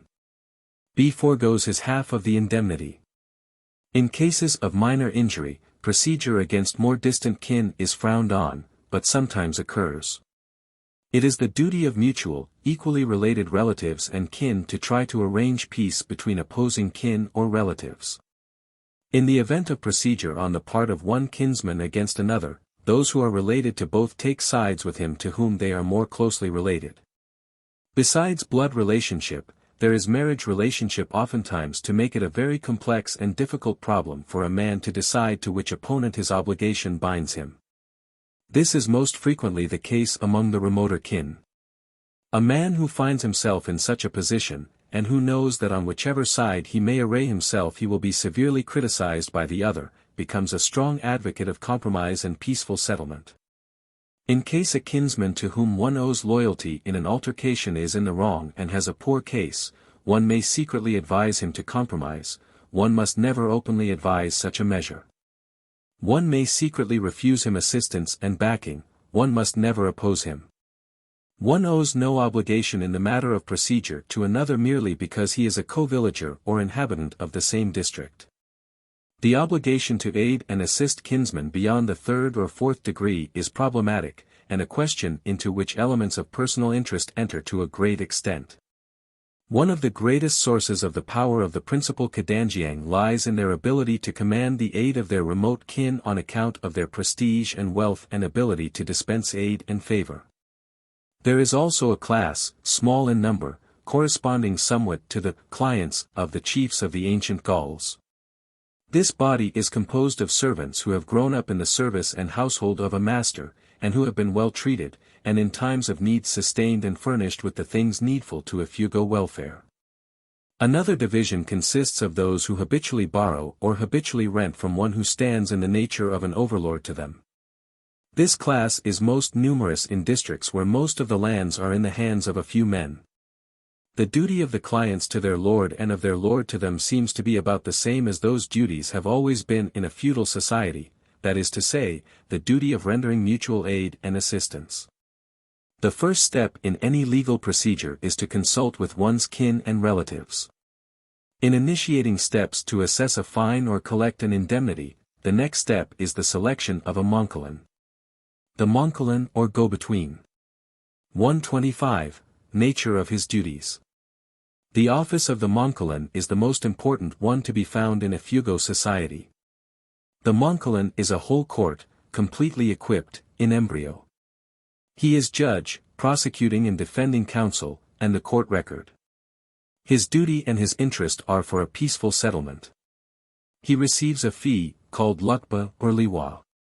To the end of peaceful settlement he exhausts every art of Ifugao diplomacy. He wheedles, coaxes, flatters, threatens, drives, scolds, insinuates. He beats down the demands of the plaintiffs or prosecution, and bolsters up the proposals of the defendants until a point be reached at which the two parties may compromise. If the culprit or accused be not disposed to listen to reason and runs away or shows fight, when approached, the monkalin waits till the former ascends into his house, follows him, and, war knife in hand, sits in front of him and compels him to listen. The monkalin should not be closely related to either party in a controversy. He may be a distant relative of either one of them. The monkalin has no authority. All that he can do is to act as a peace-making go-between. His only power is in his art of persuasion, his tact and his skillful playing on human emotions and motives. Were he closely related to the plaintiff, he would have no influence with the defendant, and mutatis mutandis the opposite would be true. Ultimately in any state the last appeal is to a death-dealing weapon. For example, in our own society a man owes a debt which he does not pay. Action is brought to sell his property to pay the debt. If he resists, he is in danger of death at the hands of an agent of the law. Much more is he in danger if he resists punishment for crime. The same is true in the Ifugao society. The lance is back of every demand of importance, and sometimes it seems hungry. An Ifugao's pride as well as his self-interest, one might almost say his self-preservation, demands that he shall collect debts that are owed him, and that he shall punish injuries or crimes against himself. Did he not do so he would become the prey of his fellows. No one would respect him. Let there be but one debt owed him which he makes no effort to collect. Let there be but one insult offered him that goes unpunished, and in the drunken babbling attendant on every feast or social occasion, he will hear himself accused of cowardice and called a woman. On the other hand, self-interest and self-respect demand that the accused shall not accept punishment too tamely or with undue haste, and that he shall not pay an exorbitant fine. If he can manage to beat the demands of the complainant down below those usually met in like cases, he even gains in prestige. But the monkalin never lets him forget that the lance has been scoured and sharpened for him, and that he walks and lives in daily danger of it. The accuser is usually not over-anxious to kill the accused. Should he do so, the probabilities are that the kin of the accused would avenge the death, in which case he, the slayer, would be also slain. The kin of each party are anxious for a peaceable settlement, if such can be honorably brought about. They have feuds a plenty on their hands already. Neighbors and co-villagers do not want to see their neighborhood torn by internal dissension and thus weakened as to the conduct of warfare against enemies. All these forces make for a peaceful settlement. It is the part of the accused to dally with danger for a time, however, and at last to accede to the best terms he can get, if they be within reason. Testimony 126. Litigants do not confront each other.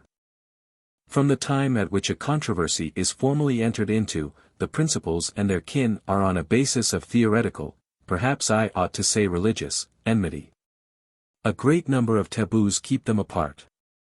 Diplomatic relations between the two parties have been broken off and all business pertaining to the case is transacted through the third party, the Monkalan.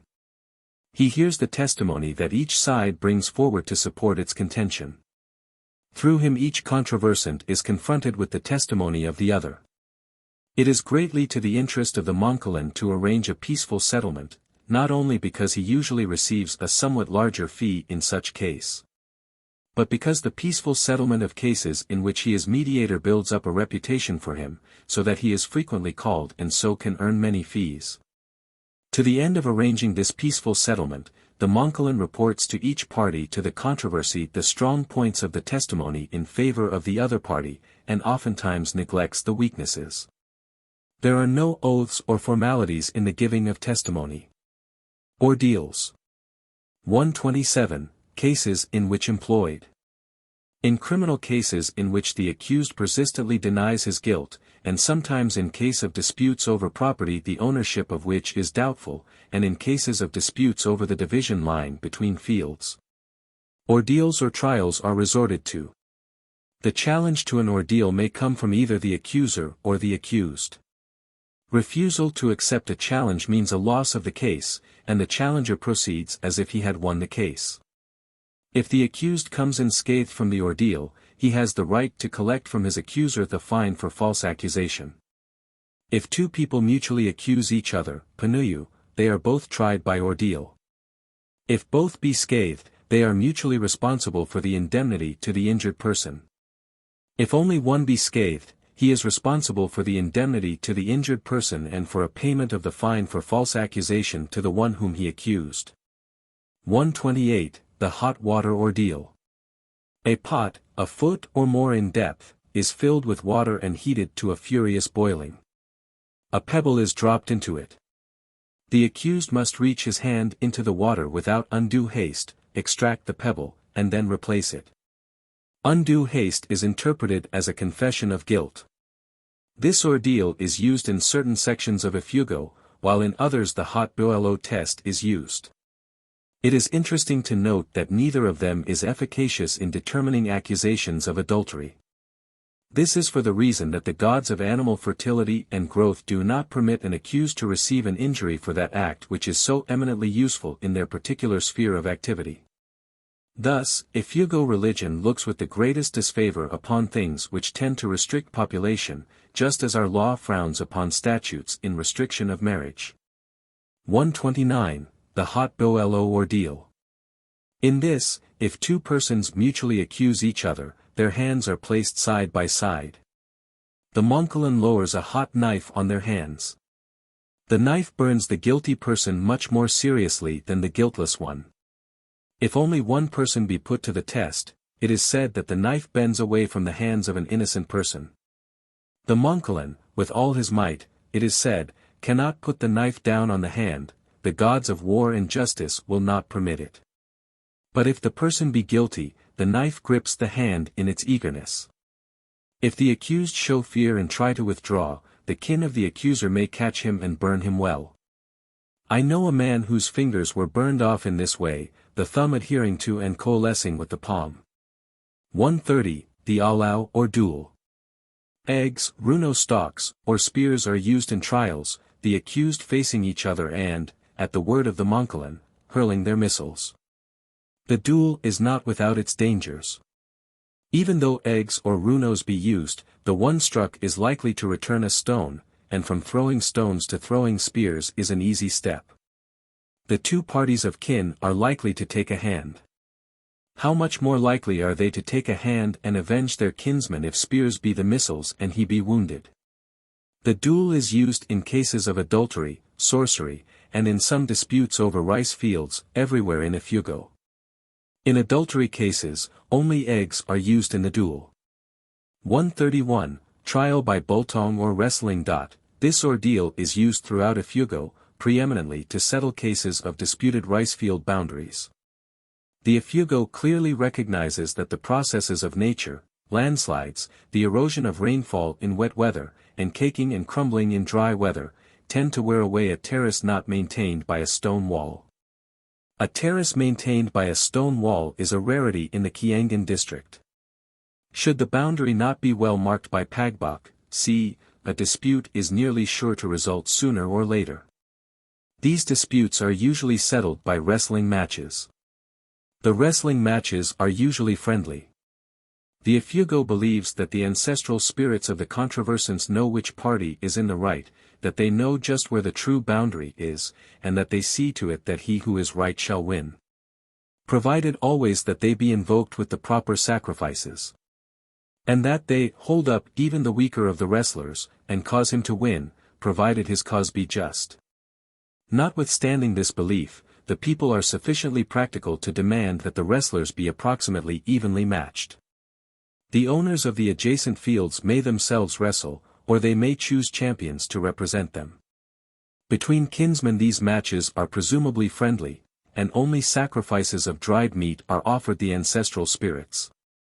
But between those not related, there is often a great deal of unfriendly feeling. In this latter case numerous chickens and 2 or 3 pigs are sacrificed, and ceremonies like those against enemies are performed. On the appointed day the two parties meet at the disputed boundary and occupy opposite ends of the disputed land.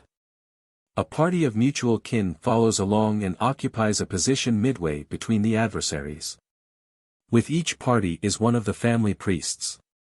Taking beetles and dried meat, presuming the contest to be a friendly one, from a head basket, the priest prays very much as follows: "Come, Grandfather Eagle, Grandfather Red Ant, Grandfather Strong Wind, Grandfather Pangolina.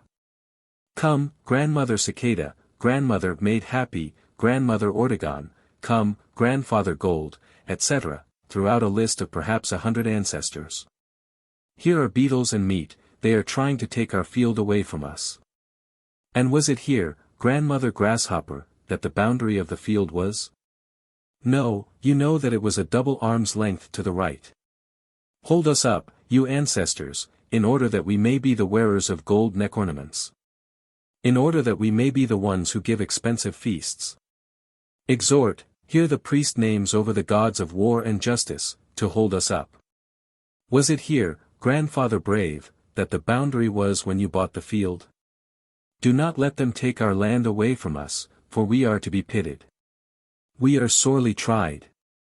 After the prayers of the priests, each champion is led by one of his kinsmen to the place where the first wrestling is to occur. This leading is very ceremoniously done, and suggests the heralding of the champions in feudal days. The dike of the upper terrace has been cleaned off at intervals of 15 to 25 feet in order that the owner of the upper field may have no advantage. The champions frequently work themselves down half-thigh deep in rice field mud, water, and slime. Catching fair and even holds, they begin to wrestle, encouraged each by the shouts and cries of his kinsmen and by the calling of the old men and old women on the spirits of the ancestors.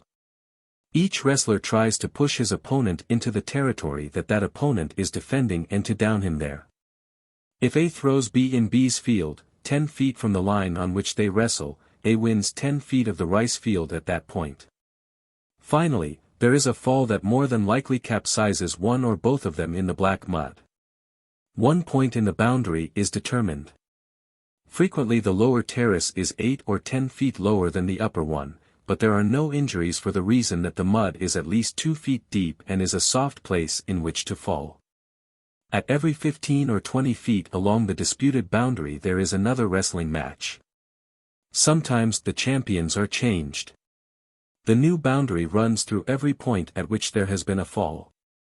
132. The umpire and the decision. The Monkalan is the umpire in trials by ordeal. He interprets undue haste or a faulty performance as a confession of guilt. On the day following the trial by fire or hot water he goes to the house of the accused and examines the hand and forearm. If he finds white inflamed blisters, he pronounces him guilty. In the case of a duel, he pronounces the one struck by the missile guilty. The Ifugais believe that the gods of war and justice turn missiles aside from the innocent in these duels. For the umpire to be manifestly unfair, would be for him seriously to imperil his own life. As a matter of fact, a person whose skin is rough, dry, and horny has a great advantage in these ordeals. Since sword climbing and the walking on hot stones and live coals have occurred in other parts of the world, it would seem that a question might be raised whether state of mind, or other factors as yet unexplained, may not enter these affairs. Execution of justice. 133. Retaliation that, in the case of lives lost in feuds, sorcery, murders, and head-hunting, capital punishment inevitably follows, provided the kin of the slain be sufficiently daring to execute it. Capital punishment is the rule, and is almost invariably inflicted in cases of the refusal to pay proper fines, for which demand has been made in correct form, and after a reasonable length of time has been given in which to raise the sum demanded. In punishment of adultery, manslaughter, the putting of another in the position of an accomplice in case of murder or death in feud, or for wounds, provided the culprit be not a kinsman or person closely related by marriage. Rarely would there be much trifling in the infliction of this penalty. Seizure of something of sufficient value to cover the fine assessed might sometimes be made, except in the cases of adultery and manslaughter. To practice seizure in the case of adultery, except when a kinsman were the offender, would have the aspect of anxiety to profit by the pollution of the wife's body and might give rise to suspicion of conspiracy on the part of husband and wife to bring about the crime in order to profit financially. In the same way, a self-respecting family would disdain to accept payment for the life of a kinsman except as a matter of forbearance and mercy to the taker thereof. We have seen before that unless the token be collected the injured person is in danger of losing his own life should he not slay him from whom the tomahawk is due. The crime of arson undoubtedly justifies the death penalty. But it is so rare a crime that it is impossible to say what is the usual Ifugao practice in punishing it. The non-payment of a debt when there is the ability to pay it, and after many and repeated demands have been made in the proper manner for it, justifies the infliction of the death penalty. Capital punishment is administered by the injured person and his kin. In all cases it is fraught with the greatest danger to the inflictors. Usually it is inflicted from ambush, although it may be a sudden slaying in the heat of passion. The culprit is never notified that he has been sentenced to death. The withdrawal of a go-between from a serious case is, however, a pretty good warning. It has about the same significance as the withdrawal of an embassy in an international complication. The infliction of a death penalty has been the starting point of many an interminable feud between families. For this reason the injured person exhausts every effort to effect a punishment in some other way if any other punishment be consistent with his dignity and respectability. 134. Seizure of chattels. If a kinsman of remoter kinship than that existing between brothers commit a crime punishable by death, except sorcery or murder, and obstinately refuse to pay the fine assessed, seizure of his property or part of it is made. Seizures are made from unrelated persons to cover fines due in punishment of theft, malicious killing of animals, arson, and the minor crimes, also to secure payment of a debt. The following is a list of the things usually seized: gongs, rice wine jars, carabaos, gold beads, rice fields, children, wives. A seizure may be made by fraud or deceit, or it may be made in the absence of the owner of his household, or it may be made by superior force. Considering only the manner of the seizure, there is but one law to be followed: the seizure must be made in such a manner as to leave no doubt as to the identity of him who seizes. Thus if B persistently refuses to pay a fine owed to A may go to B's house when there is nobody at home and may run away with a gong. If he leaves his bolo, his scabbard, his blanket or some other personal effect in the house as a sort of a visiting card, his seizure is legal. Or A may go to B's house and, pretending friendship, borrow the gong, representing that he wants to play it at a feast and, having secured possession of it, refuse to return it till the fine be paid. Or suppose that an agent of B's is bringing a carabao up from Nueva Vizcaya, and that the agent has to travel through A's village. A and his friends stop the agent and take the carabao away from him, telling him to inform B that the carabao will be delivered to him when the fine is paid. There is a second kind of seizure, a seizure of the property of some relative or kinsman of the culprit. The property of a wealthy kinsman may be seized to cover a fine due from a poor kinsman who has no property. This kind of seizure is more likely to lead to a lance throwing than a seizure from the culprit himself. The danger of such an ending increases with the remoteness of the kinship between the culprit and the person from whom the seizure is made. A third kind of seizure is practiced against neighbors of delinquents who live in another district. Suppose a man be in one of the districts to the west of Kiangan to have gone to Nueva Vizcaya, east of Kiangan, and there to have purchased a carabao. He owes no debts, nor have any fines been levied against him. He returns through Kiangan, however, and his carabao is seized by A Kianganite.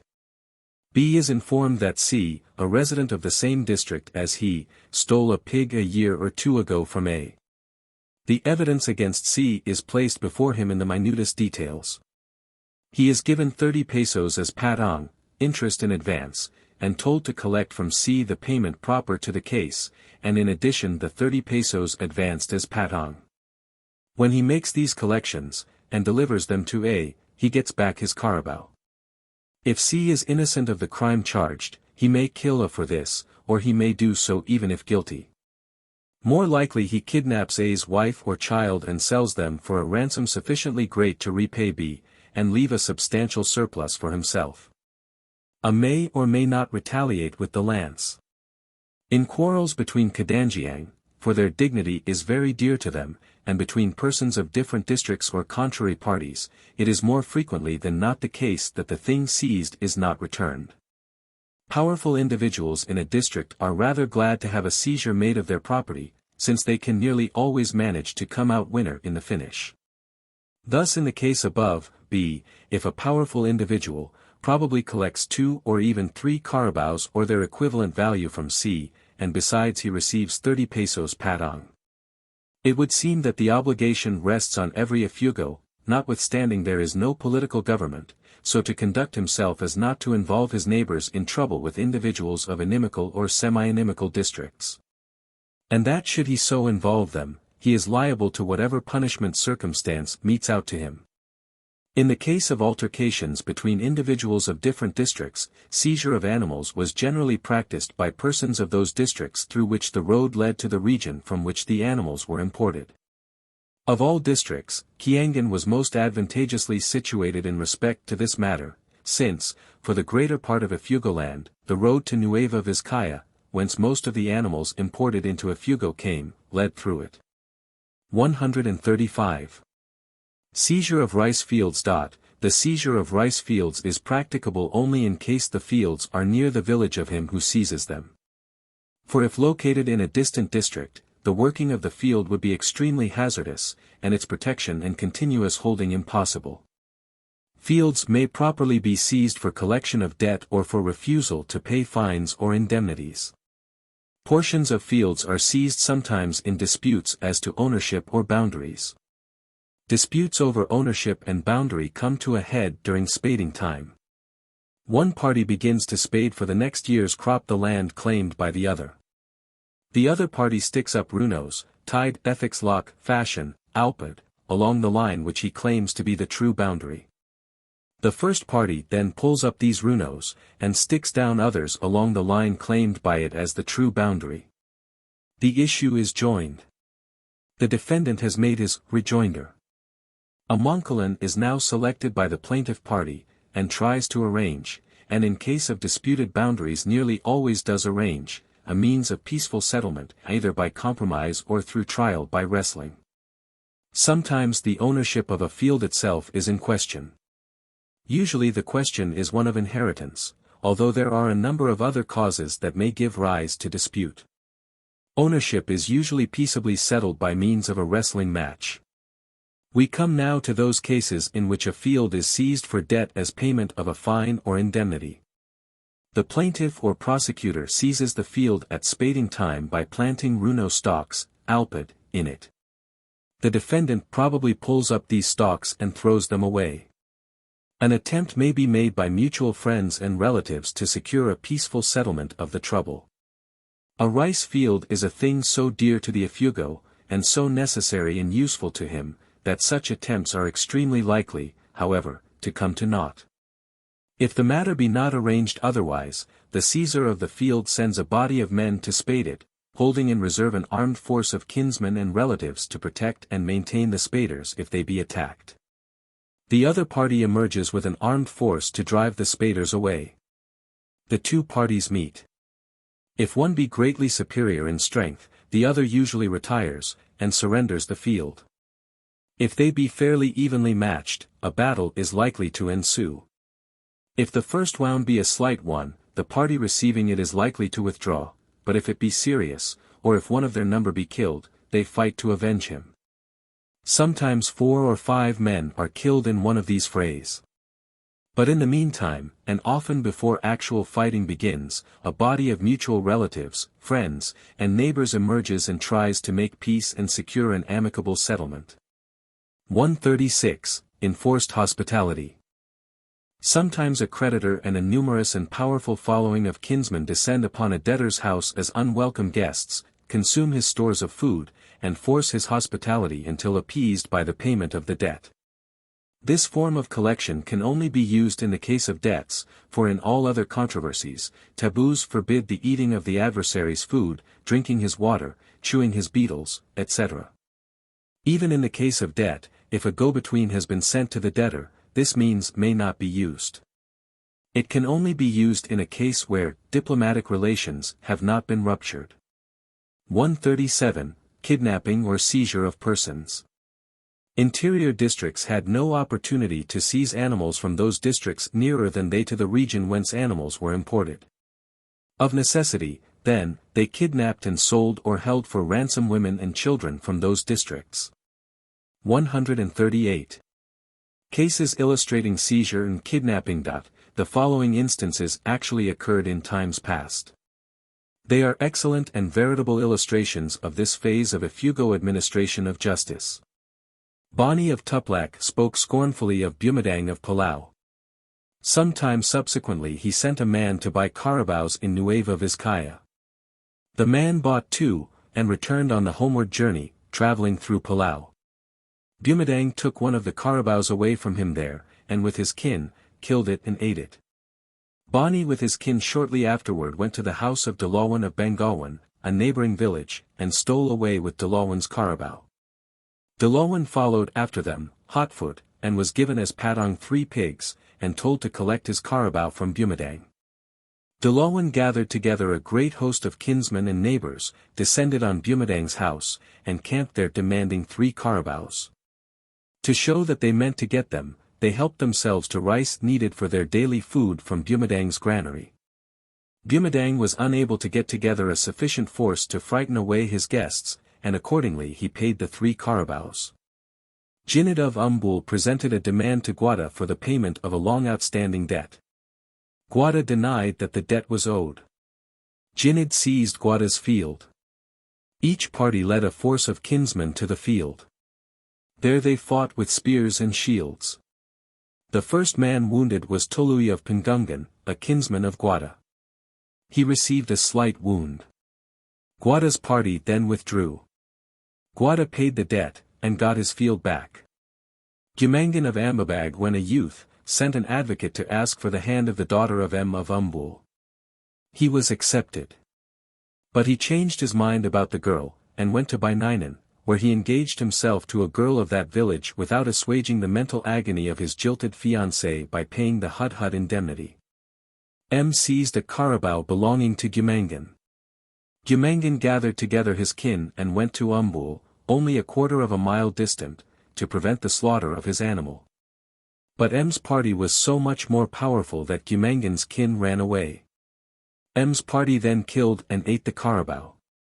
Gumangan married in Baininan, and bearing in mind his former humiliation. decided to do something that would restore his prestige and at the same time assure him a sufficiently large body of followers to make him strong to demand and to resist demands. He consequently gave a great Yoyu feast at which the unheard of number of 6 carabaos was slaughtered, to say nothing of innumerable pigs. And later, he gave the Hagabi feast, an even more expensive operation. Dumalulin of Tuplak borrowed a carabao of Gumangan. 5 years elapsed, yet he made no move to repay the debt, notwithstanding repeated demands of Gumangan. Gumangan seized Dumalulin's field, which had already been spaded, and threw his seedbed away.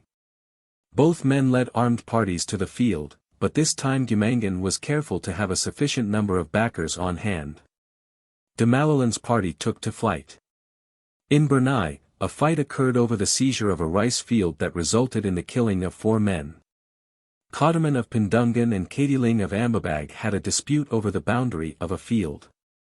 There were paghawk to mark the boundary, but Kodaman contended that all memory of the planting of the paghawk was absent, and that they were, consequently, without significance in the matter of dispute. They wrestled, and Kodaman lost a little ground, but Kadiling tried to take more than was due him according to the verdict of the wrestling matches. Kadiling sent men to spade the disputed territory, and led an armed force out to support them. Kodaman led an armed force to the field. At the same time and at a safe distance, the mutual kin of the 2 parties and a goodly number of neighbors gathered. Kodaman was armed with a Remington rifle whose trigger was broken. Dulanayan, a kinsman of Kadiling, with a revolver for which he had no ammunition. The other members of each force however were substantially, if less spectacularly, armed with spears which they well knew how to use. Women rushed in between the 2 parties, and catching the warriors by the waist tried to lead them away. One can well believe that the air was riven by curses, threats, accusations, upbraidings, imprecations, invocations. The male neutral kin shouted from their safe distance that if Kodaman killed Kadiling, they would kill Kodaman, as a vengeance for the death of their kinsman, while if Kadiling killed Kodaman, they would avenge their kinsman's death by killing Kadiling. What kind of a way is this for co-villagers to settle a dispute, they shouted.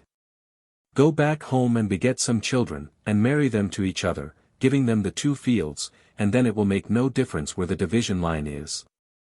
There was an exchange of spears in which Buaya, a kinsman of Kodaman's, was wounded slightly. The matter was then left in abeyance with the understanding that as soon as possible, the 2 families be united by a marriage, and the 2 fields given the married couple. It happened, however, that on account of the sexes of the unmarried children of the families, a union between them was impossible. Accordingly, Kodaman gave his field to his son Dulnuan, and Kadiling traded his field to Pinkihan, his brother. Both of these young men had pregnant wives.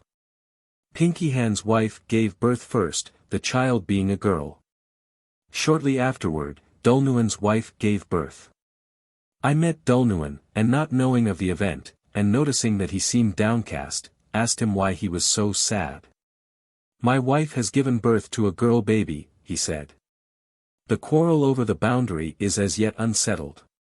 Kuyapi of Nagakaran, before the Spanish occupation, sent a slave child to Guminajan of Bai, to be sold in Baliwan, Nueva Vizcaya, stipulating that the child must bring at least 5 carabaos. Guminajan sold the child for 7 carabaos, delivering 5 to Kuyapi, and kept 2. The Spaniards came. They were exceedingly partial to the people of Kiangan district in which the village of Bai is located. They paid little or no attention to complaints of people of other districts against people of Kiangan district. Many debts owed by Kiangan people were unpaid, for the Kianganites took advantage of the protection given them by the Spaniards. And yet the Nagakaranites and Kianganites were very closely united by marriage and by blood. Indeed Kuyapi and Guminajan were 2nd or 3rd cousins. Owing to the difficulty the Nagakaran people had in collecting debts owed them by the Kianganites, they conceived for the latter and for the Spaniards a most violent hatred, and began to make reprisals. The Spaniards punished these reprisals by making an expedition to Nagakaran in which they came off second best. They sent another and stronger expedition, which killed a number of people and which burned all the houses in the district. To this day the Nagakaran people have not been able to rebuild their houses, the large trees having long since been cut from nearby forests, and live in wretched shacks built on the ground. They blame the Kiangan people, saying that the latter invited the Spaniards into Ifugao. Kuyapi claimed that the terms on which he sent the slave to Guminijan were that Guminijan was to receive only one carabao for having effected a sale, and that all the rest were to be delivered to him. And that there was consequently a carabao still due him. It seems likely that the claim was false, and that it was advanced merely as an excuse for making a reprisal. Pagadat, the son of Guminijan, to whom demand was presented for the payment of the carabao claimed to be yet due, refused to pay this debt. The Nagakaran people made an expedition into Kiangan district, about 2 miles distant, and captured Ormea, the daughter of Pagadat, a very comely girl of 16 or 17. In order to make her walk, and in order that she should not continually offer resistance, they took her skirt off so that she would have to cover her shame with her hands and would also hurry to arrive at the journey's end. But the Bai people managed to cut off Lubat the son of Kuyapi, and imprison him. They took him to a granary in Bai, intending to keep him as a hostage for the return of Ormea. But word was carried to the ears of the Spanish commandante of this capture. He had Lubat brought before him. He struck Lubat, tied although he was, twice in the face, and would have continued, had not Alangwawi the husband of Ormea seized and held his arm and beseeched him not to use Lubat harshly. The commandante promised not to take his life. But a soldier called attention to the fact that a gun had been captured with Lubat, which gun, it was claimed, was that of a Spanish corporal whom the Nagakaran people had killed. Alangwawi and his companions started back to their homes in Bai. But on the road, they saw, across the valley, Lubat with his back turned to a firing squad, saw a puff of white smoke, and saw Lubat fall into a rice field. Alangwawi says he burst into tears for he realized that this meant serious trouble for him and his relatives, and placed Ormea's life in the greatest peril. When the Nagakaranites heard of Lubat's death, they at first blamed the people of Bai for it. Inasmuch as it is against the ethics of people of the Kiangan Nagakaran Magak area to kill women, or at least to kill any but Silipan women, they considered walling Ormea up in a sepulchre and leaving her to die for want of food and drink. The women relatives of Lubat wanted very much to kill Ormea, and pointed out that while it would not be permissible for the men to kill her, there would be no disgrace in their doing so. But Kuyapi would have none of it. He himself guarded his prisoner 2 or 3 nights to see that her life was not taken. Soon a Mongkolan was sent to ascertain the true details of Lubat's death. His report exonerated the Bai people. The Nagakaran people held Ormea's ransom considerably higher, however, because of that death. They received 5 carabaos, 20 pigs, 2 gold beads, and a great number of spears and bolos, and death blankets. It was 5 months before the Bai people could raise the amount of this ransom. During this time, Ormea was well treated, for was she not a kinswoman, but she was carefully guarded. The Pawawa or truce. 139. The usual sense of the term Pawawa. The word Pawawa means literally prohibition. As most commonly used, it denotes a period of truce imposed by the Mongkolan in cases that cannot be peaceably arranged. It is a period that gives both sides to a controversy a chance to cool off. It avoids that rash and ill-considered action that would be likely to follow the breaking off of diplomatic relations between the two parties. I say the Pawawa serves these purposes. However, it is imposed by the Mongkolan in order to allow him to withdraw with dignity from the case, and without loss of reputation. A lance-throwing or a seizure made while he is acting as Mongkolan or occurring soon after he has severed his connection with the case is an insult to him. People say to him, Dinalanda Tolban Mo, they went over your head. Such an occurrence is exceedingly hurtful to his reputation. People will not employ him as Mongkolan for the reason that his cases do not end in peaceable settlements. He thus loses many fat fees. Assuming that the Ifugao's culture would someday, if left alone, develop court somewhat after the fashion of the courts of civilized nations, have we not here the embryo of contempt of court? The period usually set by the Mongkolan, as truce, is 14 days. During this time, should one of the parties to the controversy commit any act hostile to the other, the Mongkolan must avenge or punish it. At the conclusion of this period of truce, the two parties may fight out the dispute to suit themselves, kidnapping, seizing property, or hurling lances, without injuring the dignity of the Mongkolan. Or the aggressive party may employ another Mongkolan. 140. Another sense of the term, Paua. Should a wife have committed a crime against the marital relation, and should her husband be unable for any reason to collect the jibu due him in the case, he may put a prohibition on her marrying any other man until the jibu be paid. Termination of controversies, peacemaking. 141. The Hittite or religious aspects of peacemaking. The word Hittite has three senses. It refers to a class of deities, the offspring of one of the principal deities of war. It refers to sacrifices to these deities, it refers to peacemaking. Deities, sacrifice, and peace may seem widely distinct, but a glance into the Ifugao's religion will show the connection. The Hittite deities desire peace, but the peace must be made in the proper manner, and accompanied by sacrifice to themselves. The Hittite have established the taboo that those who are involved in a controversy or enmity must not chew beetles with an adversary, nor be in the same house or gathering or feast with him, nor drink with him, nor receive gifts or hospitality from him. The penalty for breaking this taboo is the affliction by the Hittite with diseases of the lungs, throat, voice, the condition known as big belly, leukemia, short wind, swelling of the feet, dropsy, etc. This may be said to be the punishment for making peace without ceremonies. But sometimes the Hittite punish the prolongation of a feud, enmity, or controversy, by afflicting one or both of the parties as set forth above. Those who are involved in long enmities sacrifice continually to the Hittite in order to offstand such affliction.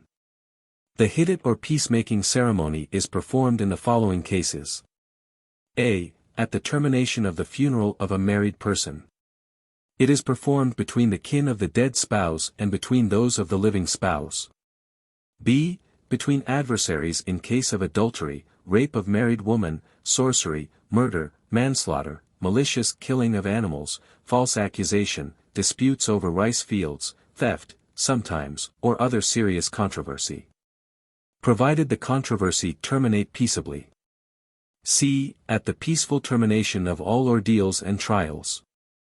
D. Between the kin of a dead spouse and the widow or widower on occasion of remarriage of the latter. E. Between parties to a controversy ending in payment of the tokum fine. F. At the termination of a feud, between the families involved in the feud. A feud was rarely, my belief is that it was never, terminated except by a marriage or on request of one of the members of the family afflicted by the Hittite deities. In the latter case, peace might or might not be purchased. At any rate, the family suing for peace furnished the animals for sacrifice. In most parts, I believe all, of Ifugao, peace was never made between districts or villages. Peace was always made between families. But peace between the principal families of two villages or districts was sometimes in effect a peace between the districts or villages involved. I say sometimes because such a peace was uncertain and undependable. When peace was made between families of different districts, or between families of the same district in cases of serious controversy, two men were chosen, one by each party to the peace, and with appropriate prayers and ceremonies, were given good spears. It was understood always that these spears were for the purpose of killing the first one of either party who reopened the feud, war, or controversy. After this ceremony, other spears were broken and tied together as a symbol of the breaking and tying up of all enmity, as a symbol, too, that spears were no longer needed. An inter-village law. 142. Neutrality. When a war expedition or party passed through a village en route against another village, the intermediate village might signify its neutrality by casting a spear at the party. The spear never struck a member of the party, of course, nor was its casting taken as an unfriendly act. It was merely a declaration of neutrality. Should a village fail to cast a spear in these circumstances at such a party, the people of it would be held as enemies and accomplices of the members of the war party. Thus A and B, two brothers, are members of the same family until they marry. After marriage A's family consists of his blood kin and of his relatives by marriage, and the same holds of B's family. Thus after marriage only half the individuals of the families of the two brothers are identical. The families of two cousins are identical as to one-half the component individuals before their marriage and as to one-fourth of the component individuals after their marriage. The word Monkalan comes from the root kalan, meaning advise. The Ifugao word has the double sense, too, of our word advise, as used in the following sentences: I have the honor to advise you of your appointment, and I advise you not to do that. When a crime such as theft has been committed, and it cannot be determined from any evidence at hand who was the culprit, the injured person frequently resorts to the hapad. One form of this ceremony consists in placing an egg or areca nut on the edge of a knife or the bevel of a spear and repeating the prayers necessary to make the egg or areca nut balance and stand on end at the mention of the guilty person. Another form consists in spanning an agba stick. At the mention of the guilty person the stick grows longer, as revealed by its length in relation to the span of the priest. These sticks are kept for generations. Many of them are over 100 years old. These ceremonies are not of virtue as evidence and are entirely without the pale of Ifugao procedure. They are of value only to the injured person in assisting him to determine who has committed the crime. The very day that I wrote this, the ownership of a field was settled by a wrestling match. An Ifugao some time before pawned a field to a Christianized Ifugao. This worthy had the temerity to sell the field.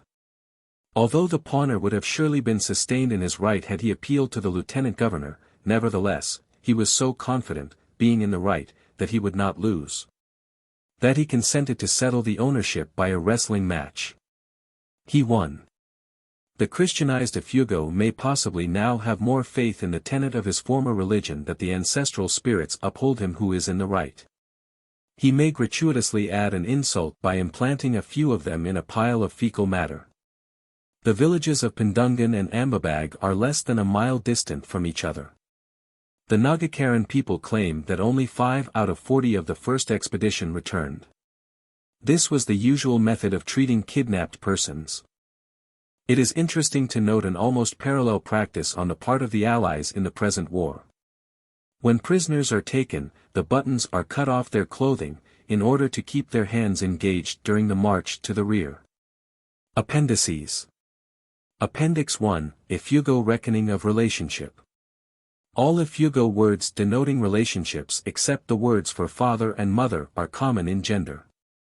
To any individual of any generation. 1. All his kin of his own generation are tulang, brothers, sisters.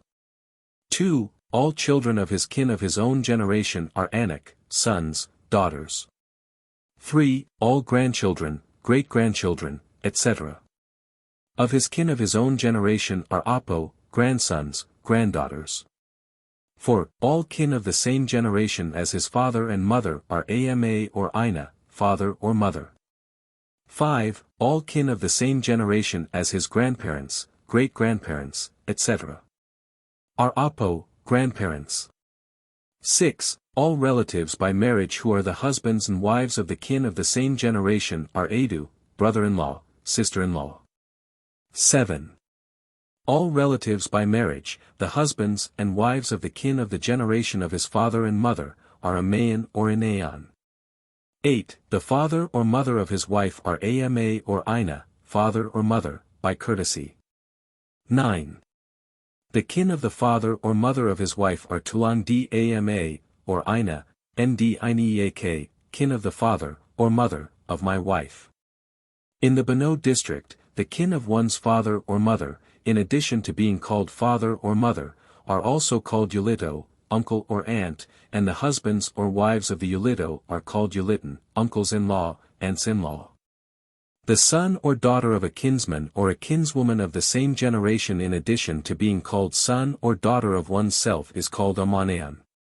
Appendix 2, Connection of Religion with Procedure. An Ifugao myth.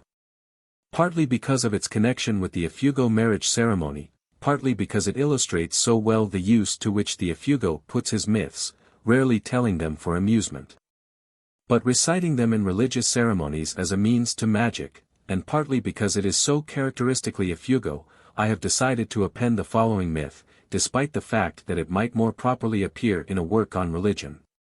Most of the Ifugao's myths have either been invented or, if not invented, changed, for the purpose of affording an analogy to the solution of the difficulties or misfortunes that confront men today.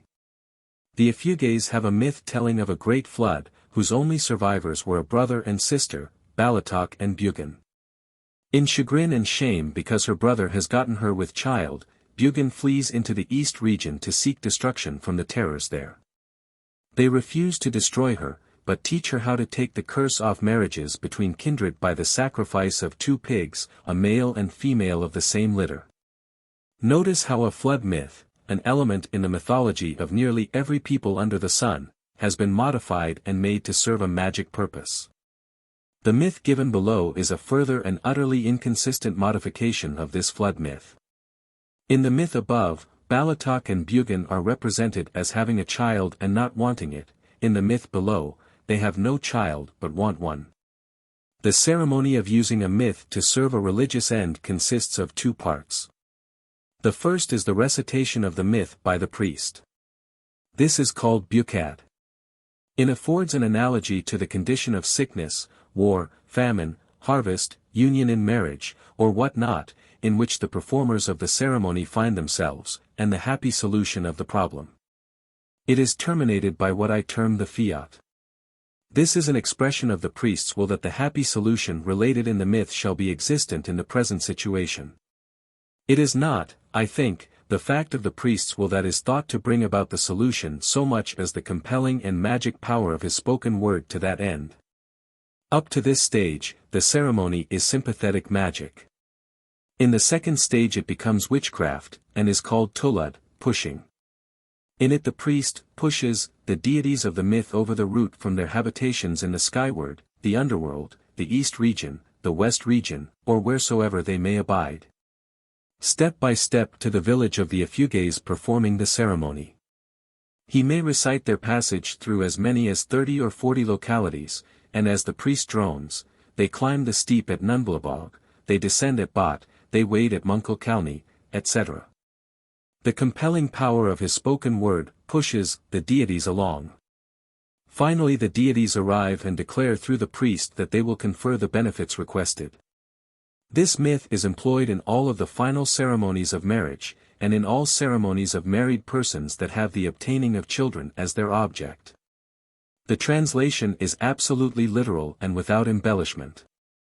How Balatok and Bugan obtain children. And it is said that Bugan and Balatok of Kiangan were childless. What is the use of living, said Bugan. Stay here, Balatok. I am going to go to the east country. I will see Njailan, Umbumabakal, Dawak, Pinyuhan, Bolong, and the gods of animal fertility of the east. She got beetles together and packed them. Bugan and Balatok ate. After finishing, they chewed beetles. Bugan put her pack on her head and started. She came to Baladong, Ligo Gap. She went on to Katuman. Went eastward to Ulu. Forded at Agwatan. Encountered the fire at Bayukan. He, the fire, asked, "Where are you going, Bugan?" "I am going into the east region," said Bugan, "because we are childless, Balatok and I. I am going to find someone to devour me, because we are very lonely." Fire laughed. "Do not feel so, Bugan," he said, "keep going eastward until you come to Njailan, Umbumabakal, and the deities of the east region." Bugan put her pack on her head and continued to Balahiang. She came to the lake, or ocean, at Balahiang. She aroused the crocodile. "Who are you, human?" said the crocodile. "I am Bugan of Kiangan." "And why is it," said the crocodile, "although the flood of the east region and the flood of the west region came upon me in fear to arouse me, that you, Bugan, a mere human, presume to molest me?" "Yes," said Bugan, "that was my intention. For I am searching for someone to devour me." "Why?" said the crocodile. Yes, for I have become very lonely, for Balatok and I have no children. The crocodile chuckled. Oh, I will not devour you, Bugan, he said. I would shame to devour one so beautiful. Continue on eastward, and arrive at the dwelling of the shark. Wake him up, in order that he shall be the one to devour you. Bugan thought well of it. She put her pack on her head. She went on eastward and came to the waters where dwells the shark. It was fear-inspiring, and caused her to exclaim Aini. She was terrified, but she conquered her fear. She reached for beetles, and threw them between her teeth. She crushed them. They became like blood. Bugan spat into the waters. She beheld a great wave circle. The shark came into sight. He grunted. Who are you, human? He said. I am Bugan, the wife of Balatok at Kiangan, she said. And why is it that you arouse me, human? And there come the strong wind of the east and the strong wind of the west, and they arouse me not, for I am ferocious here in the east region. Yet you, Bugan, the wife of Balatok at Kiangan, you arouse me? Yes, that is what I purpose, said Bugan, for I am looking for someone to devour me. The shark chuckled. Why? He said. Yes, for I want to be devoured because Balatok and I have no children. I would shame to do so, for you are a beautiful woman. Come into my house in the waters in order that we may eat. Bugan entered. They ate. Continue, said the shark, into the east region. Go unto the dwellings of Umbimabakal and the gods of animal fertility. Bugan rose to the surface of the waters, and on the beach again put her pack on her head. She continued the journey. She came to Lumbut, to the house of Umbimabakal. The house was covered with enormous ferns. It terrified her. She threw beetles between her teeth, and put down her fear. She passed through the gate of the enclosure about the house, and sat down on the rice mortar. In the evening of the day Umbimabakal came down. He was looking for something to eat. He passed through the gate. Bugan hid herself in a large wooden bucket. Umbimabakal kept sniffing the air. Why is it that there is something human here now, he said, yet nothing of the kind has ever happened before. He sought for Bugan. He found her in the bucket. Why, human, are you here? He said. I am Bugan, the wife of Balatok. Why do you come here, Bugan, wife of Balatok? He said. Because I want to be devoured. Why? Yes, for we are childless at Kiangan. Umbimabakal laughed. Well, said he, tomorrow we will go to the dwelling of Njilan and the other gods of animal fertility. On the morrow they visited the various gods of animal fertility. They gathered pigs and chickens as gifts to Balatok and Bugan. Return to Kiangan, they said. We will go with you. At this point, some priests change the myth into a tulad, while some continue it as a myth. We will here insert the method of this change. Fiat by the priest, i.e. a statement of the priests will it is not formerly, but now, not to Kiangan that they come but here to our village of X, in order that they relieve A and B of childlessness, in order that they increase the life here in our village of X. They bring children and pigs and chickens and miraculous increase of rice to A and B here in our village of X. They return to Lumbut. They come west to Agab. They continue to X. Here follows a detailed pushing of the party from the east region to the village in which the priest is performing the invocation, and to the house of the childless couple. They look up. Why, it is our children in X, they say. Yes, says the priest, for they are childless. Give them children. Let some be male and some be female. Let there be a myriad of shields, figuratively, men, and a myriad of tudong, women's sweet potato baskets.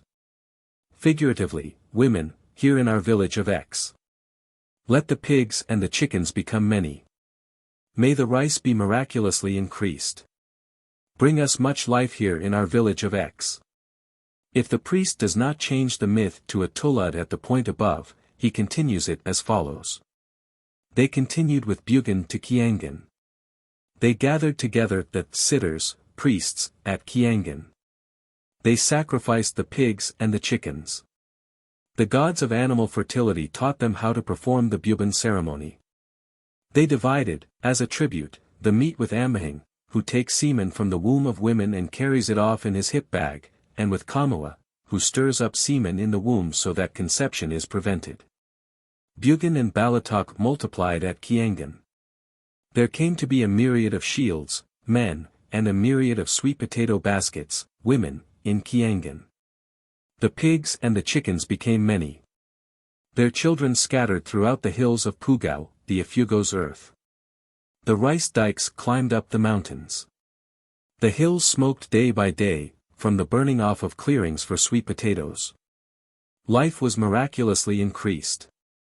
Fiat by the priests it is not then but now. Not in Kiangan, but here in our village of X.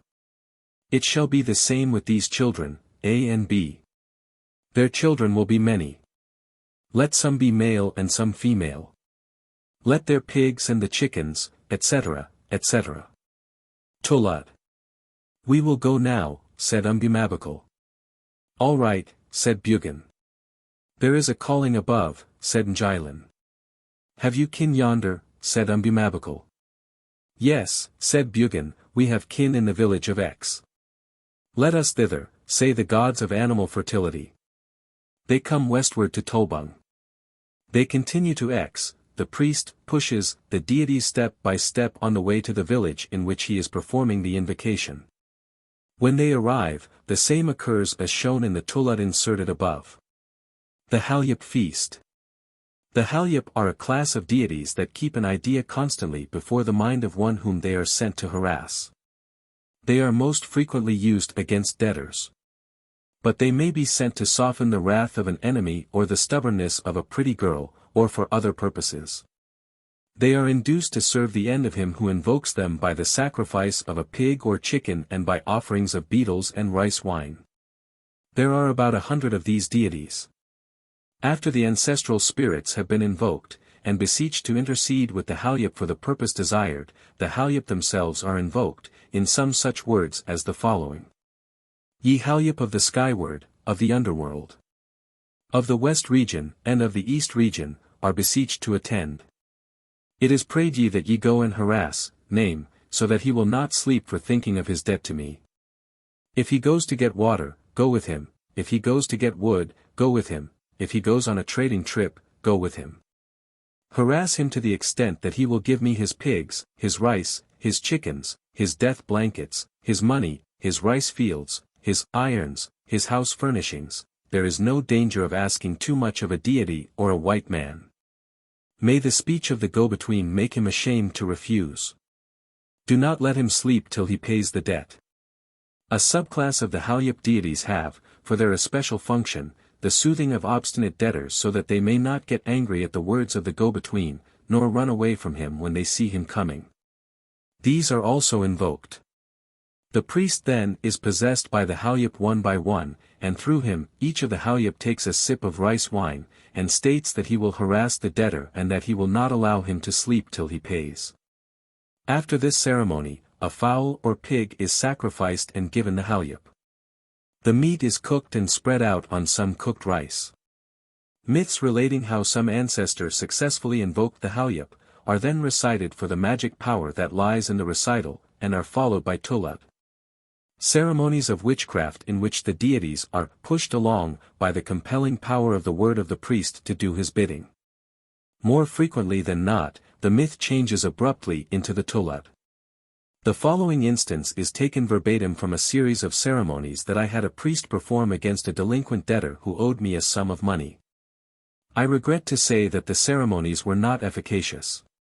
Bukad, myth, Oada Kano de Tumiaban ud Kakunian ku de Panyabak ku de Binantuan ku de Banaban ku de Dimpuyu. Kanda taken de Manajai, Dolada, di Kabunian. Pangananda Amayuda. Ahi de Peman Padapadan. In Hungal di Amayu. Bowaganda Hajiat. Punayaman, di Kabunian, Yanunadna de ud Pangagawan. Anyudan di halyap yet dimatong ud pangagawan. Aganda yet domatongda amayo. Mondeoda ud baladong ya hidi pemen kano balabganda. Byanganda ta dantanda, awada halyap binantawan yet abagana banting. Made banting ko, konan tumayaban. Awada kano bugan de nak tadona ud kiangan yamanbulawang, te ek, kano, manbaga di manjagamal ku hawi ta kalawak di gimawat and hawi, an adi da yumadet di gawata. Patayawan na peo ud kiangan. Awada, kano, binantawan ya inanang na bugan, an eka, tumayaban, kanana, ta tumatang ka en bugan. Ime tumayaban hi kadwan bugan ya kanana tutungoke naibo. Bugan, kimali bugan, ya kanana, kan manahali uka. Antipai, konan tumayaban. Ya te monbulawang te ek manila manjagamal kuhawi, antipai, konan tumayaban. Oam te madoake and manjabega di gimawat and hawi. Antipai, twali adida mitigan, konan tumayaban. Ibangad mo hi balayo, tayachugan mo dakami en halyap. Bimangad bugan, ya patayan na manak ya ayagona halyap. Umatako, konan banaban, te intigan ditako di nak tadona di kiangan. Higyapan mi dola de ud kiangan. Ibagada punbagan de badangan mi tulang mi ud kiangan. Iamida halyap, ya halyapayanda punbagan and gimawat di babui en di tulangda ud kiangan, ya anyunad bugan, ya manbaga, ya analana babuida ya pihoda ya gumakda ya manakda ya pageda ya peoda, then he waves his hand. The priest blows, in the direction of his debtor. Bokan ud kiangan, te hitu, ta uamiake hi bigot ta alak di babui kataman ya gamungna ya peona pihona ya manakna. Balinan di hapihapito ko. Kayake halyap, kayake banaban, ta detna ta majabu ta made di panjidodohana. Here the myth changes into a tulad, pushing. Owada, kano, halyap, ya manbagada ya manbangad, tako, kanana dalatako ud kakunian. Owada tugan, konan tumayaban. Tipi owada tugan ud tapa. De haidi ibeo. Oum, konan bugan. De haidi iba meet di tapa. Owada halyap, ya tiki dan de ud tatawang. Agon ud kulab. Ladangan ud jitajit. Ladangan ud panjabanutan. Tiki dan ud nunbulabog. Itanglig de tungan ud bai ya pindungan ya made. Aha. Ud ablaten di montagun, kalianda, mondodal ud panangan. Monday ud iwakal. Padden ud yupyan. Agonda ya ladangan ud tobal. Budwanda ud yuhat. Agwatan ud nunjamil. Abatan ud boko. Agonda ud pugu. Montikid ud takadang. Humabiat ud domak. Mondodal ud palatog. Dongalanda tugan. Mihadal ud palatog. Monbanang ud kabanwang. Agwatan ud tudanwa. Ladangan ud umbul. Domatong ya belabelyanda, ya, konda Barton ya patakwal, konan tumayaban. Don di punbaganyo, kanana. De haidi hi kodaman and adi nai det di gawatmi. Uamikeo ta maipang alatangan na ta halhalupianyo ta nemnaman na gawatna. Ta taken di adi mahuyap hi tonga en di labi. Balananyo. Banabananyo. Halyapayanyo ta made di yudaman nemenaman na, ta jibuan na gawatna, ta igatang na peona, ta idetan na pihona ya manak na ya babui na ya page na ya gumak na. The priest blows and waves his hand in the direction of Kodaman's house. O of. Hedanyo, ta yumik hi bigot. Translation. And it is said that Tumayaban and Panyabak and Binantawan and Banaban and Dimpuyu of the skyward decided to go hunting there in their region of the skyward.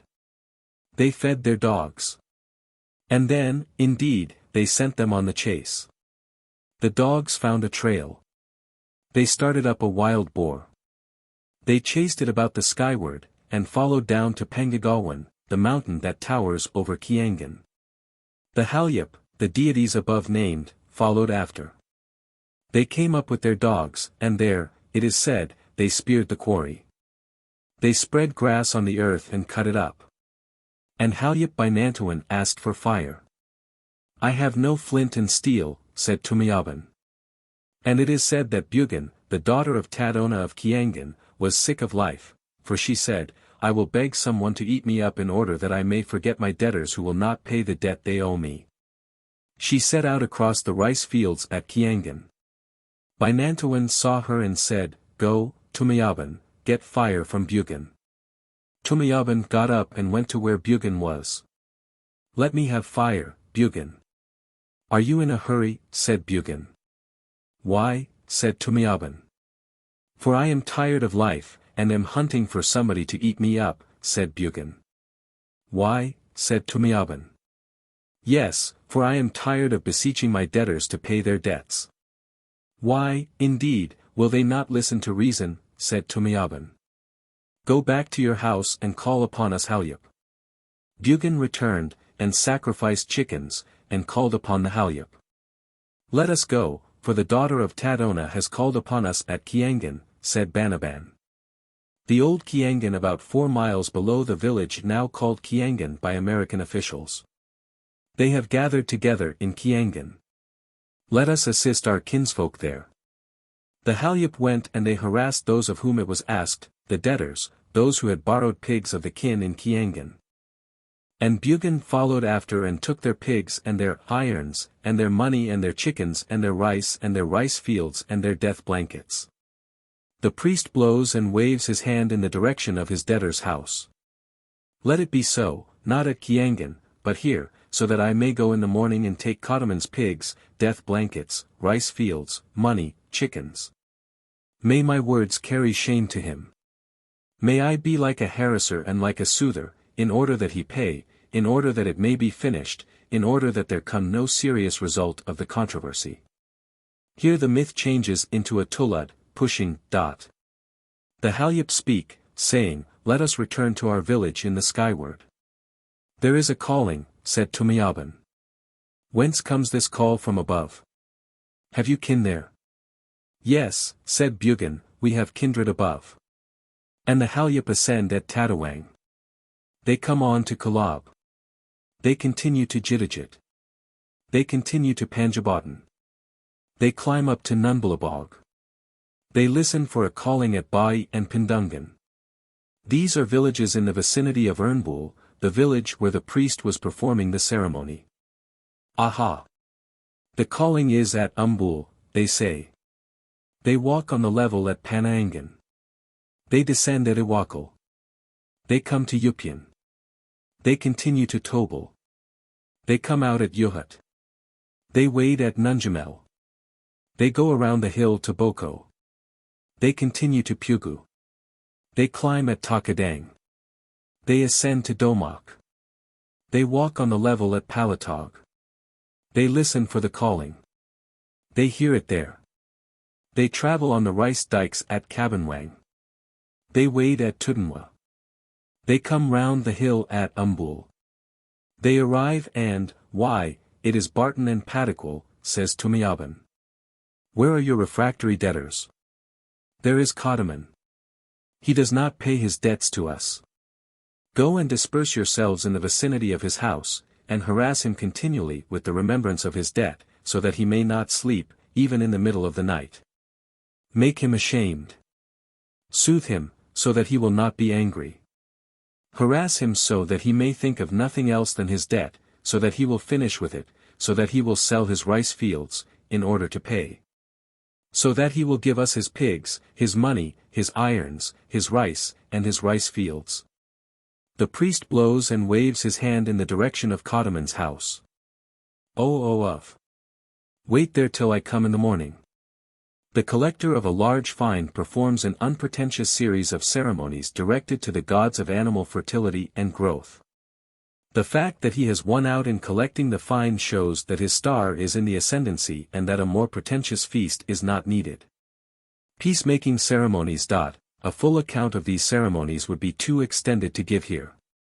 The following are two of the myths that are recited in the course of these ceremonies. 1. And it is said that the father of Amtaleo of the skyward spoke to his son, saying, Go down and cause the enemies of earth to make peace. In order that there be no longer coughings, and shortness of breath, and bleedings from the nose, and quick fatigue among them. Amtaleo packed his beetles, put on his hip bag, and took his spear in hand. He descended to Habiaden.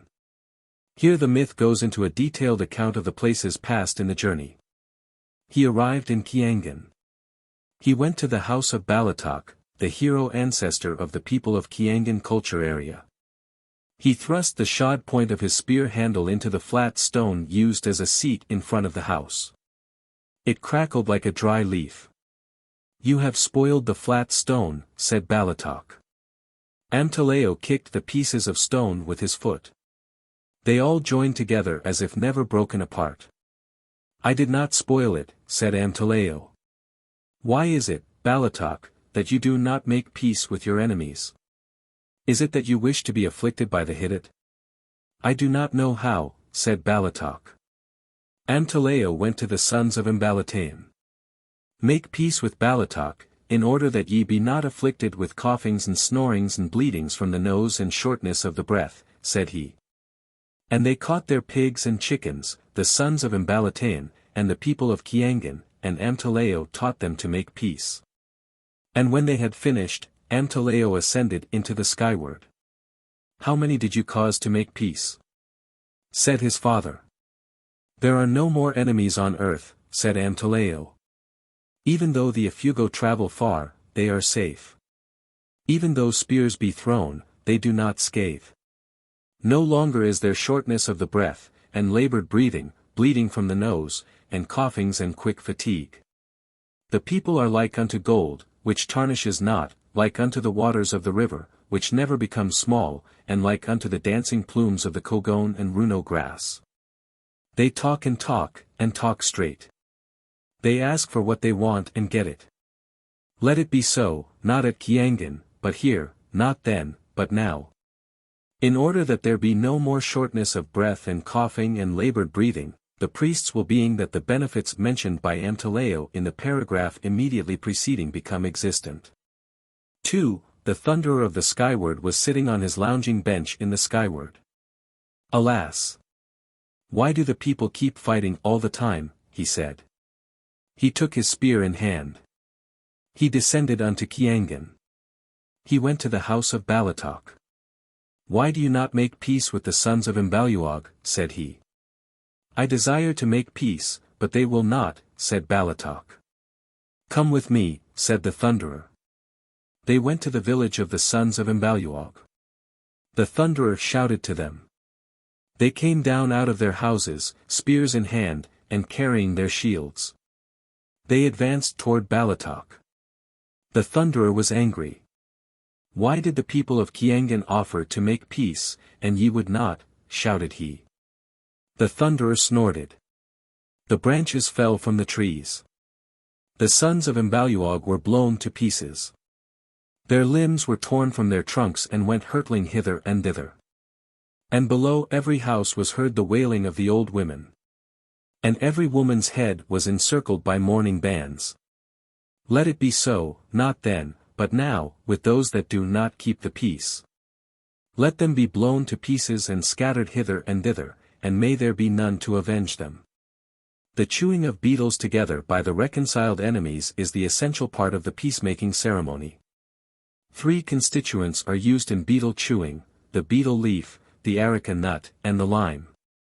The priest takes position between the two, as yet, enemies. One of the enemies then gives the other an areca nut, and his courtesy is returned by his enemy giving him a beetle leaf. Both are then supplied by the priest with lime. They proceed to chew beetles then, and the priest prays as follows. Ye are chewed, beetle leaf, areca nut, and lime. Let not them who were enemies be afflicted with coughings, shortness of breath, quick coming fatigue, bleeding from the nose, nor labored breathing. Let them, instead, be like gold, which tarnishes not. Like the tail feathers of the full-grown cock, which never touch the earth, like the waters of the river, which never cease coming, like Talal of Ambuea, who ate his own children, yet was not afflicted by the Hittite. Let them be as active as the waters of Anud, a cataract, or the feathery plumes of the Kogon and Runo grass. Let them be like the rising sun, like the cobra of the White Mountain, like the full-grown cock of Dotel, like the hard stone of Hudwan. May their enemies stand aside from them in fear. May their valor be heard of in all the hills. Ceremonies connected with the payment of large fines. At the termination of a controversy in which a large fine is paid, the two parties perform the Hittite, peacemaking ceremonies, as a matter of self-interest. To leave them unperformed would be to subject themselves to the wrath of the Hittite deities who would afflict them with tuberculosis, shortness of breath, etc. The peace so made is theoretical, oftentimes, rather than actual. Usually there is a great deal of ill-feeling smoldering in the breasts of the controversants. He who pays any large fine invariably performs a general welfare feast soon afterward. To this feast he invites all the deities of the skyward, the underworld, the fabulous region of the east and the fabulous region of the west. In addition, if he feels great resentment against the fine collector, he secretly performs the following ceremony. Tulud, pushing, the ender of the east region sits on his lounging bench there. He hears a call. He arises and puts beetles in his hip bag and takes his spear in hand. He hesitates, and then starts westward. He comes on to Paya. The priest pushes him, as in the preceding Tulud, stage by stage through the following places: Yulikan, Hapid, Alalahai, Lana, Kadug, Lingay, Balahiang, Lao, Bayukan, Ula, Tuktikbayahan, Katuman, Kiangan. From Kiangan onward the route is variable, depending on the village of the priest. He arrives at village. He receives the chicken. He chops off its head. The priest at this stage chops off the chicken's head. Even so, he says, I chop off the life of the fine collector. The priest blows and swings his arm in the direction of the fine collector's house. Travel thither, Ender, to the house of him who took from us the death blankets. Stay with him. If he goes to get wood, turn the axe into his body. If he travels, push him off the steep. If he sleeps, sleep with him. In the middle of the night stab him, and we will hear about it with the rising sun. For we are poverty-stricken. We owed them no debt, yet they have taken our pigs and our chickens and our death blankets and our rice, etc. We are to be pitied, alas. Other deities that may be sent against the fine collector are the spider-webbed one, the smotherer, dysentery, the short-winded one, the trapper, the twister. Appendix 3, Parricide. A rather startling case was called before the Court of First Instance in Kiangan in December, 1913. Limited of Iyengan was charged with having murdered his father. The phrase, "Are you guilty or not guilty?" translated into Ifugao changes significance slightly, and stands, "Are you at fault or not at fault?" With a candor almost pitiable, Limited admitted the facts in the case, but pleaded, "Not at fault. He was my father," he said. "I had a right to kill him. I am blameless, for I provided a generous funeral feast for him." Interrogation developed that Diligan, the father, was a spendthrift. He had raised a sum of money, possibly for the purpose of gambling, by pawning, Balo, his son's rice field. The son was angry, but Diligan promised faithfully to redeem the field by planting time. But planting time came round, and Diligan was unable to keep his promise and redeem the field. In a quarrel over this matter, the son lost patience and killed his father. So far as I am able to ascertain, his act is justified, or at the very least, condoned by his co-villagers. They excuse him on two grounds. First, the old man was worthless, and deserved killing for having wronged his son. Even though the damage done was not irremediable, it was probable that it would be repeated, and that he would impoverish his son for life. Second, the old man was Limited's father, and Limited had the right on that account to kill him if he wanted to, at least it was the business of nobody else. The American court, if I remember aright, sentenced Limited to life imprisonment. He died shortly after being incarcerated. Another case of parricide was that of Byungabung of Kurug. He killed his father for the same reason that Limited killed Diligan, that is, for the wrongful pawning of a field. The essence of the attitude of the people in both these cases seemed to be that the son had the right to kill his father if the latter imperiled the family livelihood or position in society. It seems to us an inhuman doctrine. But remember that the be-all and the end-all of Ifugao existence is the family, and not the individual. With us, the opposite is true, the rights of the individual supersede those of the family. The fields in question had been handed down from past generations. The son in each case was responsible at the time of the parricide for the welfare of future generations of the family. The old man in each case was a traitor to the welfare of the family. He had had his day, and was worse than useless. Remember that in a country where a living must be eked from a tough, stony mountainside with a wooden spade, the means to life handed down from the sweat of former generations is a thing as sacred, as it is precious.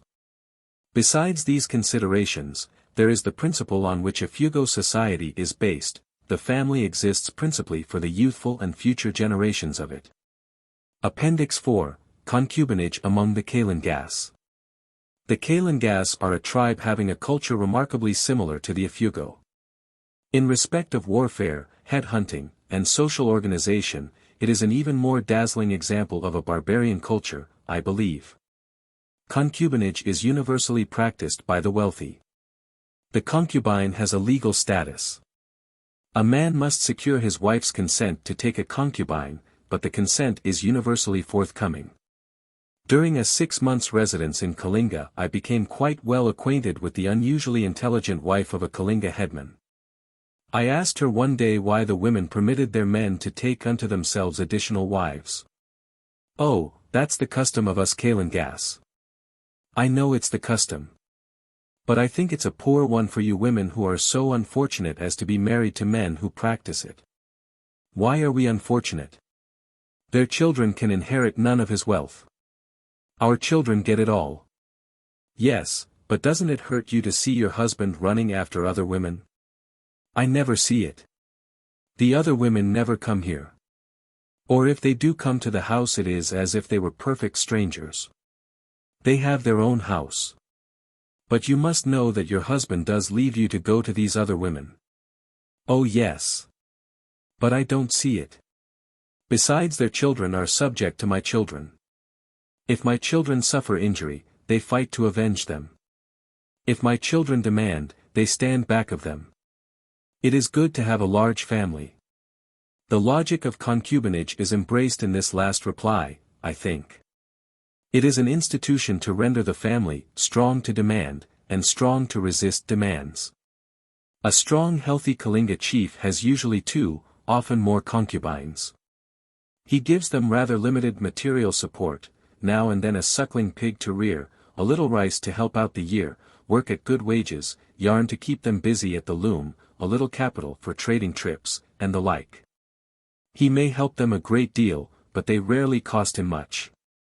As indicated above, their children have no inheritance rights. Myths relate how the full-grown cock overcame the half-grown cock, how the cobra overcame the python, how the hard stone overcame the soft stone. Glossary. ADI, term of negation. Agamang, dormitory of the unmarried. In some sections of northern Ifugao a special building is constructed for this purpose. Among the Ifugays generally a vacant house or the house of a widow is used. Agba, a magic stick used for the purpose of determining the cause of illness, or the answering of other difficult questions. The stick is believed to grow longer when it desires to make an affirmation. Iag, call, name.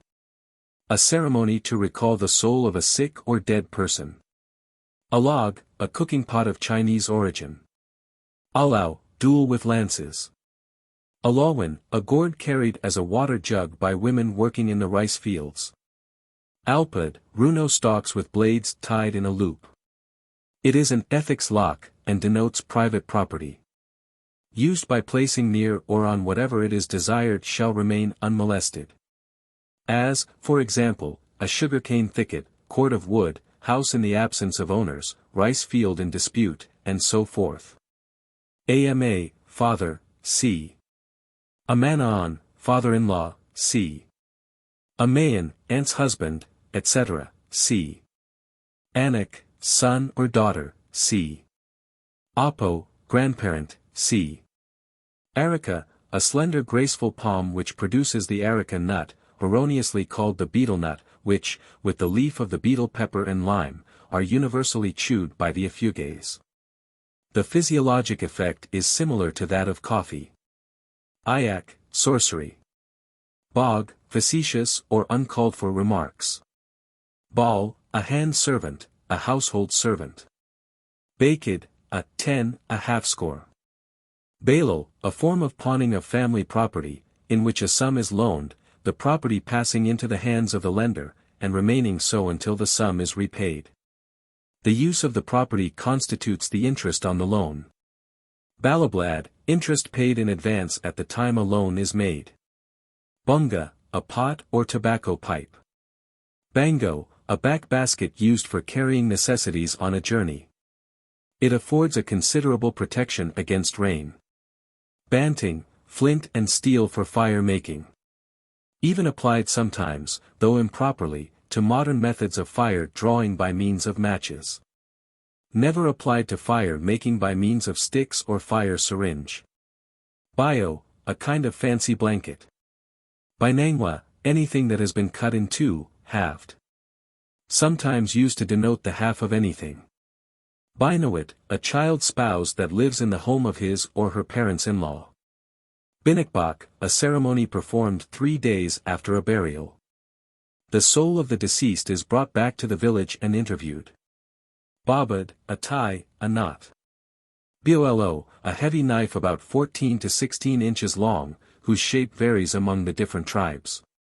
It serves a multitude of purposes, answering now for an axe, now for a spade or hoe, now for a weapon, now for the ordinary uses of knives. Buban, the final ceremony of marriage. Its main purpose is to secure offspring for the couple. Budit, one of the principal payments in the Bano district in the purchase of a rice field. Bukad, a religious ceremony in which a myth is recited for its magic effect. Boltong, a wrestling match, trial by wrestling. Bungal, jewel, specifically, ancient agate beads. Bungat, ferocity, the nearest approach in the Ifugao language perhaps to bravery. The Ifugao's ideal of bravery seems to be an aggressive and relentless, boastful, angry assertiveness. Mahue, a synonym, has the sense of relentless boldness. Kamote, a tropical sweet potato, of which there are numerous varieties. Dalag, offering to the soul of a deceased person. Dangale, funeral feast. Datak, offering to the soul of a deceased person. D, the article, of the. Dotag, flesh, meat. Duyu, a wooden dish. Fiat, a term which I use to denote those phrases in religious ceremonies in which the priest clinches or compels the magic effect of an analogy by means of the spoken word. Gagam, funeral shrouds. Gansa, or ganga, a gong made of copper alloyed with zinc, tin, or silver. Many are very old. Some have been made in Igorotland, others imported from China. Gatang, purchase price, business transaction, the main payment. Jibu, fine for marital or post-marital delinquency. Goba, arson, burn. Gogad, cut, bisect. Gulad, intent. Guling, a small but valuable, and usually artistic, rice wine jar. Habalag, a peg on which articles are hung up. One of the payments in the fine for illegal confiscation. Habali, peg or bracket upon which articles are hung. Hablal, flood, flooding of fields with water. Hagabi, a lounge cut out of a large tree trunk. It is the insignia of the upper class Ifugao. Its carving out of the trunk, and its bringing in from the forest, is an affair in which many villages participate, and is accompanied by pretentious ceremonies and feasts. Hagafap, cleaning of terrace wall, chopping off grass and weeds. Haliu, a lesser fine. Hakba, gifts to kindred of bride from kindred of bridegroom. Hacket, hurt, anguish. Hallet, payment due persons of a foreign village who find the body of one dead by violence. Halyup, a class of deities somewhat corresponding to the Greek Furies, suggesting and harassing deities. Hapad, blowing, or breathing on. Haynub, follower. Succeeding units of a series. Hibble, treachery. Hiddit, peace ceremony, peace deities, sickness inflicted by peace deities because of delayed peace ceremony. Hin, a form of the word oha, meaning one. Hingat, the third of the marriage ceremonies. Hagop, damages due the injured party in case of breach of contract. Hakwit, scandalous adultery, accompanied by insults to the offended spouse. Hunga, a general welfare ceremony. Hud-hud, fine for offense against engagement or for breaking off engagement. Hukup, lid. Hulul, exchange. Iba, companions, sometimes, kindred. Ibwi, ceremony at transfer of ownership of rice field. Iho, evil, bad. Imbango, sacrifice at second ceremony of marriage. Ina, mother, sea. Inagagong, a kind of Ifugao blanket. Inagamid, adopted, taken to oneself. Inayan, uncle's wife, etc., c. Ini, exclamation of pain or awe. Inhaida, eaten. One of the payments at the Ibwi ceremony. Ini pit, something held with pincers or pliers, also something grasped between the toes. In eating meat the Ifugao holds his knife between the toes and, grasping the meat with his hands, cuts it by sawing it back and forth on the knife. Inlaglaga, bastard. Io, form of Iho. Yu, a form of Iho. Kadanjiang, a wealthy person. Person of the upper class. Some observers have interpreted Kadanjiang as noble, others as chieftain. Correctly speaking, there are neither chieftains nor nobles among the Ifugaos. The more powerful Kadanjiang rise to the dignity of headman, no further. Calical, an edible water beetle found in the rice fields. Kalan, advice. Kindut, carried under the arm. Kinta, surplus, portion of food left after appetite has been satisfied. Kalating, harvest feast. Kulp, feast at time rice fields are planted. Kumadanjiang, to become wealthy. Labad, blood payment, indemnity for homicide or severe wounds. Lanad, commission of go-between. Also called liwa. Lanutu, cooked. Liwa, fee of go-between. See Lanad. Lukbu, commission, fee paid an agent. Luktap, unaggravated adultery, adultery unaccompanied by great scandal and by insults to offended spouse. Lupe, interest, increase. Majanlotan, death blanket, usually imported. Of less value than the dili. Maibwi, property for whose transfer the Ibwi ceremony is necessary. Mangdad, pig or chicken, given by kindred of bride to kindred of groom as a return for pig given the former by the latter in the Hango and Hingat ceremonies. Manikam, priest who performs certain ceremonies preliminary to the Yoyu feast, see Tikman. Matana, his eyes. Mon, preliminary marriage ceremony. Monbaga, asker, requester. Monbieo, an alliance between families of different districts. Celebrated by very pretentious ceremonies. Mongatang, seller. Monkalan, advocate, advisor. Specifically, in law, the go-between in a penal or civil case.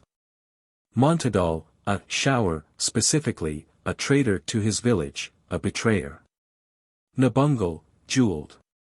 Nadulpig, in addition to, accompanying. Naimbalbalayan, lit, made one's child, adopted child. Naoha, single, one only, one alone. Naanam, 6 at a time, a unit consisting of 6 subunits, or parts. Natawinan, 4 at a time. Nate, dead. Natuku, consisting of 3 subunits, or parts. Nawatwat, poverty-stricken, term applied to the lowest class of Ifugao society. Nemnam, mind, feeling, thought, emotion, worry, intention. The term is of very broad meaning and applies to the mind or any act thereof. Nikap, lit, taken to one's self, adopted child, or a servant that is treated as one of the family. Nun body, a pair, consisting of 2 subunits or parts, 2 together. Nundopa, it jumping down from. Nungalat, lit, he who was strong, the conceiver, or originator, of a plot, he who assembles others to himself, and leads them in committing an injury or offense. Nunlagludigan, place where it was laid, or had fallen. Nunakop, a payment of 2 units of a series by means of a single article. The Ifugao prefers to divide all sales into 10 subpayments. If the sale be comparatively small, 2 subpayments may be paid by 1 article, as by a death blanket. Oban, a blanket, about 8 feet long and 2 feet wide, with which a baby is carried on the back of an elder. It is of great religious and poetic significance. Ohak, sticks or trellis for climbing vines. Oam, yes, affirmative. Ongat, menace, threat. Otak, a large knife, universally carried by the Ifugaos. It is used in war or in work. Commonly called throughout the Philippines, buelo, in both English and Spanish. Padoldal, comfort, causing consolation. Paghawk, landmark, usually chunks of wood or stone buried at a boundary line. Pokemon, causing to chew beetles together. Pango, jewels, usually agate beads. Paniyu, taboo. Panuyu, mutual accusation, false accusation. Pawawa, prohibition, truce. Padang, interest paid in advance on something borrowed. Pidwan, repetition. Pinakla, a ceremony to cure wounds. Pino hat, carried under the arm. Ponga, ceremony to remove the prohibition on marriage of cousins. Full cousins may not marry. Pugug, finish, termination. Puhuna, his heart. Putana, his belly. Puu, base. Runo, a tall reed that covers the mountain sides. House walls, mats, floors, and fences are made of it. It also makes an effective missile. Tandong, one of the principal payments made on family property. It corresponds to the initial payment made when an article is bought on installments among our people. Tanig, term applied to the principal marriage ceremony in the Bano district. Corresponds to Buban in the Kiangan district. Tayap, wing. Te, because. Tikman, ceremony of tying up the bellies, appetites, passions, and desires of the guests at a feast. Tabong, spit on which edible water beetles are grilled. Tokop, the placing beside an article its equivalent. Tokum, fine assessed for putting another in the position of being an accomplice. Tombak, gossip. Tamak, fine for manslaughter, wounds. Tudong, woman's sweet potato basket. It is used as a raincoat when at work in the fields. Tulang, brother, see. Tuldag, series of ceremonies at the time rice is put in the granaries. Tulud, a ceremony of witchcraft, in which, following the recitation of a myth for magic purposes, the characters of the myth recited are made to perform, or declare their will to perform, the desire of the priest. Tumak, persons of the middle class. Persons are accounted of this class who have rice sufficient for the use of their family throughout the year, and those who, having surplus rice, have not been initiated into the ranks of the Kadanjiang by means of the Yoyu feast. Tungal, ceremony at the time of placing rice in granaries. One of the 3 greater ceremonials of rice culture. Abyanana, his seat. Yuga, treachery. Yulito, uncle, see. Yulitan, spouse of uncle or aunt, see. Ulpatan, the placing on each side of an article its equivalent. Umuhan, burning off the grass preparatory to spading fields. Anud, follow, a term applied to a second payment of interest in advance. Thus, a man borrows a carabao, paying 30 as the interest in advance for 1 year, and if at the end of the year he cannot repay the carabao he makes a second payment, or anud, as interest in advance on the following year. Yoyu, a series of pretentious and ostentatious ceremonies by which a person attains the rank of kadanjiang. Sometimes it is combined with the last ceremony of marriage. Starred words are not Ifugao. Plates. University California Publ AM. Arch. and Ethn. Volume 15, Barton, Plate 1. Guada, Ifugao Go-Between and Priest.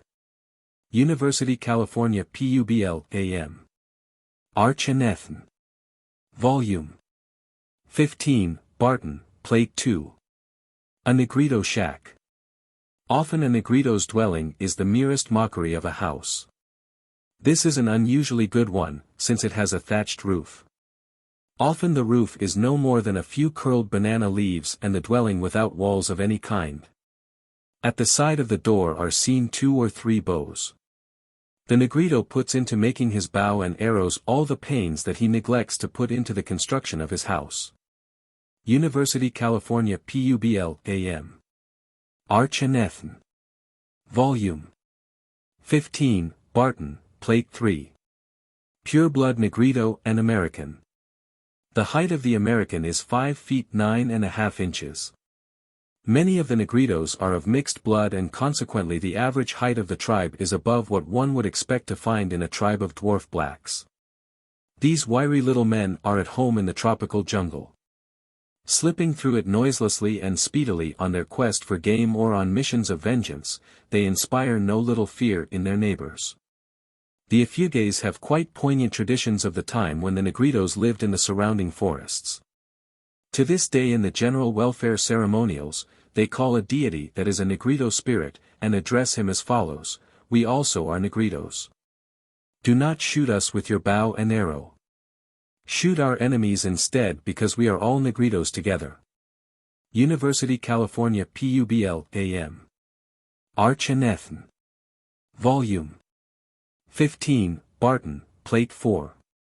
Benguet Igorot Woman. The Benguet Igorots live to the south of the Ifugao. Notice that the hair is banged over the forehead. University California Publ AM. Arch and Ethn. Volume 15, Barton, Plate 5. A Benguet girl of the better class. The Benguet and Lapento women are the only women of the mountain tribes that habitually wear a garment above the waist. University California Publ AM. Arch and Ethn. Volume 15, Barton, Plate 6. Lapento women.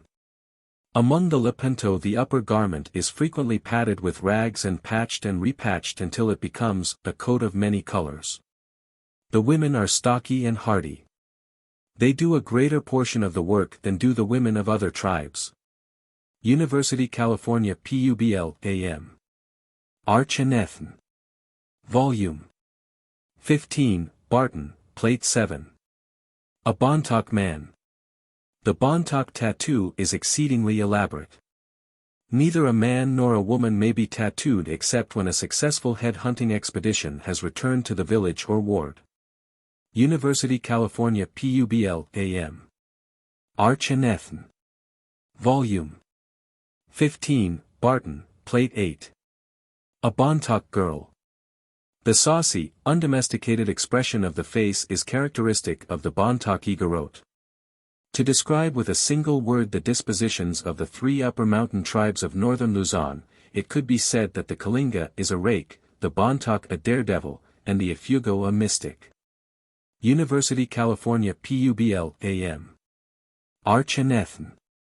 Volume 15, Barton, Plate 9. Bontoc houses. The room proper of the Bontoc house is above the level of the eaves. It rests on piles.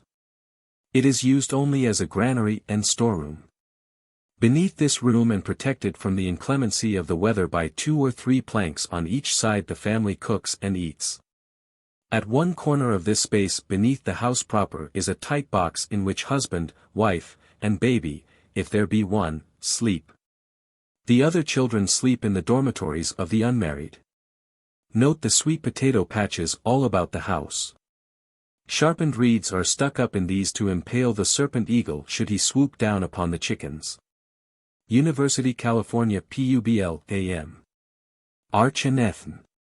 Volume 15, Barton, Plate 10. A Kalinga Man and Woman.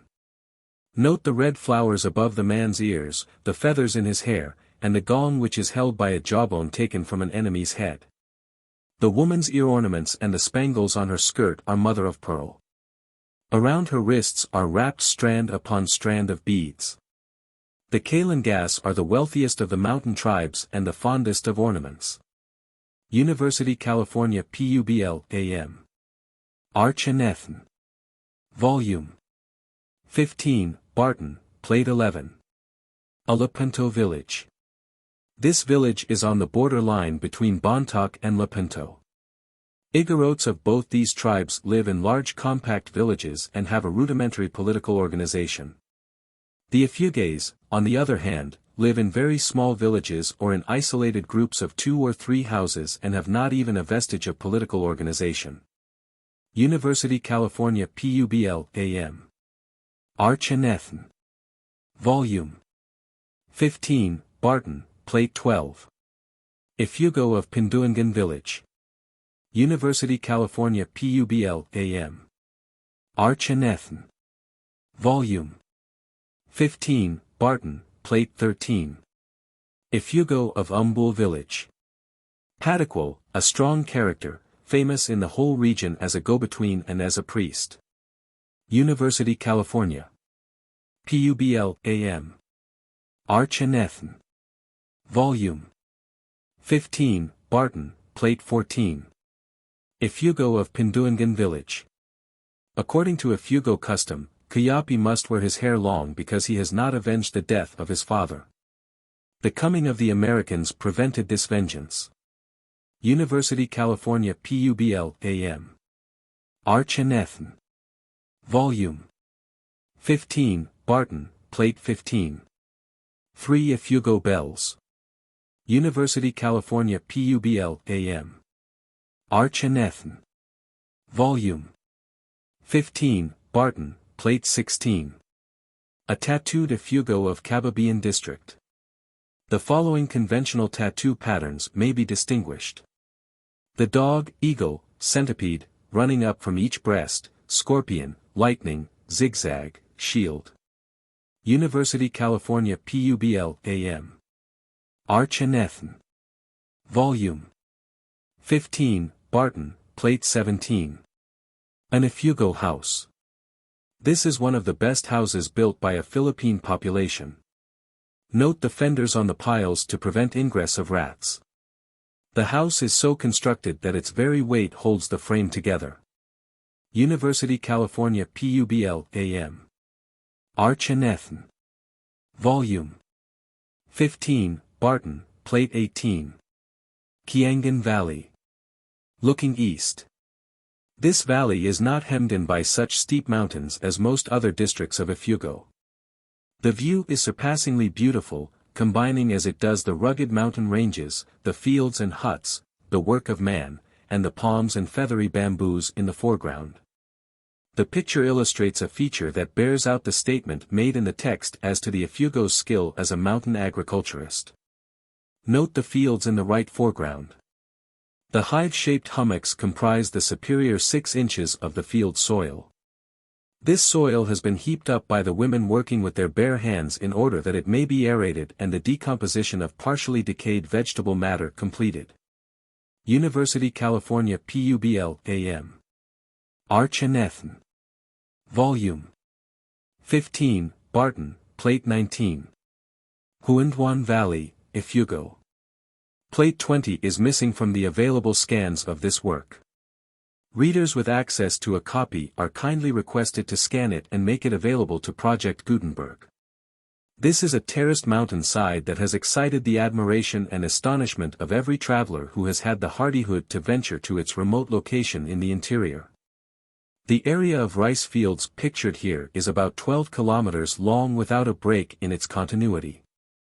Some of the terrace walls are 60 feet high. A little to the right of the middle of the picture and on the fourth or fifth tier of walls above the river are three human figures which may be used by the reader to see some idea of the scale of the picture. Small groups of houses may also be distinguished on jutting ledges of the mountainside. University California Publ AM. Arch and Ethn. Volume 15, Barton, Plate 21. Asin Valley, Ifugao. Although this valley does not make so striking a panorama as does the Bono Valley, the view is really even more magnificent. From the river to the top of the terraced area one may count 110 rows of terraces. University California Publ AM. Arch and Ethn. Volume 15, Barton, Plate 22. A picturesque nook in Huanduan, Ifugao. Note that the height of the terrace walls usually exceeds the width of the fields. This is very frequently the case throughout Ifugao land. University California Publ AM. Arch and Ethn. Volume 15, Barton, Plate 23. Planting time, Kiangan. Young rice plants are taken from the seed beds and transplanted in the field. Women do most of this work, since their hands are nimbler than men's. The men do most of the work of preparing the fields. University California Publ AM. Arch and Ethn. Volume 15, Barton, Plate 24. Preparation for Ifugao Hagabi ceremony. The Hagabi, or lounging bench, is the rich man's insignia of rank. The rice is thrown into the air for the poor to scramble for. University California Publ AM. Arch and Ethn. Volume 15, Barton, Plate 25. Ifugao mother and child. This picture shows how the Ifugays carry their babies. The oban blanket with which the child is held on the back is of great importance in cases of illegitimate birth, since its gift by the father to the mother constitutes a recognition of the child. University California Publ AM. Arch and Ethn. Volume 15, Barton, Plate 26. Two Ifugays dressed for the cockfight dance. The man on the left has recently killed an enemy. About his neck he wears a string of crocodile teeth. In his costume may be discerned suggestions of the cock's comb, his wings, and his tail. The two men are about to perform a mimic dance, in which one, representing a full-grown cock, overcomes the other, representing a half-grown cock. Priests nearby pray that the warriors of their village may be like unto the full-grown cock. University California Publ AM. Arch and Ethn. Volume 15, Barton, Plate 27. Ifugao priests at a head-taking ceremony. Priests are reciting myths and invocations against the enemy during the progress of the cockfight dance. University California Publ AM. Arch and Ethn. Volume 15, Barton, Plate 28. Funeral procession of a slain Ifugao. This is one of the most stupendous spectacles that the life of a barbarian people has to offer. The front of the shields is striped with zigzag white lines. The processions are often a mile long and 1,000 or even 2,000 people frequently take part in them. The men wear gaudy headdresses, women's beads, and strips of white fiber about the legs and arms. The participants dance along their way, turning from one side to the other. Viewed from a distance, one of these processions as it dances slowly along on a rice field dike looks like nothing so much as a gigantic, squirming centipede. University California Publ AM. Arch and Ethn. Volume 15, Barton, Plate 29. Body of murdered Ifugao girl. In one hand she holds a knife, in the other a spear. Corpses of the murdered are always propped up against a house pile, never put in a death chair, as are corpses of those dead from natural causes. The corpse, too, is neglected in order to make the soul angry and incline it to vengeance. University. California Publ AM. Arch and Ethn. Volume 15, Barton, Plate 30. Ifugao Hot Water Ordeal. One of the participants is dipping his hand into the pot of boiling water. His party stands beside him, spears pointed toward the earth. The other member and his party are on the other side of the pot. The go-between squats directly back of the pot. University California Publ AM. Arch and Ethn. Volume 15, Barton, Plate 31. An Ifugao Fine. Note the 8 rice wine jars, the knives and spears, the 2 pigs, the 6 rude cages containing chickens, the 8 copper pots, the 2 coats, formerly part of the uniform of American soldiers, the baskets and dishes. University California Publ AM. Arch and Ethn. Volume 15, Barton, Plate 32. Participants in Ifugao Yoyu ceremony. The boy and girl in the center have been recently married and are being elevated to the rank of Kadanjiang, or wealthy. The boy carries a cock hanging from his belt, the girl a hen in her hand. The men and women are kindred of the boy and girl. University California Publ AM. Arch and Ethn. Volume 15, Barton, Plate 33. Ifugao corpse in the death chair. When a person of Kadanjiang rank is placed in the death chair, he is dressed in the costume of that rank. These bodies are sometimes kept in the chair for as many as 13 or 15 days. At the right of the picture may be seen the Manwahaiwa, primitive undertaker, whose business it is to care for the body and finally to carry it on his shoulders to the sepulchre on the mountainside. For these services he receives a very trifling compensation. Note that the treatment of the bodies of those dead from natural causes is very different from the treatment of the bodies of the murdered or those dead by violence. The former are shown great care and respect, the latter are neglected and bereft of the usual dignities of death. Colophon. Availability. This ebook is for the use of anyone anywhere at no cost and with almost no restrictions whatsoever. You may copy it, give it away or reuse it under the terms of the included with this ebook or online at. This ebook is produced by the online distributed proofreading team at. Scans for this work are available from the Internet Archive, copy. Plate 20 is missing from the available scans of this work. Readers with access to a copy are kindly requested to scan it and make it available to Project Gutenberg.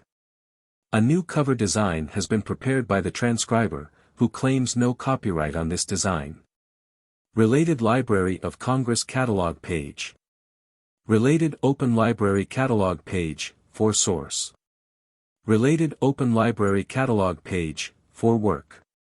Related WorldCat Catalog page. Encoding. Revision History. August 7, 2012 started. External references. This Project Gutenberg ebook contains external references. These links may not work for you. Corrections. The following corrections have been applied to the text. Page. Source. Correction. Sovereignty. Sovereignty. Allotted. Allotted. Bud nut. Budget. 69.